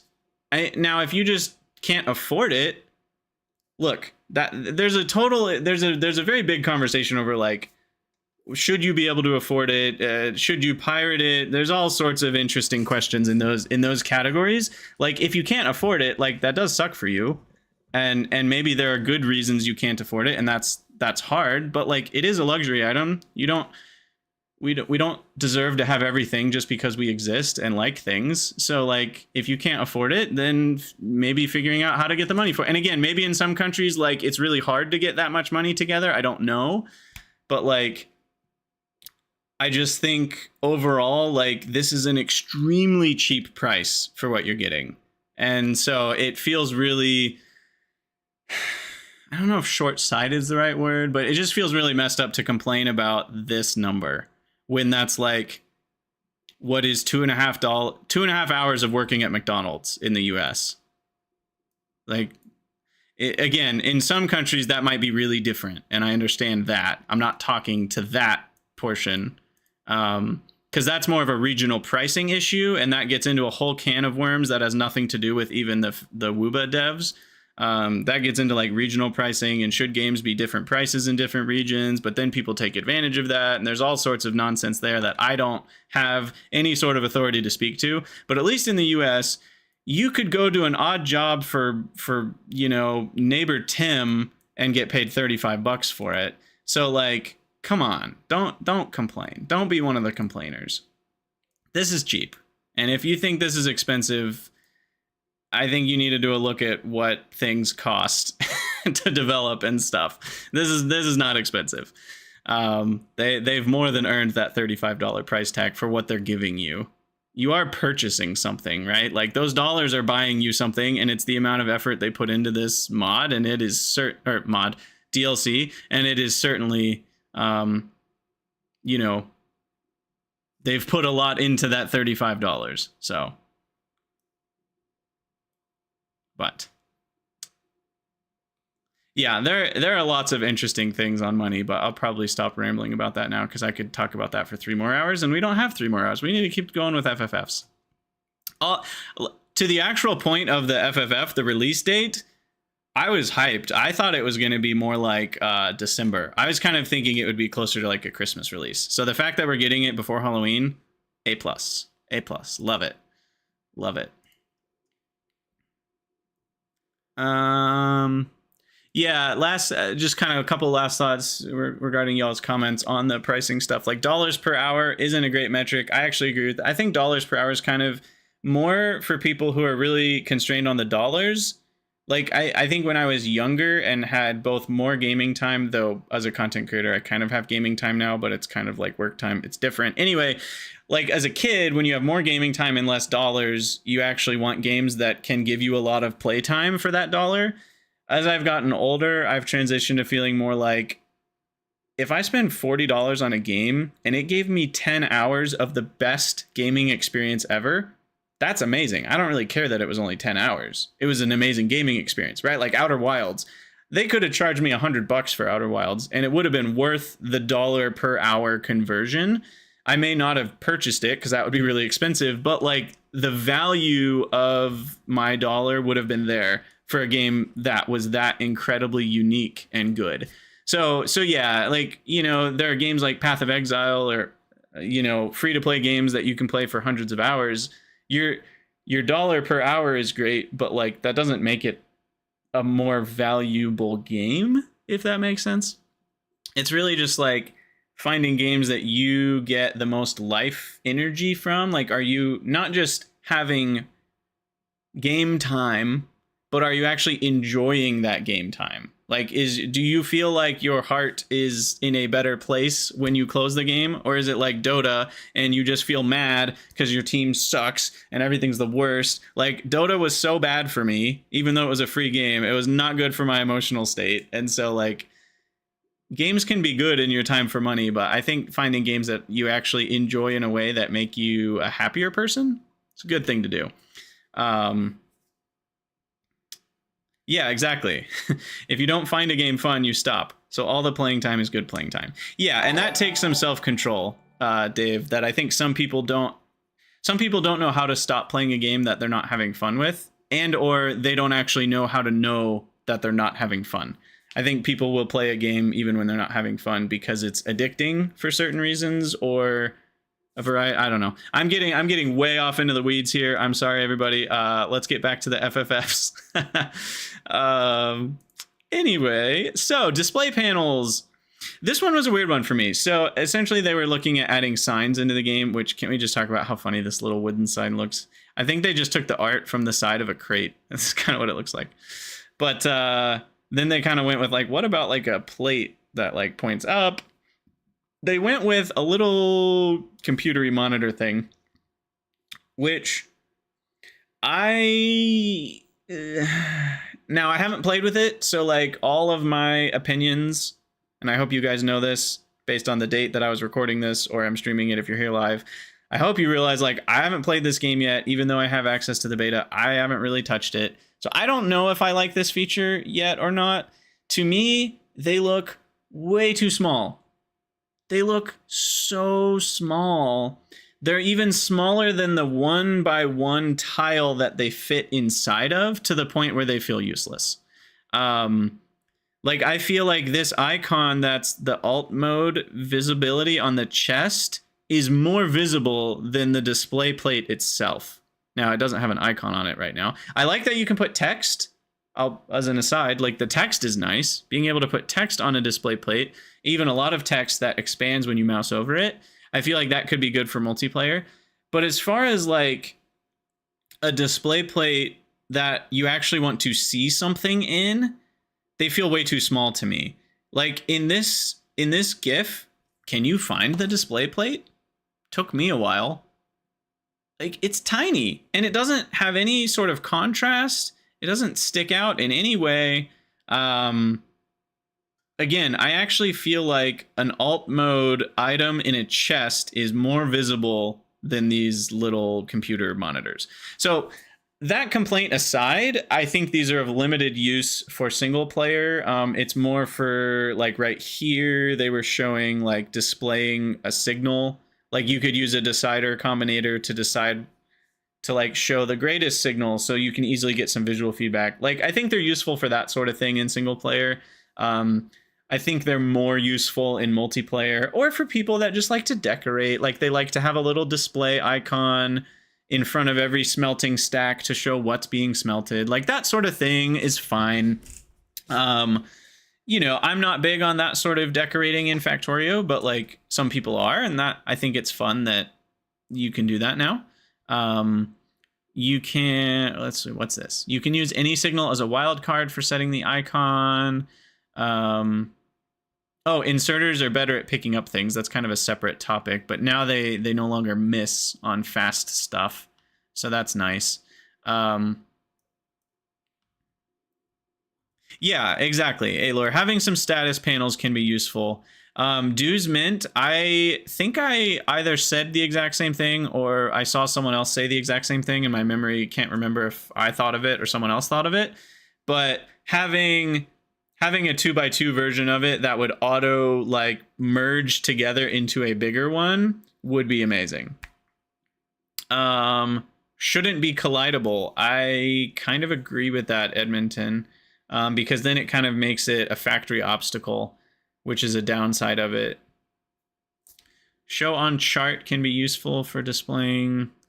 Yes, sorry, I didn't mention this part. Showing it on the map view is also nice. So it kind of but what I'm confused about is, isn't that the same as just having a map view icon or a pin. I guess the difference is that it can be dynamic, so you can have a circuit signal that then shows up as a map icon. But like again, how often is that really what you need? Most of the time your map icons are just keeping track of what's where, and you can do that with static icons. I don't know. I'm sure there are lots of use cases for them that I'm not thinking of. My main complaint is not that they exist. I like that they exist. I like what they can do. I just think they're way too small visibility wise. And I think this GIF just really, I literally was like, where is it? I'm playing Where's Waldo here. I can't find this stupid thing. The fact that it fits in visually is actually a problem in my mind. Like, it shouldn't blend in. It blends in too well. You want it to be visible, not to just blend in with the kind of gritty, like, you know, the look of combinators, but it should almost just be something that almost that whole 1x1 tile should be the screen. I think the screen should be about twice as big, and the icon displayed on it should be about twice as big. And maybe even have some sort of highlighting like around the edge of the icon so that it like kind of pops out a little bit. Like, you know, like these. Oh, I think I'm actually spotting maybe some of what I'm noticing. So there's no, you know, there's like a black shadow on the alt mode icon. It feels like there's not quite the same thing on the TV screen. So it's almost like a lower contrast on the TV screen than the actual alt mode icons are. Interesting. Yeah, again, they'll be useful. There are lots of useful places I'm not thinking of. I'm more just complaining about how small they are than saying that, like, I do actually think they should exist. I'm glad they exist. I hope there are mods that make them a bit more visible. All right, now for an exciting one, 420. Let's blaze it with some fusion reactors. Yeah, look at that bad boy. So nuclear is good, but you know what's better than nuclear? Or, well, you know what's better than nuclear fission? Nuclear fusion. So I do like that they gave a new power option. Fulgora has more ice from asteroids and less solar energy. Later, when you head to the fourth new planet, nuclear becomes a much better option because the solar is so low and ice is more abundant. At that point, you've had nuclear as an option for all 5 planets, so it's time to unlock a new and exciting energy system. So one thing that's cool about the fusion reactors is the neighbor bonus is in 2 different places on each side. And so as long as you're connecting these little pipe doohickeys, and that's just the graphics of how they connect, basically you can do neighbor bonuses like this, you know, where you're offset. So it's a really cool system to unlock more than just having a neighbor bonus of 3. And I also think, I don't know, what was I about to say? More than a neighbor bonus of 3. Yeah, because reactors are just in that grid. I think it's just cool because it makes you not make a grid. A grid is not the most efficient shape. So you end up making stuff like this. And I just think that's really cool because now that a grid isn't the most efficient shape, you're having to connect these things. And these, you can't connect pipes with the plasma. So you have to solve, exactly, Vatamouse. It's like a puzzle because these have to all be connected to each other with no pipes in between. So you're having to puzzle together the little turbines such that they all fit properly, but you can also get the coolant out, the warm coolant, which you then go recycle through an assembler or whatever to cool it back off. And then you've got your cool coolant to pump back into the refineries, which feed coolant to each other. I guess what's not clear is there pass through for, yeah, it seems like there's pass through on the coolant and on the fusiony whatever plasma. So pretty sweet. I'm excited. Yeah, lockless. It's like that would be how nuclear could work if the corners would actually, well, I guess they're too, no, wait. Because the nuclear plants have their connections on the corners. Yeah, Dave, I don't think they've spoiled the cooler. I actually don't even remember what all was in the Aquilo one. It's probably Aquilo, because I think fusion reactor's on Aquilo. I think they even say that when you head to the 4th new planet. So they basically say it unlocks on Aquilo right here. They just hadn't had the name of Aquilo yet. All right, I'm going to take another quick break. I got to use the restroom, get some more ice water here. You guys should stretch yourself, and I will be back in a minute.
All right.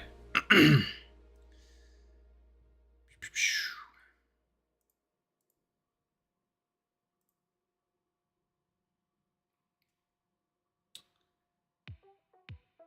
feel like we've gone a long time without killing any quality of life mods. I think we've missed quite a few, to be honest. Did any of these murderize a quality of life mod?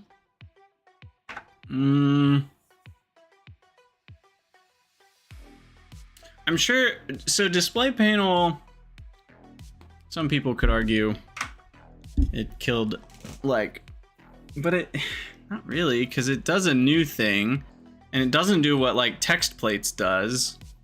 I don't know. I don't know.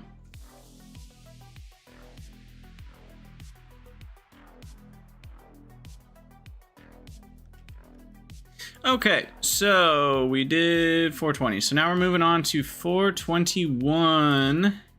Optimizations 2.0. So RoboPort optimization is what they're talking about here. Typical factory with lots of RoboPorts. The time spent on RoboPorts in our recent playtesting save file dropped from an average of 1 milliseconds to 0.025 milliseconds. So basically sleeping RoboPorts that aren't doing anything. Radar logic is upgraded, so it will reveal things better. So when you have a lot of radars, it works a lot more efficiently. And RoboPorts, because radars are so efficient now, RoboPorts have a built-in radar of 2 chunks. Oh, thank God. So now roboports by themselves will reveal your base. When basically if you have a robo network, you have a revealed network, and you don't have to have radars as part of every single blueprint you ever build. Basically now you'll just want radars around the edges of your base, you know, to explore things, but you don't need radars in your base because now you have roboports. So that's super nice. Lamps can be always on. Certainly there's a quality of life mod that this kills. Again, it's just not one that I was using, so I don't really know. But yeah, so being able to just tick the box, they're on. That just keeps them nice and bright. That's great. Belt reading and multi-threading control behaviors.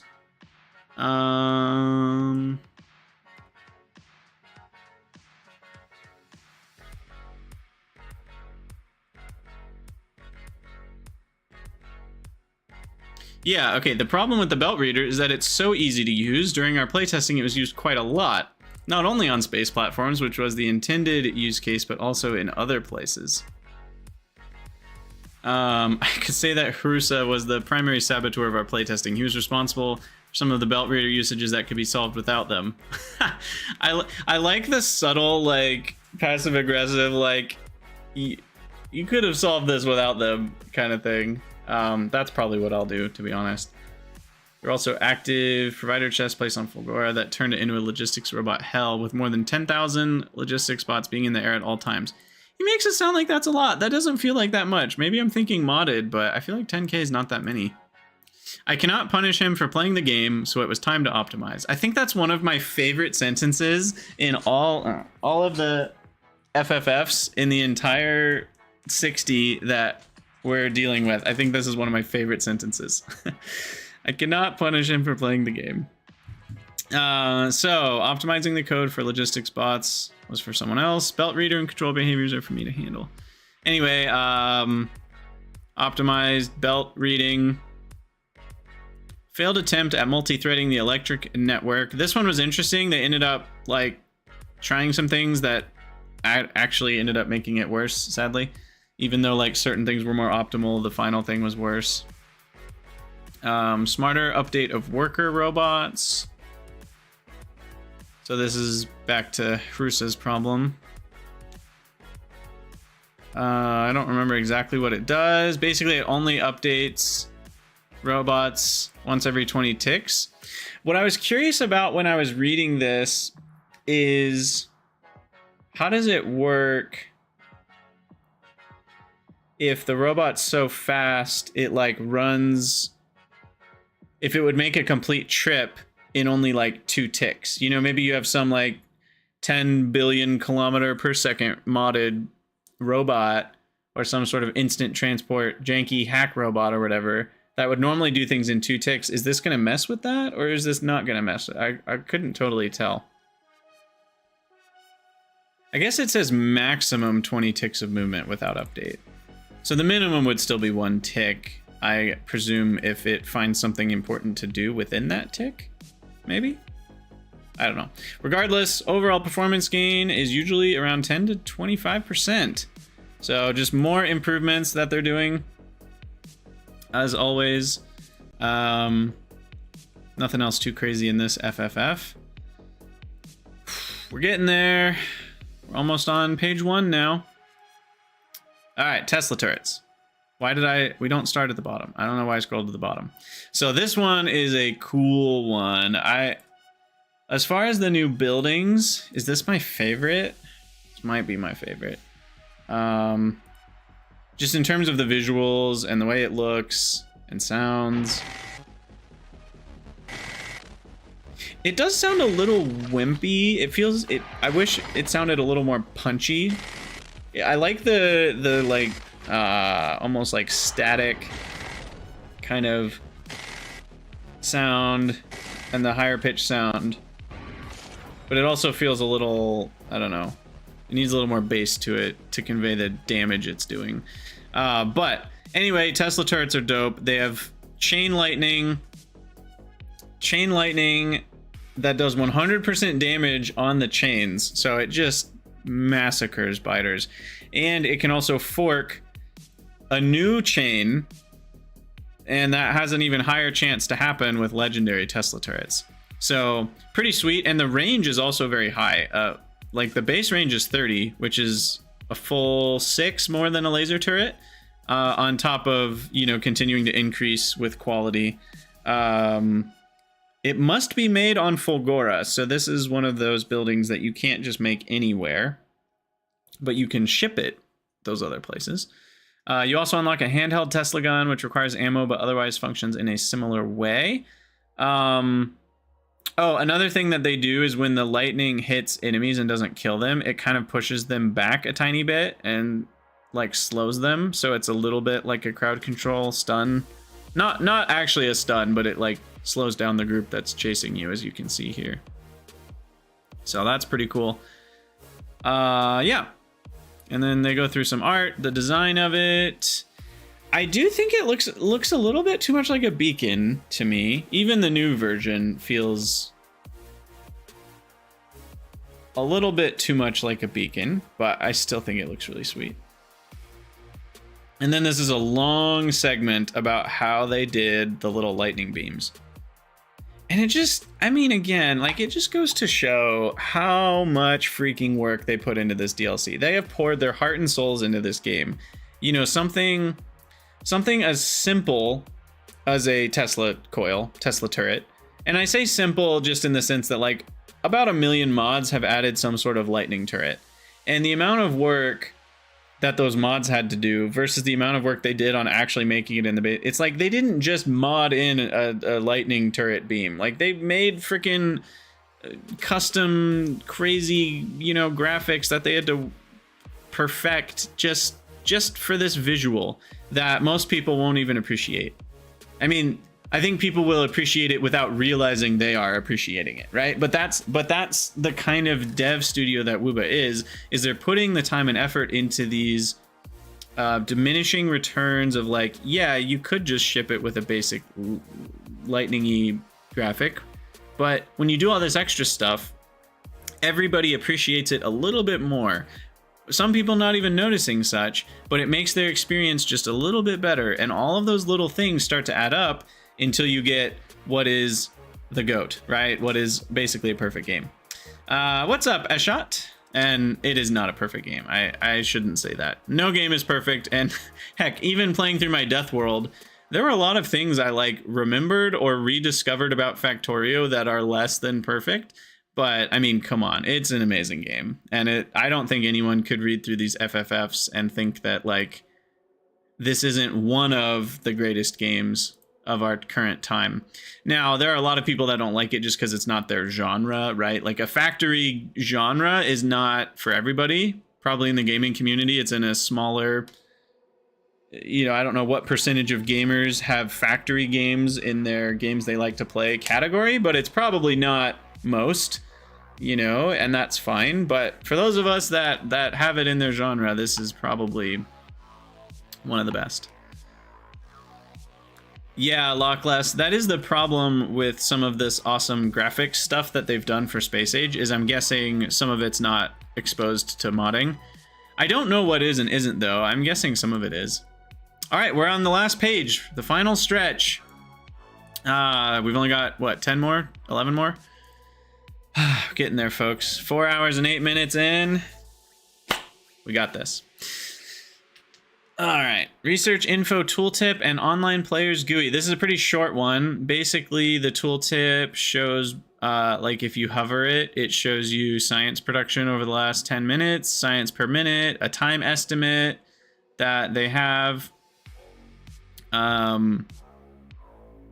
Nothing too crazy about that. It's just a great feature. And then the pin and alert cameras. Oh, there was a QOL that did this. I wouldn't know what it was called. I don't think I had that one. So the pin and alert cameras is interesting. Basically, you can pin an area and then it stays over here, and then you can like hover it to get a little camera to that area. And you can configure the zoom, which is super cool. There's probably a quality of life mod that did something like this, but even then it wouldn't have been able to do the same thing because these are like new features. So And then for people who play multiplayer, you can just see who's online, and you can go see their location and see a little camera of them. Super useful for multiplayer. Not something I will need for my playthrough, but... Oh yeah, Ultra Cube had a cube cam, so yeah, it's kind of like that. All right, so Gleba Pentapod enemies. So we'll watch this. Let me pause the music. Whoa, why is this so much louder than the other ones?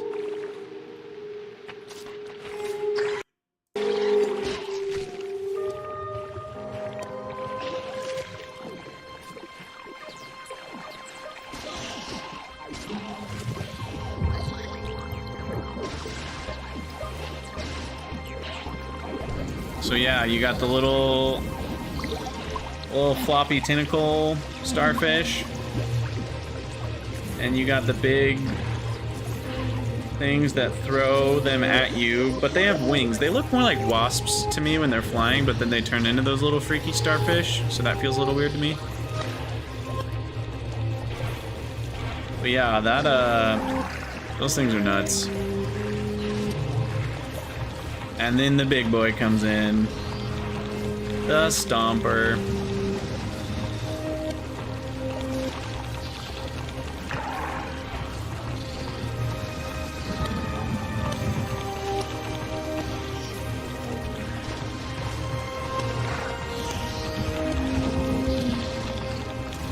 They definitely need an arachnophobia mode. Yeah, maybe.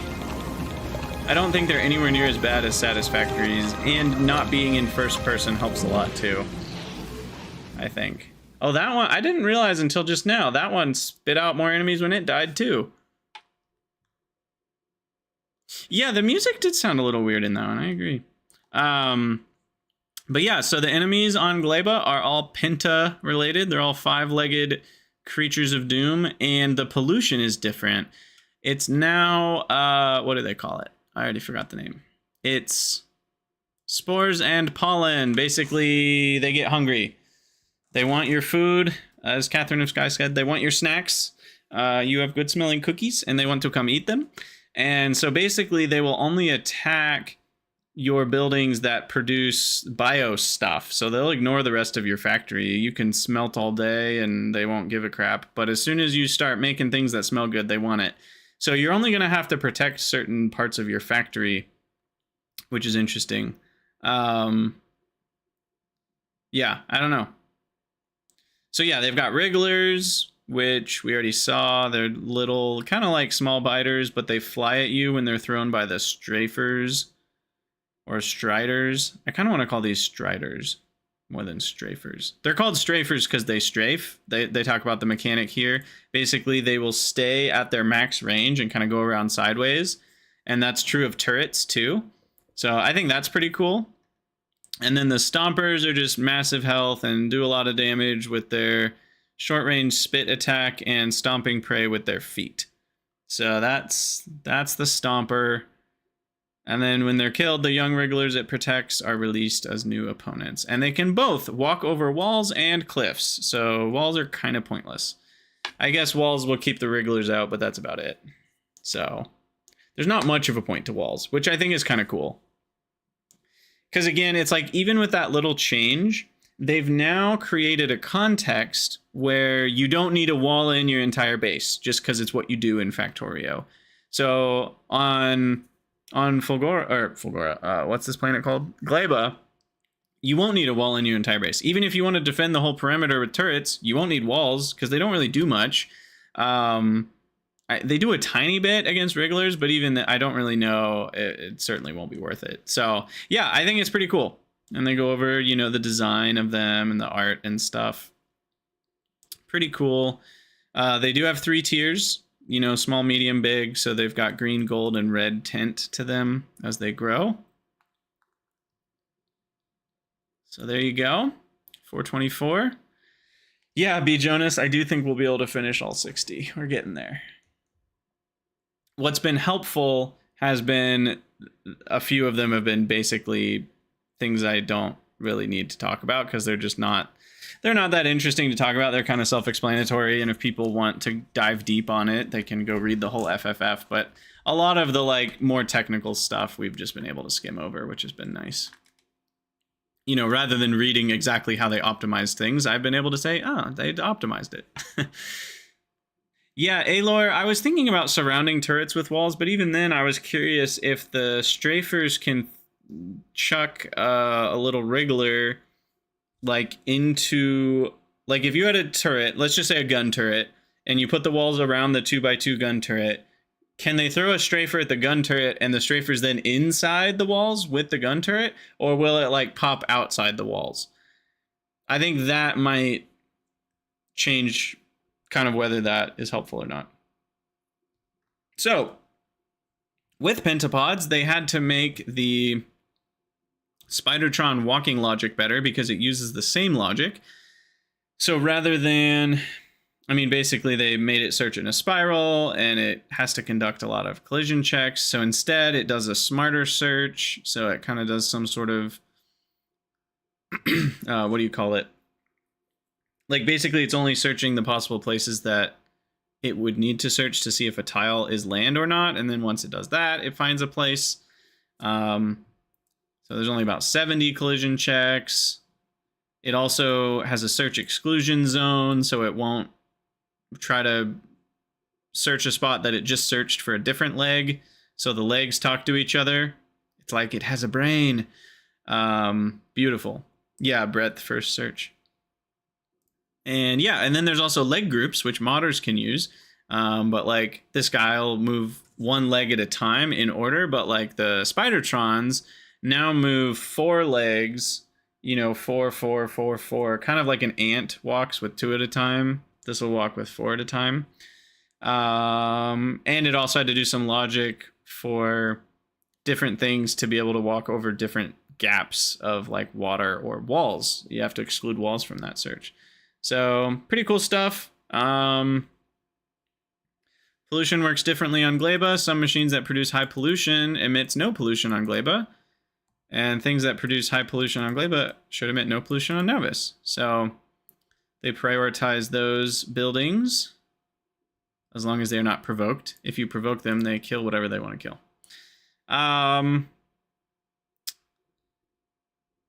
This video is actually wrong. I can't remember if it's in the next FFF. This was the old one. This is the new one. And it has a bit of a jitter that they fixed. And they either show that in the next FFF or it was in the Reddit post. I can't remember. But the new walking animation is decidedly more spidery than the old one, which is a little creepy. And then this is now an entire wall of text on how Arendelle made the video that we just watched. That's why I wanted to play out the whole thing, is because Arendelle had to pour his heart and soul into making the video. Like, making those little videos is not easy, because getting the same things to happen every time was actually really difficult, apparently. I myself am like, man, would it have just been faster to just try doing a few takes in a row rather than scripting the whole thing? But I don't know. It's interesting to watch. Okay, does this one have the leg fix in it? No, it doesn't. It might have been in the Reddit post. I won't go looking for it. All right, 426, resource search. Ooh, here's where we can kill a mod. Kill a mod, kill a mod. So this, I will count this as Yarm. Again, this is a soft kill because Yarm still has some functionality, but for most people, this is going to do what they need it to do. Basically monitoring their resource patches with amounts and knowing where they are and being able to see them on a pin. So now you can search for resources on the map. This is also going to be game changing for like Pyanodons. When you have 40 different ores, some of them are almost the same color. Some of them are kind of hard to see contrast wise on the map, depending on what type of terrain they're on. So being able to just search for the resource you want is A+. I love that. And then when you pin them, you can then kind of hover over it and see that patch. Resource map label marker is also killed. I agree. I think it soft kills Yarm too, though.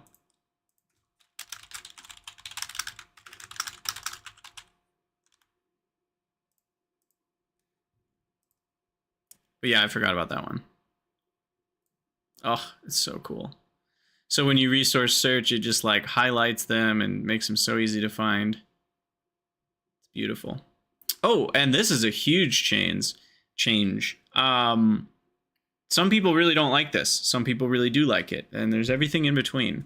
So leave your comments. So now a crafting machine will tell you its rates.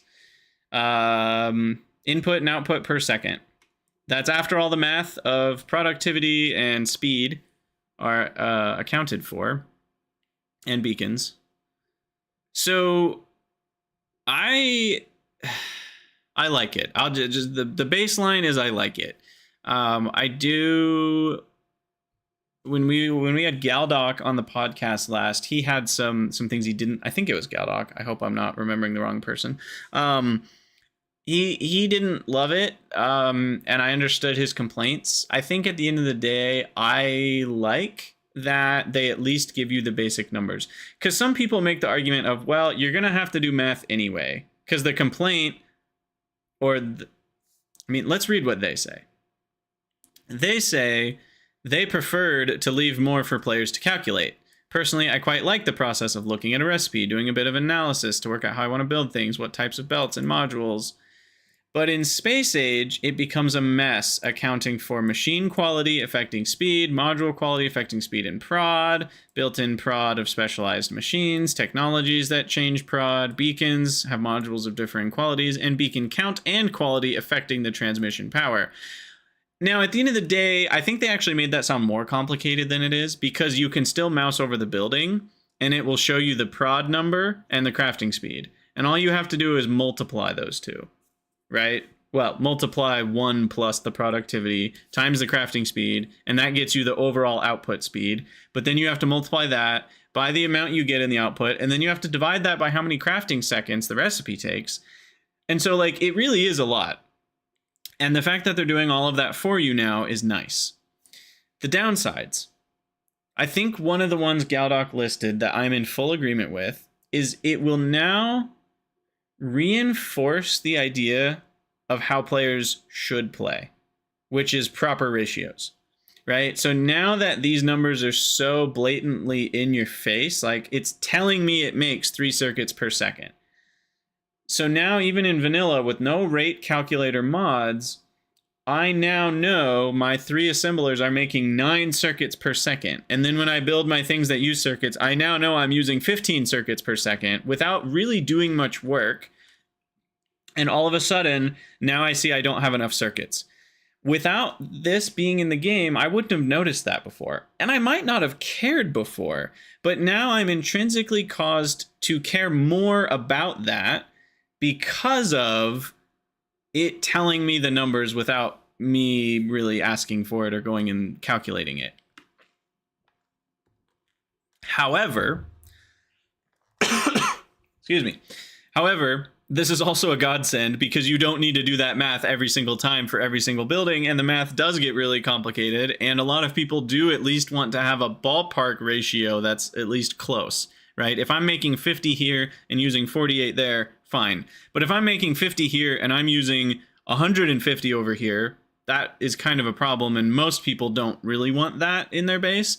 So I like it because of that, and I think it's doing a lot of multiplication and division all in one step, and from there you still have to add up all the buildings. There's no rate calc where you can drag it, so still certainly this doesn't even count as a soft kill because, I mean, it's doing one of the steps of math for you, but it's not doing anything more than that.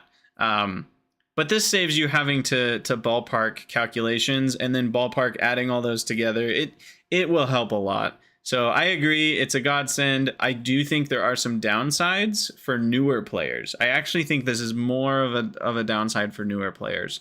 More experienced players are going to use it however they would have used something like rate calc before, or they're just going to have some mental arithmetic that they now no longer have to do. But newer players, I think it actually changes their focus potentially to some places that are unhelpful.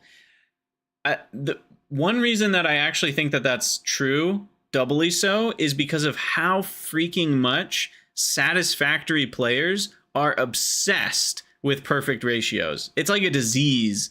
Now, I'm being facetious. It's not a disease. If you like perfect ratios, there's nothing wrong with you. But the community as a whole is obsessed with perfect ratios. And it's just like, who cares? Your base works fine even without perfect ratios. But that message doesn't seem to get through, especially to newer players. So there is something about showing these numbers that causes players to care more about them that may or may not be good for the player. So there's a lot of interesting conversations to have there. It's what they went with. I like it. I think there could be some downsides, but at the end of the day, I still think it's very much worth it. But anyway, so what else? Oh, yeah. I like this one a lot too. So they changed it so that when you highlight, what am I trying to say? Basically, this was the old version. So the old version is that when you hover the output, it shows you the recipe. But now they added a new line at the top here that is the recipe. Now when you hover the output, it just shows you the item. And if you want to see the Factoriopedia entry for the recipe, you can alt-click the recipe. If you want to see the Factoriopedia entry for the item, you can hover the item. I really like this change because the recipe and the item are not the same thing. And sometimes the recipe has byproducts. And now that we can alt-click things, what would we have alt-clicked to get the item or the recipe if it did the other way? So I really think them splitting this into having like a title to the recipe almost. This is just like the title bar. I think that's a great idea. I think for mods, it's a great idea. So all in all, I think it's great. Not to mention, this is mostly wasted space anyway. In most cases, an assembler has lots of empty, like the GUI has a lot of empty space here. So adding a title bar doesn't really feel like a problem. It's not like it's sending helpful information off the bottom of the screen that we have to scroll to see or something. So I really like that change. All right, so we did 426. So we've got 1, 2, 3, 4, 5, only 6 left. Whew. All right. Combat balancing. This one's actually a pretty big deal for people that play with biters and pretty ignorable for people that don't.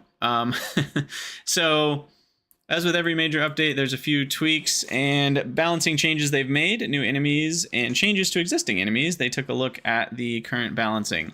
So first big change they made is now spawners get beefier just in terms of health. I mean, they don't like make more biters or anything, or get more armor. Do they get more armor? They don't say that they get more armor. Basically, they go to 10 times the health at 100% evolution.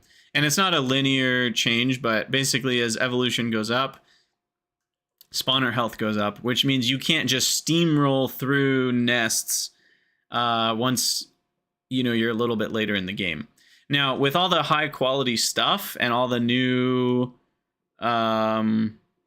what's it called? All the new weapons that you get, you probably still will be able to steamroll. There's a little bit of dissension in the community about this one from what I've seen. Some people don't like it because you want to feel like a god. There's something in, I talked about this on the podcast. Enemy scaling is one of the worst things that ever happened to RPGs. All the old RPGs didn't have it. All the old RPGs, a skeleton is a skeleton. Math is math, right? It's level 10. It does 50 damage when it hits you, and it has 100 health, and that's all there is to it. And every skeleton in the game is like that. I'm simplifying, but you get the idea of what I'm saying. Whereas now it's like, ooh, there's a skeleton, but I'm level 12, so it's level 12. And therefore its damage is scaled to the level 12 damage that a regular enemy does. And it just makes everything feel the same. Well, when I get to level 20, the skeleton is still level 20. I don't feel any better because I'm not just smashing a skeleton like a freaking god that I want to feel like. It's still just a skeleton that takes me 4 hits to kill. I want to kill it in 1 hit, damn it, because I'm better. And so games really need, level scaling has its purposes, but they need to be very careful. And most games are not careful with their level scaling, and it feels terrible to play. So back to this. this is level scaling, right? This is a form of level scaling, and is that going to be problematic? I think in this case it's fine, because of the one reason is that, well, two thoughts. I think it's fine because it's kind of echoing what biters are already doing, right? The biters are scaling as as evolution goes up, so it makes sense that the spawners would scale too. Personally, I wish that rather than just magically scaling their health up, I wish they actually did what biters did and leveled up, so that when you get to a certain amount of pollution, it would slowly start changing the spawners. They would like merge into big spawners, like we have big biters, you know, and then it would feel more like the same type of thing, and it would have the same effect on the end game where nests are a little harder to kill, but you can still kill them. Anyway, yeah, Aloy, that's another interesting topic, is like scaling enemies as long as they're not scaling with your level, like what are they scaling with? That's also a different conversation. But all that to say, I think at the end of the day, this is helpful because with legendary armor and legendary weapons, like spawners would just be a joke. They just melt instantly before anything. And the behemoth things, it feels weird for a behemoth biter that just came from a spawner to have like a million times more health than the spawner itself. So that's a thing too. Now, Wascally, that's a good point. They haven't gotten to capturing yet, but we now know you can capture biter spawners later in the game. And it could be so that you don't accidentally murderize them in 2 seconds or 2 milliseconds even with your automatic lasers. So that's all an interesting topic. I don't have a ton more to say about it. I think I like the change overall, but it certainly has a hint of that, like, I don't know if I love that it scales over time. But here's some of the other changes. Spawners removed explosion resistance. Worms increased health and laser resistance. That's important. Artillery damage has been doubled.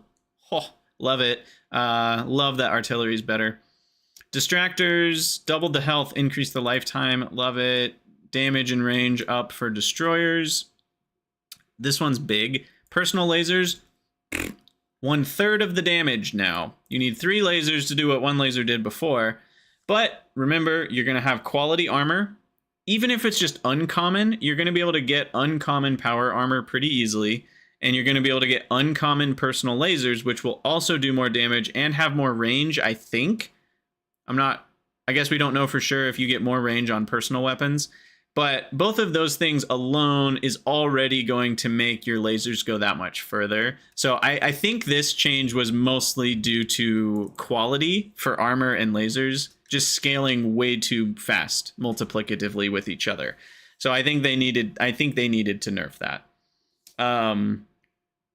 Damage and range better on cannon shells, so tanks kind of get a little bit of a buff there. Shotgun shells, huge buff, 60% more damage.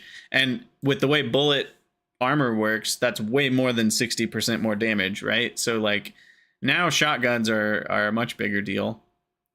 There's no mention of flamethrowers, Vatamouse. They are going to remain OP in the same ways, unfortunately. Rockets accelerating 2 times faster is also huge. Rockets were really slow. Time to target, like between when you shoot it and when it actually blows up, was quite large. So doubling that time, or having that time, is quite big. There are players who don't play with modules, which means no quality. It will be harder for them. Yeah, but that's true about everything, right? Like, there are players who don't do the military science researches to give their bullets damage, and it will be harder for them. I mean, it's really hard to say, should the game be balanced around players who play without quality or players with quality? And I think the answer is kind of obvious. Like, most people are going to play with quality on. The game should be balanced around that. It's hard, though, because quality affects things at such a fundamental level that you almost can't have the same balance, right? Because you're right. If players play without quality at all, forever, as like a decision point, then the end game combat is actually probably going to be harder now. You know, you've got your bots buffed, but like your personal lasers are certainly worse, and now spawners have more health, and you're not doing anything extra. So Yeah, for people who are choosing to play without quality, it certainly is a harder experience. But like, I don't think many people are going to play without quality, and those that do, I don't know. Maybe you can make a mod to rebalance these things. This is easy to mod back the way it was. Um,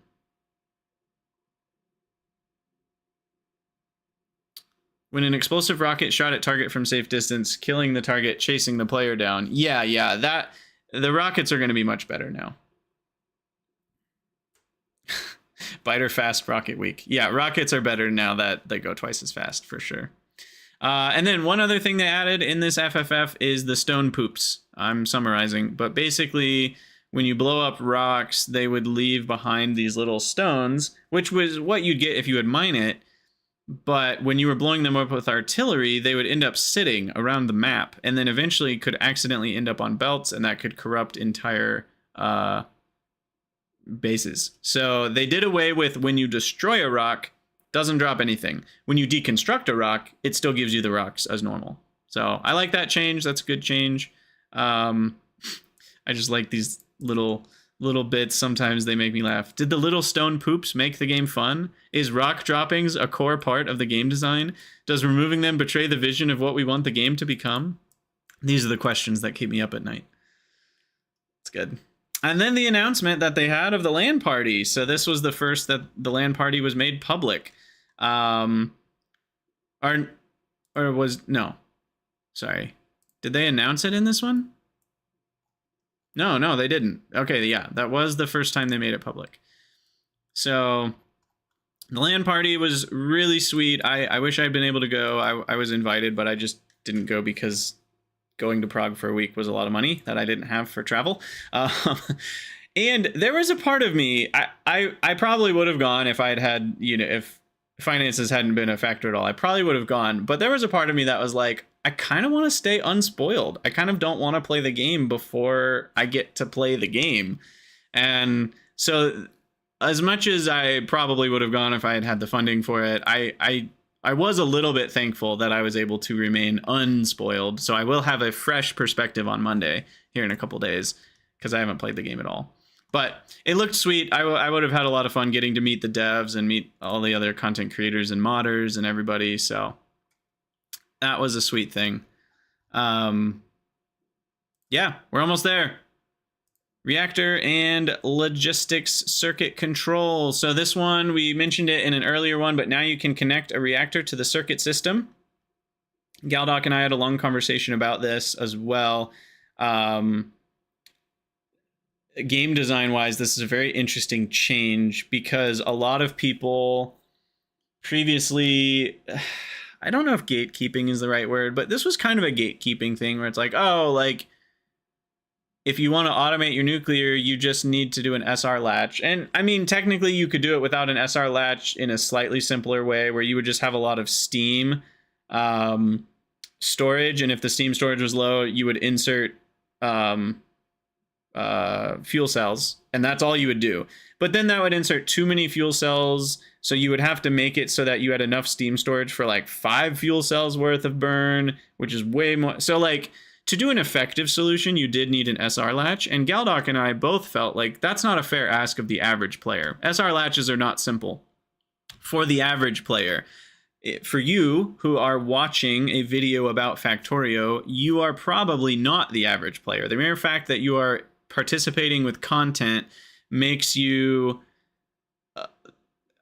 I don't want to say above average because that makes you sound better, but like you're more not it's been 5 hours, I can't use words anymore. You're more there's a word that I'm looking for. You guys can help me. Power user. Yeah, kind of a power user. That's not the word I'm looking for though. Entrenched, invested. Yeah, it's more like that. More that. You're certainly a more invested player. But all that to say, a lot of people who are going to engage with Factorio content are going to be the first ones to say, usually, that an SR latch isn't that bad to do. But the truth is, most people who play Factorio have no idea how to do one. They're probably not interested in learning how to do one. And all that to say, it was an unfair ask for nuclear. So, but here they kind of address that. And I just wanted to kind of set the tone with that. So they say here, in some ways it feels a little bit too easy. The previous solution of people reading the amount of steam in storage tanks felt like it needed a bit more brain power and engineering, and therefore was interesting. But it's hard to justify missing capabilities with this reasoning. I think that right there is very important. And I think game design wise, that's very important. The reasoning of it needed more brain power and engineering does not mean, therefore, you should have missing features in your game. And I think in this case, and they also mention here, reading the heat and contents also proves to be useful in the final planet. So I think it was a combination of the two. I think if the final planet hadn't needed you to think a little bit more about nuclear fuel consumption, they might not have done this change. But I personally think that, like, it's just give the players the features, right? It's not going to make them dumber. And use emergent gameplay to come up with the actual challenges. Don't use missing features to come up with your challenges for you, right? Your players shouldn't feel like they're fighting against the missing features. They should feel like they're fighting against the hardness of a game. That's what makes it fun. So yeah, exactly, Vatamouse. That's why a priority merger, I don't think, would make Satisfactory a significantly different or easier game even.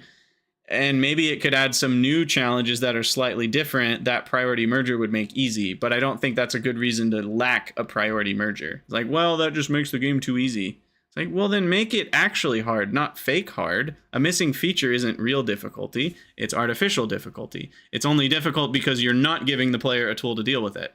So, and like, obviously there's a spectrum, right? Because then it's like, well, what if you got a tool that just magically puts every item exactly where it has to go with you doing zero work? Like, that could be a tool, and you're not giving the player that tool. So, like, obviously this is a spectrum, and, you know, everybody's going to land in a different spot on that spectrum. But I think when it comes to nuclear, this is a good change.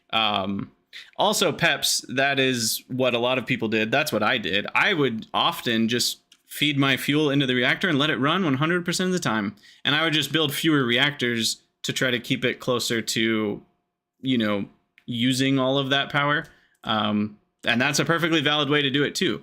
But wasting fuel feels kind of bad sometimes, even if it is kind of cheap uranium wise. It's kind of a feel bad to waste fuel when you feel like there would be a way to not waste the fuel. So anyway, roboports. So roboports, you can now do more stuff. You can read the robot statistics and send that to a network. So you could, I think this is primarily useful in my head to be like, hey, we need more robots on, you know, Fulgora. So like put that in the request to the space platform, because that's going to be a big deal. And then also being able to see what on Fulgora is being requested in requester chests. So you can actually now read the number of roboports. Sorry, you could read bots before. That's not new. Now you can read roboports, and now you can read all the missing items, basically. So like if we need 400 fish and only 4 are here, we can see that we're lacking 396 fish. And then I could send that request to, you know, the space platform and whatnot. You can also enable and disable logistics chests. This is a big one. This is going to save a lot of buffering problems. Previously, the easiest way to do priority with logistics chests was just to disable the inserter until you had enough in the system, and that way you could prioritize one over another. But that would mean all of your requester chests still had to be filled with varying priority until the inserter priority would start taking effect. But now you don't even have to fill the requester chest. It can stay disabled until you have enough of X, Y, or Z in your network. So basically I could say, hey, request 10,000, that's a lot. Request 1,000 green circuits, but only turn on if I have 2,000 or more green circuits in my robo network. So that's kind of a different a different way to do priority, and it will result in less buffering. And less buffering is generally a good thing.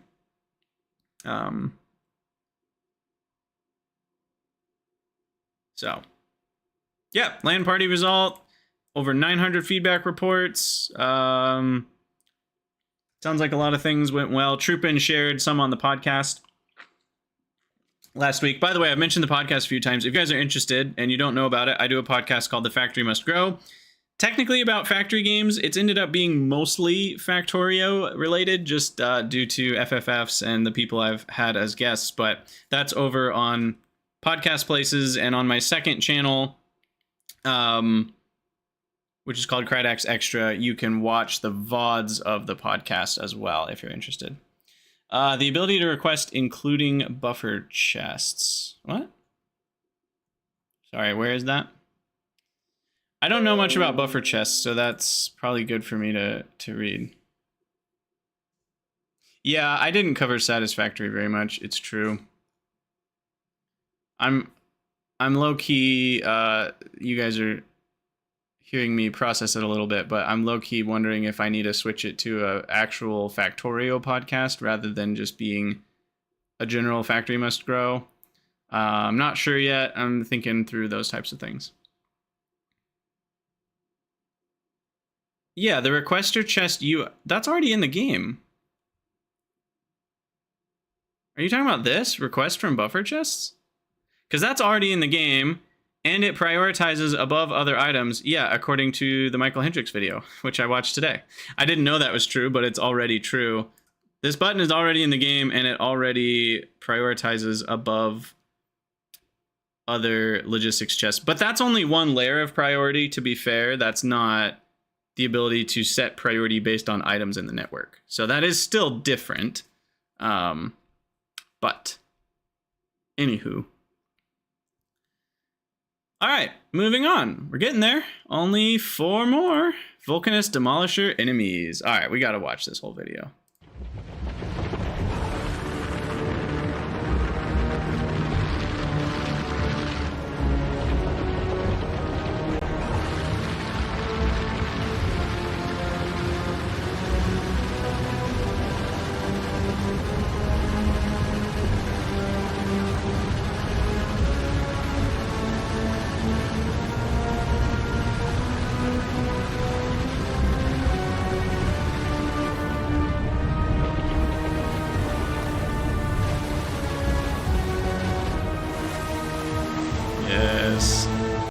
Beautiful. I just love how it doesn't even slow down when it goes through all those buildings. It's so cool. They are more like millipede. They do look very millipede-y rather than worm-y. But it's the enemy. It's the enemy on Vulcanus, and they are hard to kill. It's so loud. What they do, I don't know. Why is this one not attacking? Oh, there it goes. They create these little explosions. They said this was a work in progress graphic. So that'll slow you down. And since it slows you down, it kind of keeps the race more fair. Even if you have a lot of, what are they called? Exoskeletons. And I think that's good because then it's, otherwise they'd have to make the worms either like too fast or too slow to catch you, and either way then it's either I die or I can make it out safely. So they kind of cap your speed and they restrict it to a lower range, so like exoskeletons still help, but they don't let you just run away in half a second. And the main idea of the enemy is that I love this prototype, it looks so funny to me. The main idea is that it has a crap ton of health and it has a crap ton of regeneration. So much regeneration that it's actually, the hard thing to do is not to deal the damage equal to its health, but it's to deal the DPS greater than its regen.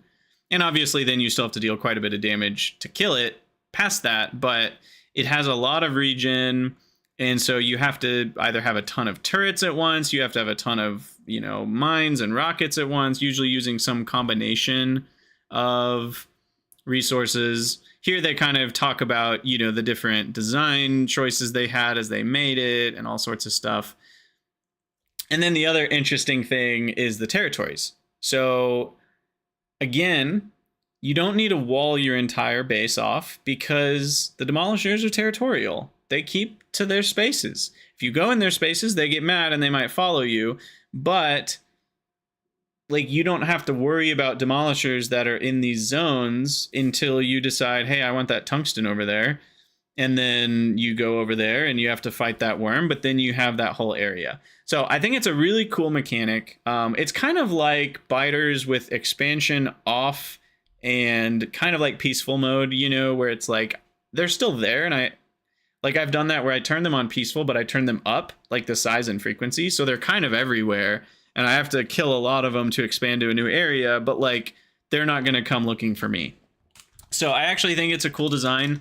Again, different than the other planets. So pretty neat. The whole creature spawns directly on the map. If you kill one, the territory is yours permanently. There's no pollution. There's no evolution. They are. Yeah. At least 60% of players survived their first encounter just by panicking and immediately running away. That was at the LAN party. Combat clarity. The biggest problem is the combat stats themselves, not with the combat stats, but the transparency to the player. At the moment, if you alt-click a segment, then Factoriopedia shows you the body resistances, but then to see the head resistances, you need to click on the head. Ideally, all body parts link to the same page. So yeah, there are like body parts to the worm as well as the head. We need to clarify the segments take damage individually, but all damage is transferred to the creature as a whole. So I don't even know, then what's the point of segments taking damage individually? What does that even mean? Because it's all just dealt to the creature. So it doesn't really matter if your damage is spread out or all in one spot, right? That's how I'm taking that. Anyway, there are small adjustments that they'll make to that. But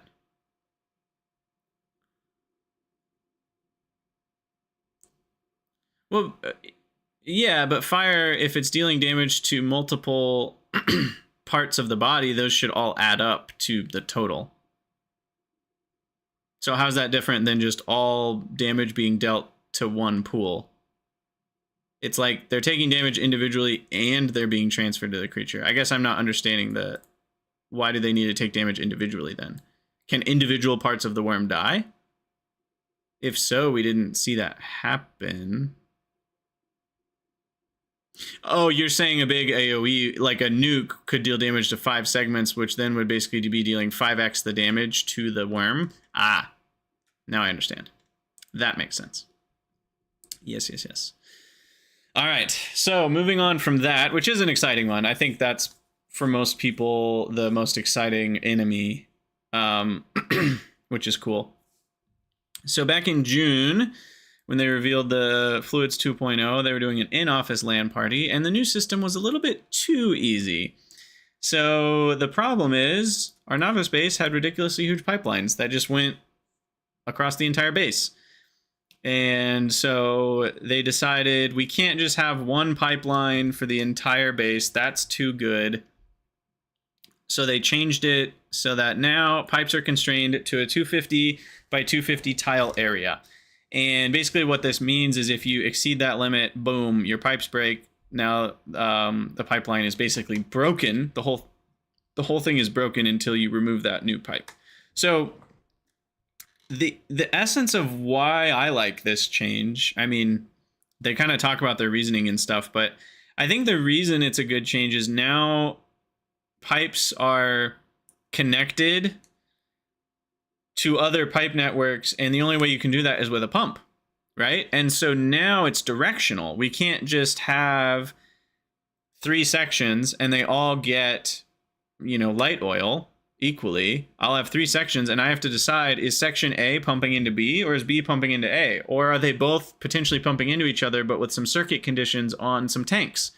And I think that's actually really cool, because then you now have a need again for doing regular pumps and regular thinking about your pipe network directions. That was one thing the new fluid system got rid of that I didn't love. And now we're kind of getting it back a little bit. And so I do think that's cool.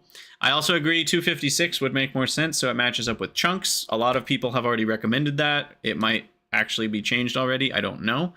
And another mod bites the dust, or at least, again, close enough to bites the dust. Yeah, you could loop it easily, but depending on the rates, you might end up not getting any. I don't know. Where's my button? So pipe visualizer is no longer needed, as you can see. You can toggle to see pipelines on the map, and now you've got this visualization going on in the game. So basically, pipe visualizer's vanilla now, or, well, unmodded. So, sweet. I love it. You can see it on the map, too. I think being able to see it from the map view is even a better... I mean, they're both good, but being able to see it from the map view is super nice. And it helps you debug more easily, like, where the break is. So... Fluid must flow is RIP too. Which one was fluid must flow? Well, yeah. How do we determine? Is it killed or is it unnecessary? Because fluid must flow was the one that added ducts and huge flow rate pipes to the game, but it's not like the mod was killed by quality of life features. It's that the whole system works differently now, so the mod is not needed. Yeah, okay, we'll count that as killed. We'll count it. Rack it up. All right, balance tweaks. They nerfed pumps to 1200 a second, which sounds really low, but in most cases, you'll still only need one anyway. The biggest difference is that it'll take more than 0.7 seconds to load a wagon. So that's kind of nice, actually. I like that change. Hey, thanks for the follow, Tantric. They changed water to steam. That's a big deal. Now water makes 10 steam per water. So that's a pretty big deal. So now you only need 1/10 of the water input to supply, you know, your boilers and your nuclear... What are they called? Heat exchangers. Couldn't remember the name of them. And here they talk about the algorithm tweak, which I already kind of mentioned about the like 6,000. So there is the limit of 6,000 per second, and that limit is multiplied with the fullness ratio of the source and the sink. So basically, the output rate used to be unlimited, but now it's inversely proportional to the fullness ratio. And the input rate is applied to every fluid flow operation with the exception of fluid wagons. So basically now you get a total of 6,000 to play with. So if you have 2,000 in at any given point, you could have up to 4,000 out at any given point, because then you would end up being 33% full. Or sorry, you'd be 66% full in that case. So it's a little weird because it's kind of looking at like, what's my max in at any given point and my max out at any given point, and those need to total less than 6,000. Then you should be good to go. Which sounds like a lot, but with new quality and modules and beacons and whatnot, we might get there easier than you think. We'll find out. Yeah, 2 more. And these are both exciting ones, so buckle up. So we talked about Gleba being a problem for a while, right? And players complained about it. So this was their first kind of response to some Gleba changes. So here they talked about there's always been a fundamental problem with a biological-oriented planet. Other things you produce in the game tend not to be organic, so it doesn't fit quite as easily because it doesn't just fit into like the tech tree to help you make circuits or metals. It's like, well, wait, what is Gleba helping you make? You know, and so that was difficult. During the LAN party, these problems were only confirmed, plus we've realized many more issues, and seeing people interact with Gleba put a lot more urgency on finding solutions, aka hearing all of the streamers say it was their least favorite planet probably was a little bit of a wake-up call of like, oh god, we got to do something. And I commend them for actually doing something this late in the development cycle, because that is a little bit risky. These things are not going to be balanced as well as some of the changes that happened a year ago, right? So there is a good chance, and this is maybe something I'll talk about in another couple minutes once we're done with the 60th FFF, but there's a good chance the balance at launch of Space Age will be slightly compromised by some of the risks that they've taken like this. However, the longevity of the game is greatly increased, because these are the types of changes you can't make once the game's out. Not without a lot of fuss and a lot of hassle and a lot of mad people because you broke their base. Like, these are not changes you can make lightly once the game's out, but they're changes you can make quite easily now. And yeah, the balance timing might not have enough time to get the balance perfect, but like, those are changes you can much more easily make after launch. And so I'm really happy they're not going with the like, we're scared of our players not thinking it's perfect. Instead, they're saying, you know what, we're going to do what we can to make it perfect, of course, but like, we're still going to make some of these changes now so that we have the kind of the meat of the foundation perfect. And then maybe if the balance isn't perfect, we can tweak a couple of those things afterwards. And heck, they've done a great job, you know, before. They've never released a DLC before either, though. So like, the balance might be a little bit off. I don't know. We'll see. Maybe it won't be. I don't know. All that to say, here they're showing the metals crafting tree was kind of separated from the bio tree. And what they've done to change that is we now collect stromatolites, which are like these rock bacteria. And they kind of work as the bio stuff, but we also get a small chance for copper and iron ore. And so then we can essentially be doing killing two birds with one stone. Like, when we collect these stromatolites, we're getting the nutrients we want, but we're also getting copper and iron. So now we don't have to go separately mine copper and iron. Also, Dr. Katz, I missed your comment saying that you liked the Steam change. I agree. I think it's more realistic and it makes a lot of sense. And some mods had already done it too. The 10, 1 water makes 10 Steam, just because, you know, water expands a lot into Steam. Just makes sense. Anyway. So yeah, basically this copper and iron thing is a big help. And then also they wanted to make the rewards better for, like, if I go to Gleba first, what am I getting for it? What's the actual reason I would do that? And currently people have been like, well, you get some stuff, but it's mostly going to be Fulgora or Vulcanus first. Why go to Gleba first?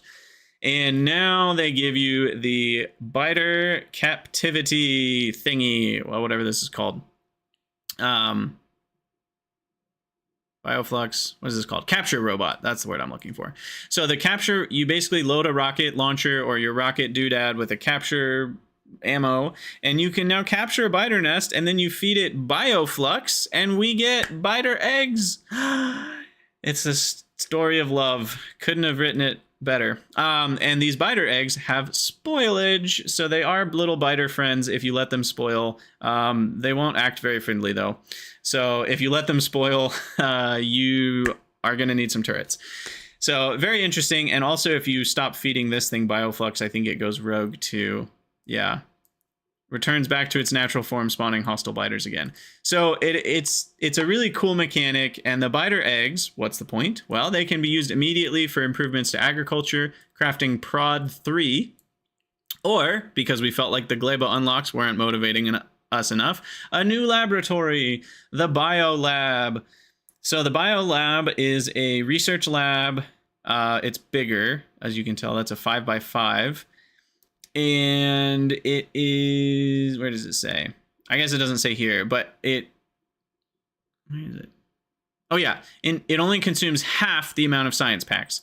So it's basically like 100% productivity, but even better than 100% productivity, because it will multiply with productivity. It uses half as much, and then if you have 50% productivity on top of that, you'll end up with 3 times the overall amount of science. So yeah, pretty sweet. And it also has 4 slots for modules, so you can get up to 100%. You're interested if the wonky labs have to be placed on the biter nest. I don't think they do, but yeah, actually, I don't know that. Maybe they do. It does say can only be used on Navis, as the organism inside would die on other planets, but it also might... Oh, here. Combined with some other items, the egg can be grown and hatched into a mutated laboratory. So I think you can do that wherever you want. Yeah, Peps, I mentioned the same thing when I was talking about this on the Discord, I was like, oh, this is so cool, because now we can kind of, even if we just want to test our defenses, or maybe you like the look of your Tesla turrets and you want to see them fire more often, so you just let some biter eggs spoil on a regular schedule right outside your base, so you have a steady stream of Tesla targets. Like, that's completely fine. So pretty cool with that. I'm excited about the idea that we can kind of make our own biters now. That's very cool. So yeah, they talk a little bit more about the design and stuff behind that, but here they mention the embargo ending on the 14th of October. It's 2 days from now. All right, let's do it. The last FFF, then we'll have some final thoughts, final Factorio Friday fact thoughts, and then we'll be done with the stream for today. Oh, Disco Science. I don't think Disco Science is dead, though. It wasn't quite the full party that Carmel Danson is. Renai Transportation is going to be great. So yeah, you know, if you want to keep the last planet unspoiled, now would be the time to leave. And I will have some final thoughts, but I've said most of my thoughts at this point, so you're pretty safe to leave if you don't want any spoilers on the final planet. I will say I've already looked through these. They're not crazy as far as spoilers go, so I don't... If you're on the fence, I'd say just look at it, because it's all just kind of similar to the other planets, and I think there are still things they've left unspoiled. So, that being said, it is an icy planet, which I think most people already knew, but not just an icy planet, but an ocean-covered, iceberg-covered planet. And the only way you can get things running is if you heat them. Very cool.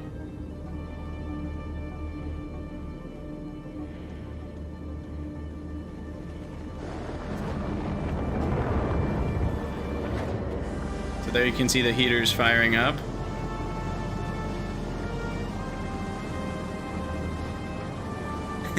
Yes, very cool.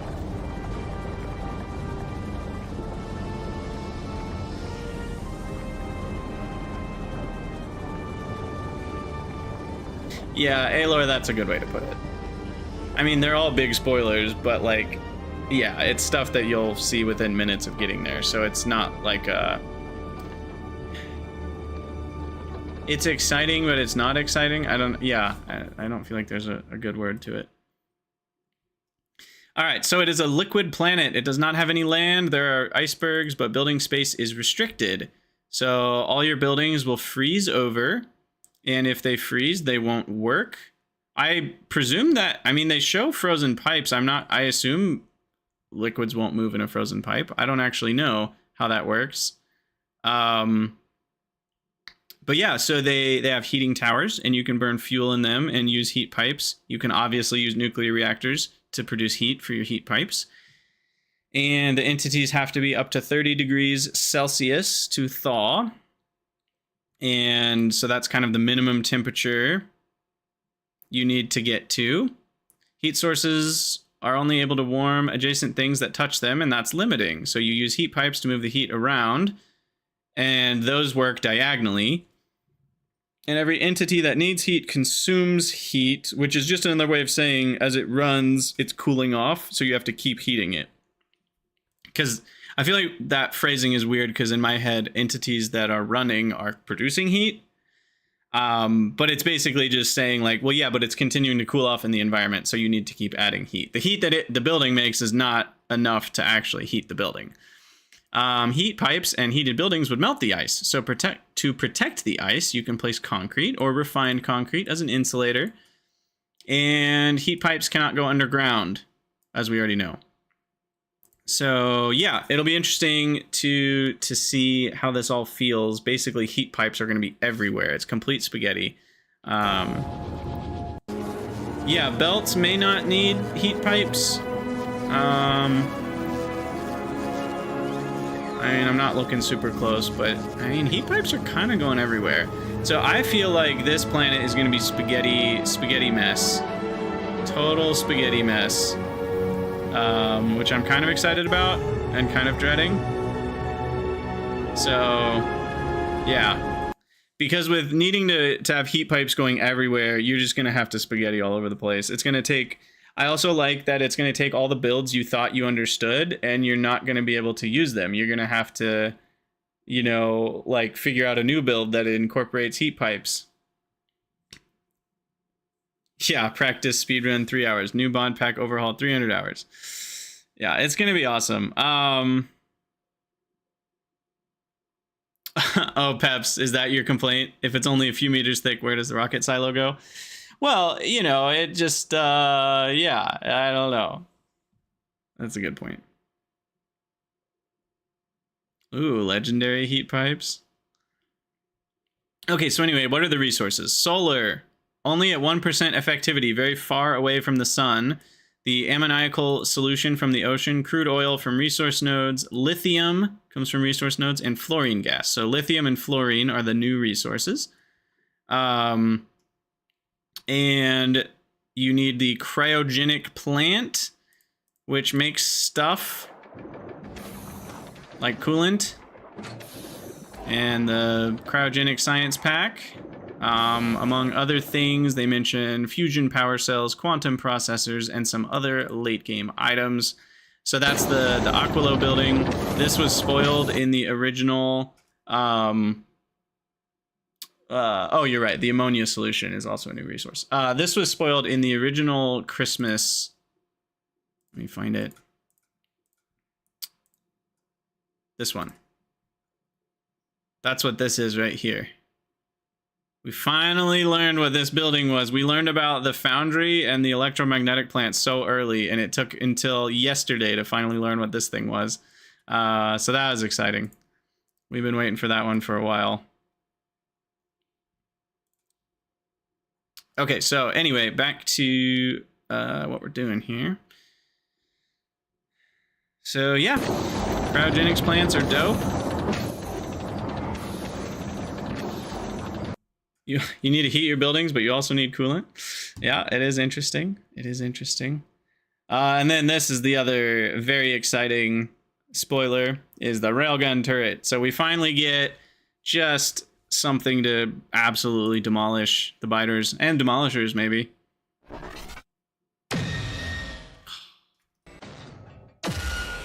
Sounds so cool.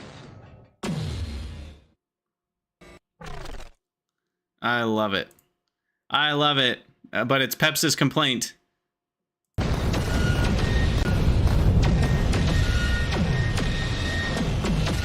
yeah, this is the other important note is you can build them diagonally, which is not most buildings, right? But their firing range or firing cone is less than 90 degrees. So that way they have to let you build them diagonally. Otherwise you wouldn't be able to get full coverage.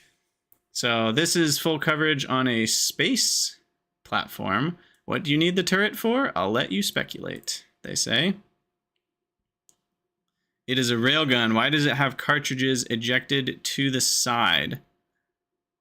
I mean, as far as railguns go, the cartridge could just be the casing holding the thing. Most railguns can be built in different ways. Why does it go out the side? It could go any direction. I would just whatever the ejection direction is feels a bit irrelevant to me. Yeah, there's no propellant, but there still can be like a wadding or a casing, or even just like in this what, I don't know what you call that, the magazine feed thing that's holding the bullets, the hunks of metal. Even that, it could be yeeting off that piece to the side. There's lots of ways you could explain it away if you want to get all explain away about it, and it looks cool is the obvious answer that B. Jonas is correct about. I think it's one of those things that if you'd like to come up with an explanation, you can. So you don't have to be mad about it. But I do agree that sometimes these things make a little bit less sense than they could, and that can be funny.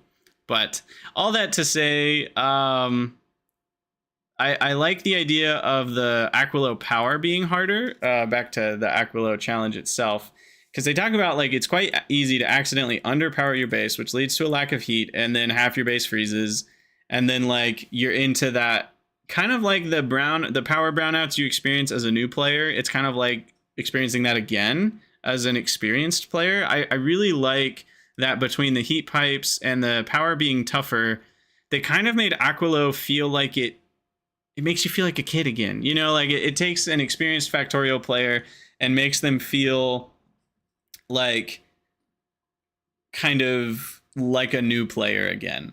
And so I think that's pretty fun. As far as the brain bug, it has been confirmed as canceled. That was in one of the FFFs. I've skipped over most of the actual words in these FFFs, but they mentioned at some point that little brain thing that they had teased is no longer in the game. So we do know that for sure. But yeah, we did it. All 60 FFFs covered. Whew, that was a lot. 5 hours and 15 minutes. Okay, at least it was less than 6 minutes per FFF. Super fun. This was really fun to do. It went by fast. It went by really fast. So many cool things to talk about. Oh yeah, and a handheld railgun was mentioned too. Good point. I'm excited about that. But yeah, basically just absolutely incredible work by Wooba. Like, I was talking about it when I was talking about the pricing. They could have done half as much as they've done and charged $35 for it, and it would have been worth it, and it would have been reasonable. Like, the amount of, I feel like they've gone above and beyond what you expect from a DLC or expansion, I feel like is maybe even a more appropriate word. DLC these days tends to be a little bit smaller, but, you know, people, expansion and DLC is fairly interchangeable in broader culture these days, so I'm not going to get all it's one or the other, but I think in my head expansion makes me feel like the games of old, you know, back when you'd buy StarCraft Brood War, right? That was an expansion. But if you compare what Brood War adds to like what this is adding, it's ridiculous. You know, this is like a whole new game added into the game we already have, on top of adding a whole nother game after the game we already have. It's nuts. It's not just adding one more quest or one more class or one more, even just adding one more planet would be double the planets. Now, of course, you'd have to add a lot of content to that second planet to really call it doubling, but it's just crazy. I love it. We've gotten so much. I feel like the amount of gameplay we're getting is ridiculous. I think the number of things that players are going to get stuck on is increased tenfold, right? We already see tons of players getting stuck, not being able to make it to the end of Factorio. But I think more players will launch a rocket than ever before because now they have incentive. Previously, launching a rocket was victory, and there wasn't really an incentive to that victory, right? Like, it was like, well, you can launch a rocket, but then you've launched a rocket, so what, right? And it's kind of like anticlimactic. I think Factorio felt a bit like an anticlimactic victory, and so people would get stuck on oil, or they would get stuck on, you know, the complexity of like the oil cracking when you're going for like yellow science or something. And I think people won't get stuck as often now because they'll be like, yeah, but I want to like build a space platform. I want to go to Vulcanus and see the lava planet. So I think what we're going to see now is a big push where players are going to push themselves to like work harder at the game, which is really cool. You know, it's kind of that Dark Souls vibe where like, yeah, the game is hard, but it's worth it. It's worth pushing through the hardness to have the fun. And so I think people are going to really enjoy the challenges that Space Age offers. And I think we're, you know, it's a perfect time for us as the more enfranchised, that's the word I was trying to think of earlier. We, people who consume content, are the more enfranchised players. And I think it's a good time for us to put on our helpful hats and make sure we're not judging or gatekeeping people for what they are or aren't capable of in Factorio.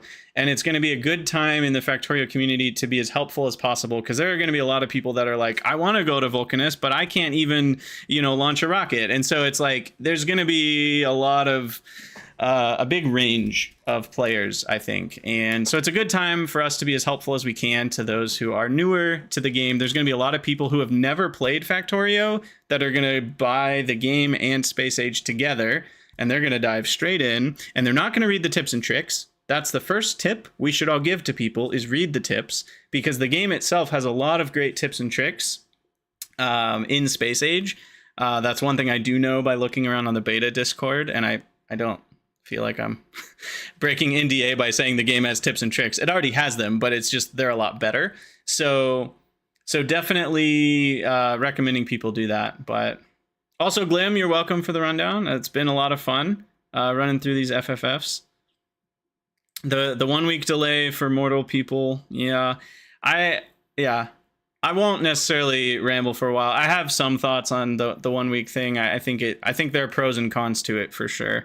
Obviously, as a content creator, like I'm certainly not against it. But I think there are some cons, which is like you're giving some people access to the game and not other people, and that can be a little tricky. For other people, it's good because it builds up hype. For other people, it's good because then they get to watch their creators play, their favorite creators play, but then they get to play themselves, and those two things aren't conflicting on the same day. So that's nice for some people. So like, it is one of those situations where kind of no matter what happens, somebody's going to lose. And that's always, a thing. So I don't know. It's hard to argue one way or the other. Oh, B Jonas, you're making me write it down. Okay, well, I'll count it as redeemed, and I'm going to write it down on a sheet of paper right here. We'll get you. You'll be the first one in the Space Age base. B Jonas. All right, you're on a sheet of paper in front of my face. That should last there till Monday.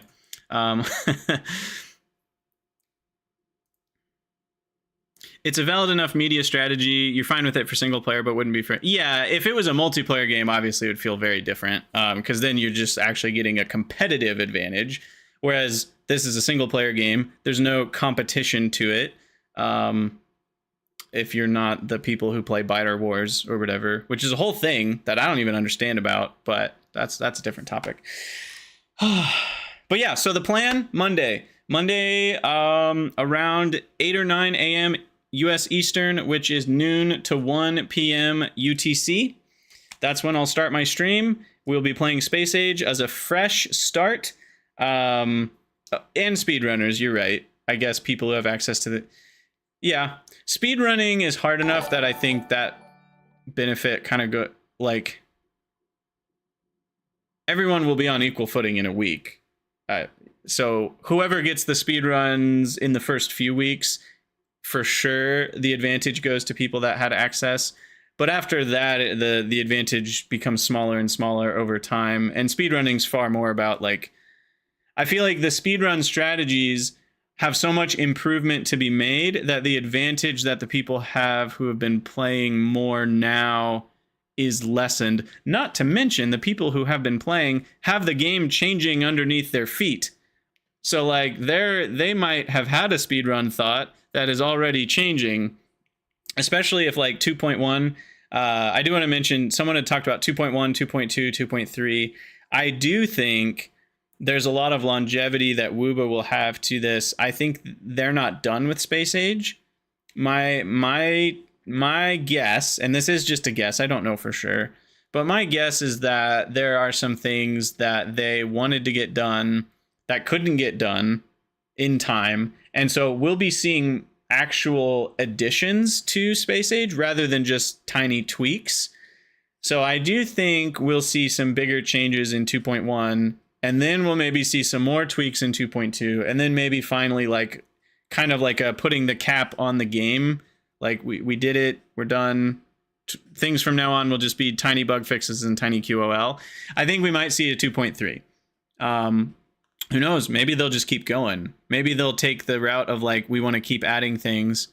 But I think given what we've seen from Wooba, they'll probably just add the things they really wanted to add to make it perfect and then kind of like seal it off. Rather than like this games as a service thing that just keeps going. But who knows? I don't know. We'll see. We'll see. So anyway, yeah, I'll stream on Monday. Hope to see you guys there. And yeah, other than that, thanks for hanging out. This has been a fun stream. Thanks for all your comments. It's certainly made the processing of these things a lot easier if I was reading these without the comments, I think I would have gone insane. So thank you guys for participating. Mods will not work except for the mods that are made by the people who already have access, because they've already been able to make their mods work with 2.0. So there will be a smattering of mods that will work on day 1 probably, but none of the mods you have now will work, if that makes sense. But some of the mods will be able to update for the 2.0 version. Aloy, second DLC or second game? I think they're going to be done with Factorio after this. I think this is like the GOAT game, Space Age, and I don't think it's going to get another DLC. And at least with where my brain's at now, I'm going to say I don't think it should. But that's very vague thought. Yeah, thanks, Tantric. See you on Monday.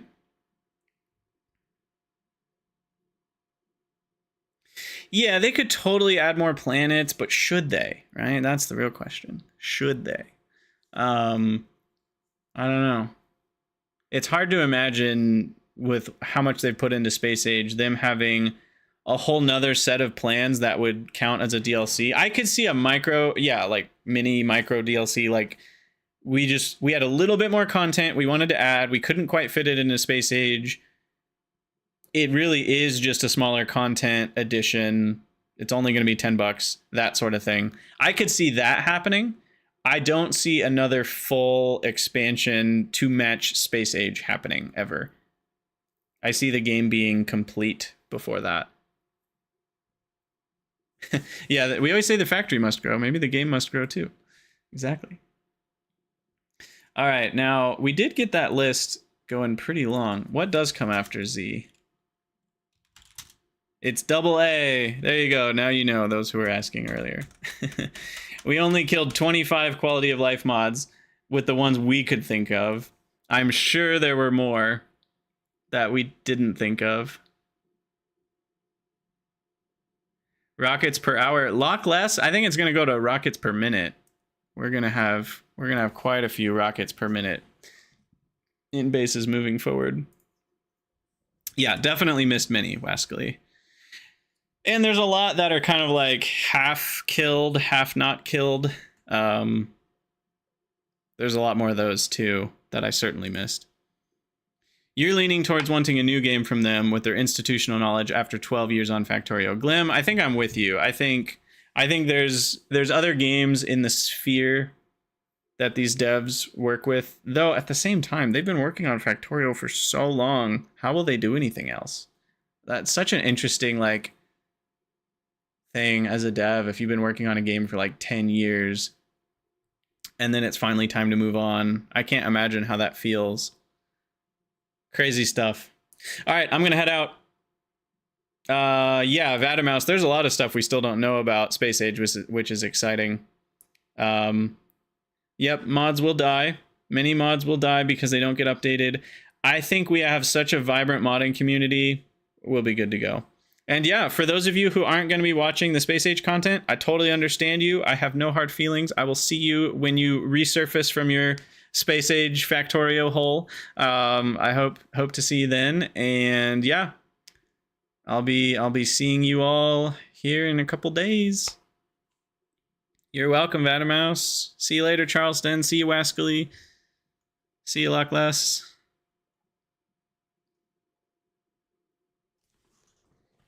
See ya, Alor.